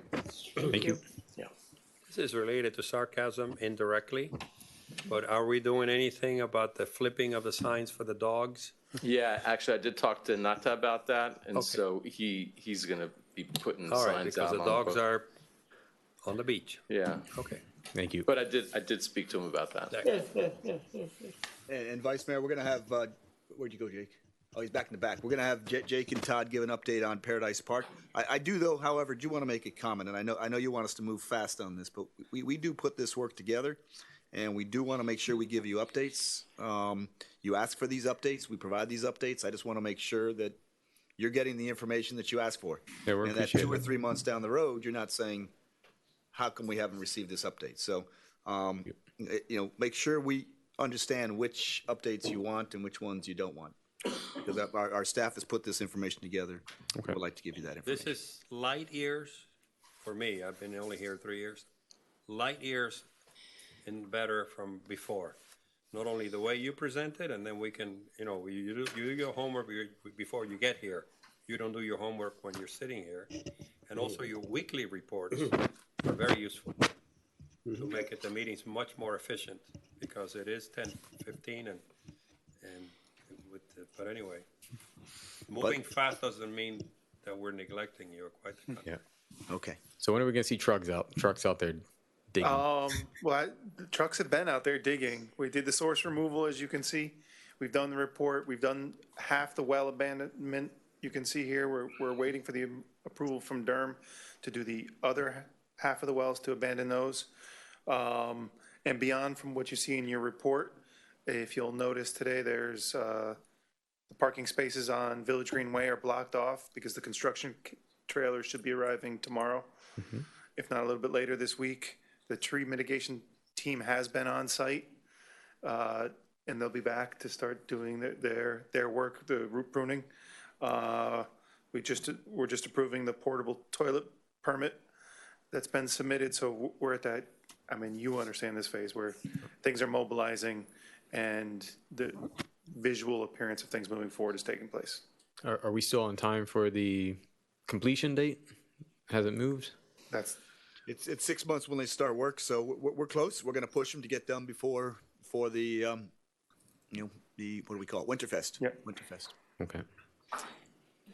Thank you. One of the things that has delayed us, and when Benjamin gets up here to talk about the inflationary pressures we're facing, has been, they've come back to us and say this is actually going to increase in costs. So we've been negotiating that, number one, and then also looking at how we can cover some costs, such as undergrounding, with maybe some other funds as well. So, he'll give you some more update on some of the impacts we're having with that. Thank you. Any other questions? Everybody else is good? All right. Jake, if you could give a 3-minute on Crandall Boulevard. If you could hit the key slides.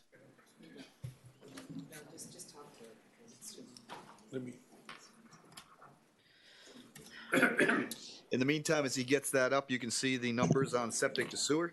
We're actually down to 9 septic tanks that are not connected, and with a total of 24 in process. So, almost there. That's wonderful. And they already completed the beach club already completed complete. theirs, which was a major one, right? Yeah, we connected the beach club, and they've also, looks like they've done some work on their. Yeah, I think they already connected. Yeah. Excellent. Crandall Boulevard, I'm going to go very fast. I have a presentation, but it's about 25, 30 slides. So in interest of time, the biggest segment of Crandall Boulevard safety improvements is constructing a dedicated right turn lane on Crandall Boulevard going south to Harbor Drive, as well as extension of the queuing lane Key Colony. Plans are done, 90%. We submitted to Miami-Dade County for permitting about 2 to 3 weeks ago. They got a couple more weeks to give us the comments. We are still on target to do construction this summer and construct those 2 segments. And as far as analysis of other things such as reconfiguring crosswalks, investigating possible ingress or egress from to Key Colony from Sonesta Drive, and Grand Bay Drop intersections being analyzed. We received a draft report from the engineering firm yesterday, Monday, and we'll review and they'll issue a final report.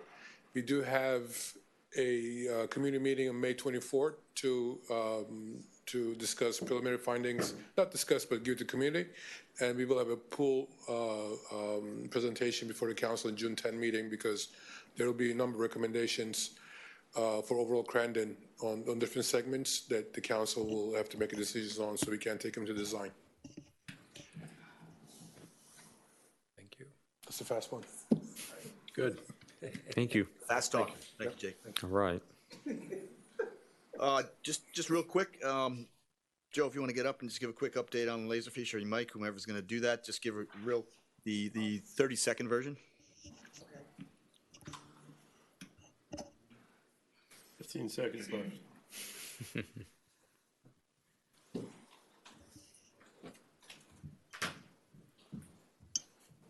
Good evening, everyone. Jocelyn Musavu, Chief of Staff.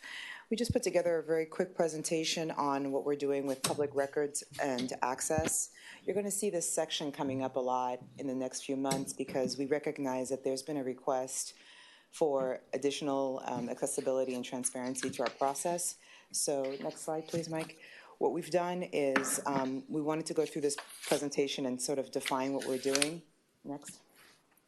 So we'll leave the slides up and have them available on the website, but we wanted to define our process by making sure that we render available selected records to the Key Biscayne community and to the public. Next. We wanted to define our objective and make sure that we follow state statutes when we're doing this. So we kind of quoted 119.1 in understanding what it is that we're presenting to the community when we're making our records available. And finally, we want to also define to the community and to yourselves that it's the Information Technology Department, the Clerk's Office, and the Finance Department that will basically take the lead in moving this process forward. Next. What our public records access is, in a nutshell, next, is basically we're going to be focusing on the yellow bubble here, which is the Laserfish, the document repository. Next. What that does is that provides basically access to everyone and provides access to a lot of data and information. Next, the second aspect of our public records and access is going to talk about transparency, which will have more of a financial component. And the third piece, next, is the public records process. So you will see us bring this particular aspect of our public records and access process in this order. Next. This is just a basic listing of what is available in Laserfish, which is basically we make available to the community and to the public our adopted budgets, contracts, minutes, ordinances, and resolutions. And these are the dates. And then what we were going to do was going to share with the community and you all a link to what we do in Laserfish and how to get into it and how to understand going through the process and going through the documents. So that was basically the presentation in a nutshell. We had about a year ago, I guess, or Benjamin can correct me, we gave X amount of dollars so you could buy new software, and all our financial records were supposed to be on public display. I asked about this, I think, last October, and I was told by April everything would be online. Is everything online today? I'll answer what it is. So the big purchase that we approved the prior year was for the full ERP financial software. That has been fully implemented, and we used that for this audit that we approved at the last meeting. The transparency portal still needs to be implemented. It's a separate module we bought from the same company. That has yet to go online. In the meantime, however, we are publishing on our website the monthly check registers, so you have access to that. Additionally, we bring forward the quarterly financial reports as part of the council agenda. because that's not ready, I guess we're mitigating it by providing it to you in another manner, but we're still anticipating it coming on. So when do you anticipate complete financial transparency of everything we do? My goal would be by the beginning, before the start of the next fiscal year. So over the summer, fall, we will work on Still getting it take done. that many more months than you expected. So it's not just staff availability, it's also on the provider of the software that we purchased. They have to bring in. What the stuff you said, what we were gonna buy, you had enough software to put everything on. I think the last time you told me was April. Now, we need more stuff. We had more a software. setback with the provider who does the software on their implementation team. They've had staffing issues, so it did set us back. Okay. So now compared you to what I figure by projected. September 1, we should be fine. I think we should be fine by then, yeah. I can mark We'll that continue, down. obviously. I can mark that down. Mark it down. Okay. Would you mark that down, Louis, please? Thank you. No, what I wanted to clarify though is that, well, no, because I know you didn't mean it that way, but we do have transparency. We're trying to make it more efficiently. More accessible. Anybody can No, look I know, at it. but I know people can take words and, Well, you know, I got my Available, dictionary, how's that? yeah. To speed it up and to take the burden of the staff. More accessible. But we have full Everything's available. accessibility. They find out what we're stealing and, wasting and everything else. That's right. Keep us straight. So I want to be clear, every check that we, People don't Separate understand that sarcasm pizza sometimes. portal, so people can see Ed's orders. What? A separate pizza portal. no, I just want to be very clear. Currently, every As a check matter that of the fact, village that's a writes good point is, on transparency. What is the extra charge that he always overs If it does jalapenos outside on of the budget for the 6 of us? He has to have a special meal. pizza. well, with, That's something you should. with put budget season coming up, I'll star that line item and we'll discuss it in length at those I hearings. think it's $5.99. Is there still pizza left back there?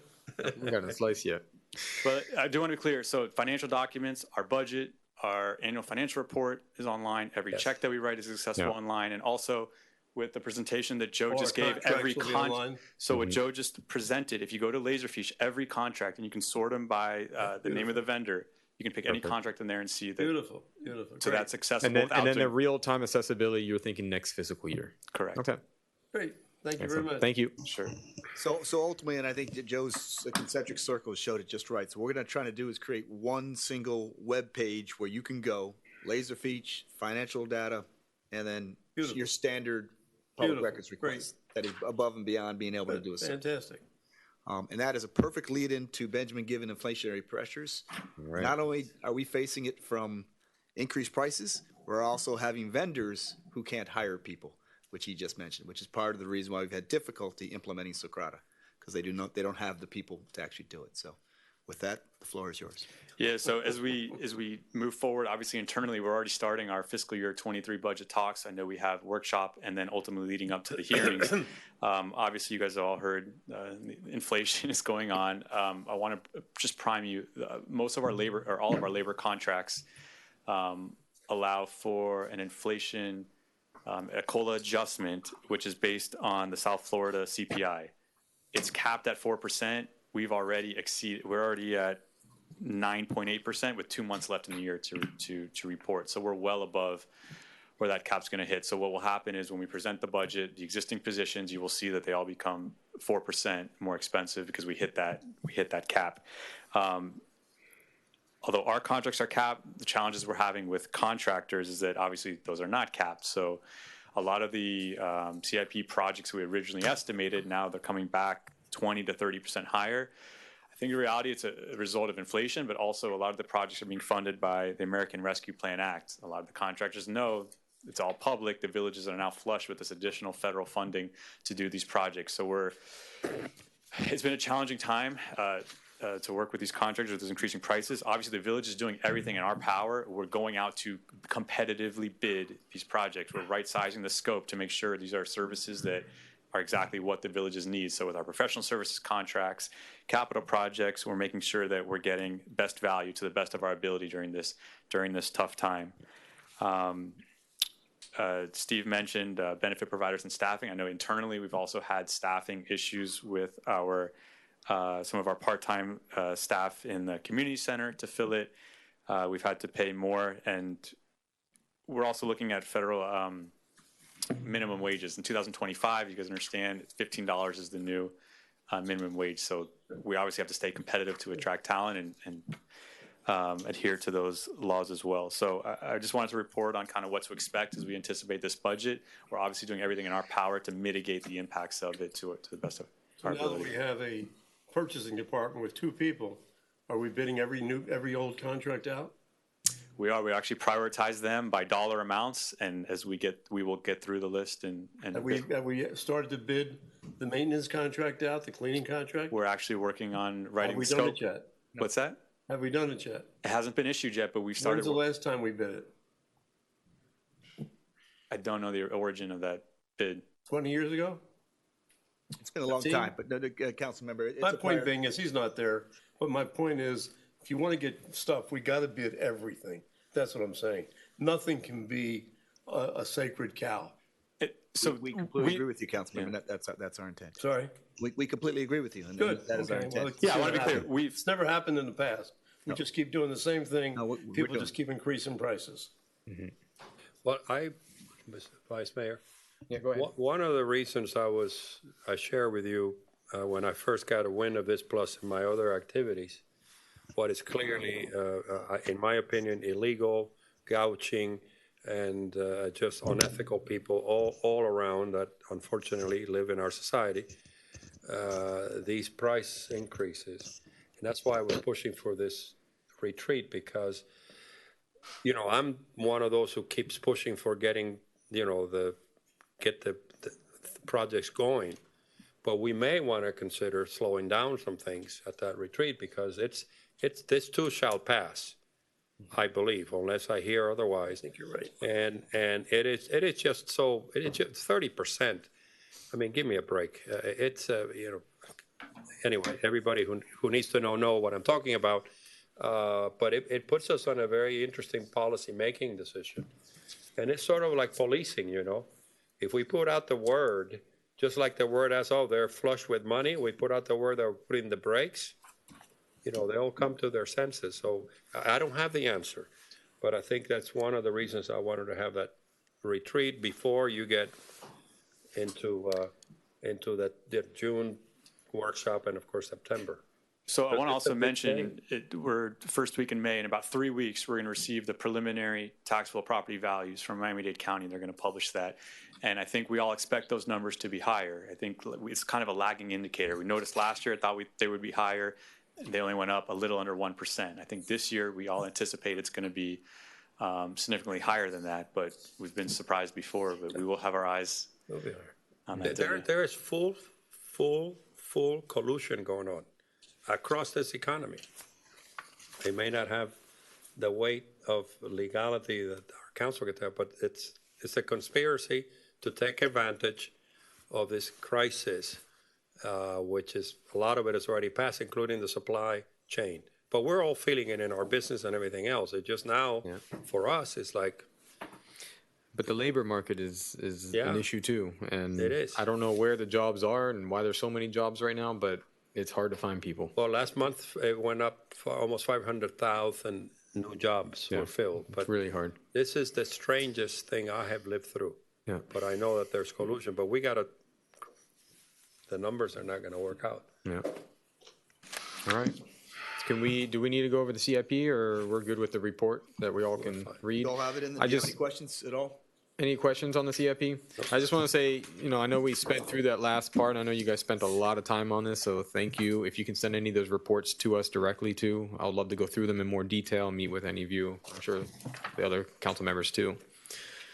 And one other thing, I don't know if Councilmember Segurola is on, but if you could turn off your cameras, making a lot of flickering, if that's possible. I am. All right, we can't see you. We're just getting a lot of black flickering. It may help. Thank you.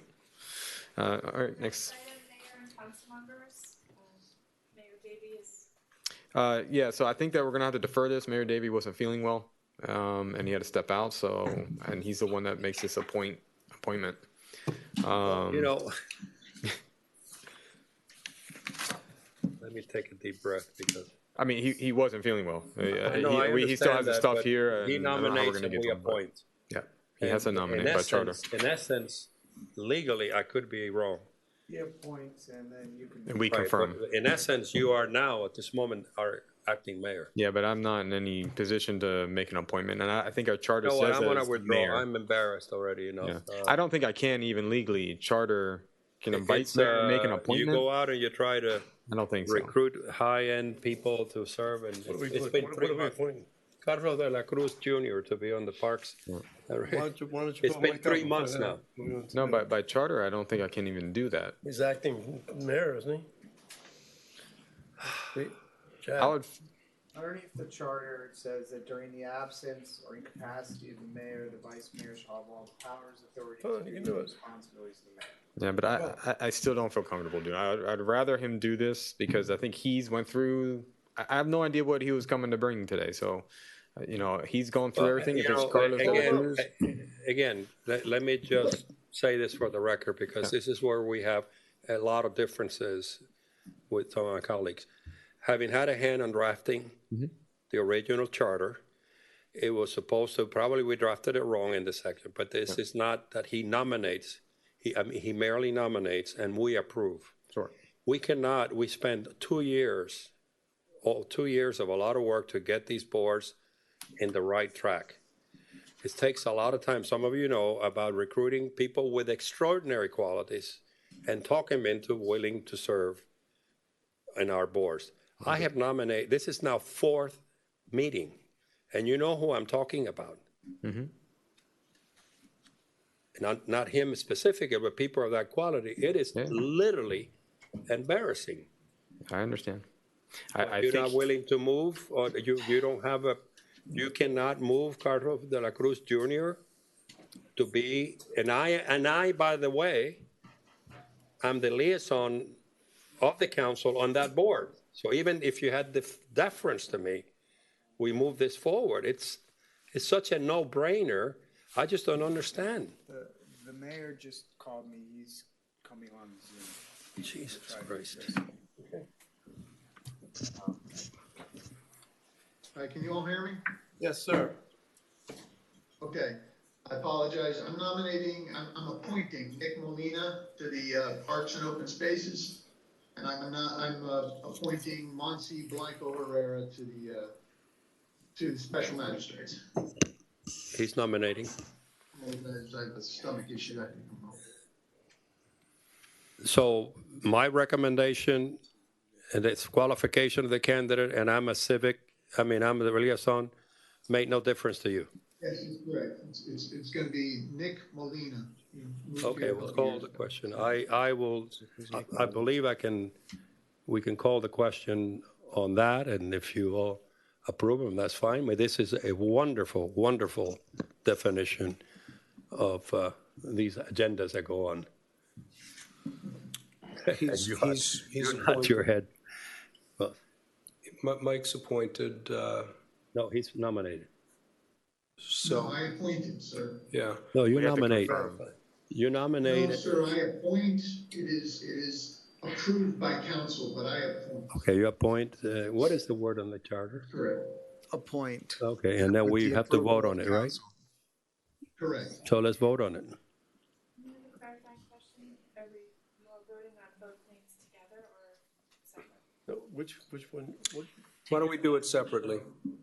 The parks For Parks and Open Spaces, I'm appointing Nick Molina. Who happens to be Call that. the chairman of the Everglades Foundation. Third generation. No, Carlos de la Cruz is a great guy. Yeah, right. We need a motion for that. Mike, you used to be a great guy sometime before I met you. What can you do? You don't disappoint, my friend. Okay, we need a motion. I move it. Sorry. And a second? Is there a second? I'll second. Thank you. This is only for parks, right? Yes. Parks and public places. Councilmember McCormick? Yes. Vice Mayor Moss? Yes. Councilmember Segurola? No. Mayor Davey? Yes, I don't vote. I appointed. I'm sorry. Councilmember Kaplan. Yes. Councilmember Laredo. No. Councilmember London. No.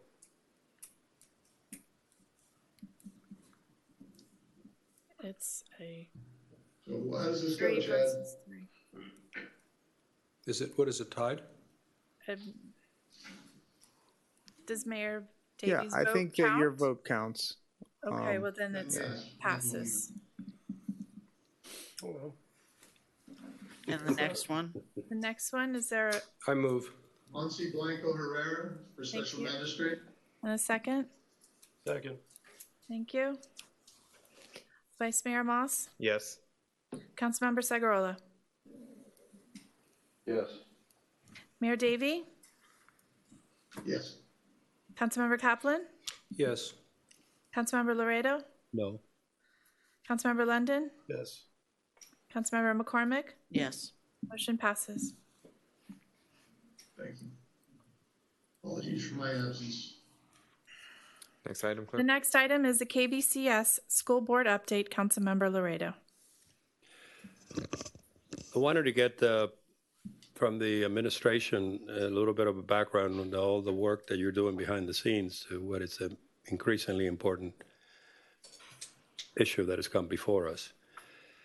And it's come to our attention today that one of the key things are immediate need is the budget, to find out what the principal is proposing. Heretofore, there seemed to have been a lot of give and take, and not that they were in any way, the principal has all that power to recommend. And there has been no response to requests from heretofore active people from her to share her thoughts. And so I wonder if you can intervene and try to get, since we contribute some money, to see if that can happen so that the dialogue on this issue can move forward. But if it's true, which happens to be true, I saw some emails that she's not responding to any requests. I don't know what else we can do but turn to you on behalf of a lot of these parents that are frustrated. Councilmember, I'll be happy to reach out. Obviously, this is a school board budget. Obviously, my authority is more relational than it is direct, and I'll do that. See if I can get a copy of that budget. One thing I would do, and have talked to the principal about this, one of the things that does hurt this community is many of our parents, for many reasons, whether they're moving, coming in, or traveling, do not sign their kids up early enough. So unfortunately, our budget is not as high as it should be as we enter into the season, the school season. So that's also what we're working with the principal. I've got Jessica working that hard between Village Connect as well as with the Islander, making sure we get the word out. Register your child now so they can actually count that towards their budget. Yes, I know that you have jurisdictional limits. I wanted to, obviously, we never even had, as I understand from a lot of parents, that never had management involvement before. But we made a policy decision to resolve the problem or to be a facilitator. And I guess there is such a deadlock that I can't even share information that they're used to with the previous principal over the years, and give and take and differences that disagree agreeably. This is like a Chinese wall, which I'm surprised. I don't understand. So it's to see if you can facilitate. No, without a doubt, I will. On our behalf, yeah. What I could say is I'll Because that definitely way reach we out. can bring down the temperature, and try to, but when you don't get, people, it's hard to get. You heard it. I heard it the same time you heard it this evening. So, I will actually reach out to that lady who mentioned it, try to find out more information. Councilmember I hate to be McCormick? boring, but basically, if they get all the people in the school bus, go down to the board meeting, it's the only way. I mean, great to Steve to talk to him. They have But gone. that'll probably, but you gotta do that, as I told the people, you gotta go there every meeting. I understand that, but the budget is being prepared right now. Councilmember McCormick, go ahead. I do think that we've come a long way in terms of our diplomacy, and I think it's working. But I want to just touch on something that the manager said. This has been an ongoing, very specific Key Biscayne problem, not availability of and access to the budget. that is concerning, and that is something that I thank you for asking him to see what he can do diplomatically about trying to get that sort of visibility for the parents, because that is something that's typically shared at an ESAC meeting, even as it's sort of an ongoing thing. But it is a Key Biscayne problem that we have had for many, many years, that people do not register their children for school until like the first day or even into the first month. And unfortunately, the way the school district operates is they formulate budgets and allocate funds to schools significantly earlier than that. So very often, and we've seen this with previous administrations, and I know Loudy spoke of it, where they got rid of teachers in the expectation that the budget had shrunk, whereas then people registered later, and then come October, they're allocated additional funds. So I do want to just commend the administration and Jessica for helping in this regard. Although we are separate, I do think this may help address what has historically been a very big problem for every administration, that they have to try to juggle keeping staff that they anticipate they will have the money for when they no longer do have it in the middle of the summer. So I think both of those actions are necessary and very good, that advocating to try to get some visibility into the budget as it's being created for the next year, but also certainly trying to encourage people to register their children early and before the school year starts will make a tremendous difference for whoever the administrator is. And I think, as we said, they're making budgets now, so if we can get people registered now, because that's going to have an impact on how much funding is available. Excellent. Next item is solid waste contract negotiations for side yard pickup. Vice Mayor Moss. Yeah, I just want to bring this up. I've been talking to the manager about this. We did have a 6-0 vote in the last meeting for the manager to go back and negotiate a 50% reduction in the side yard pickup, because they're doing half the job. We'll do the other half of the job. Talking to the manager, that negotiation came to that either you have the service or you don't have the service. There's no 50% in between. I've been continuing monitoring it. It still hasn't been done, but I can tell you that yesterday was the first day I saw them actually take the cans back in my house with a pickup truck behind them, following them, even though I have a video of the pickup truck like a month ago following them and them not doing it, but this time they actually did it. So what I suggested, at least to the mayor, that maybe or the manager, that we should bring this back up to the board, because I know that we're on a timeline, because when this hits millage, we paid a whole nother year again for that service. We need to make a decision whether we're going to hold them accountable and keep the service, or we're just going to remove the service.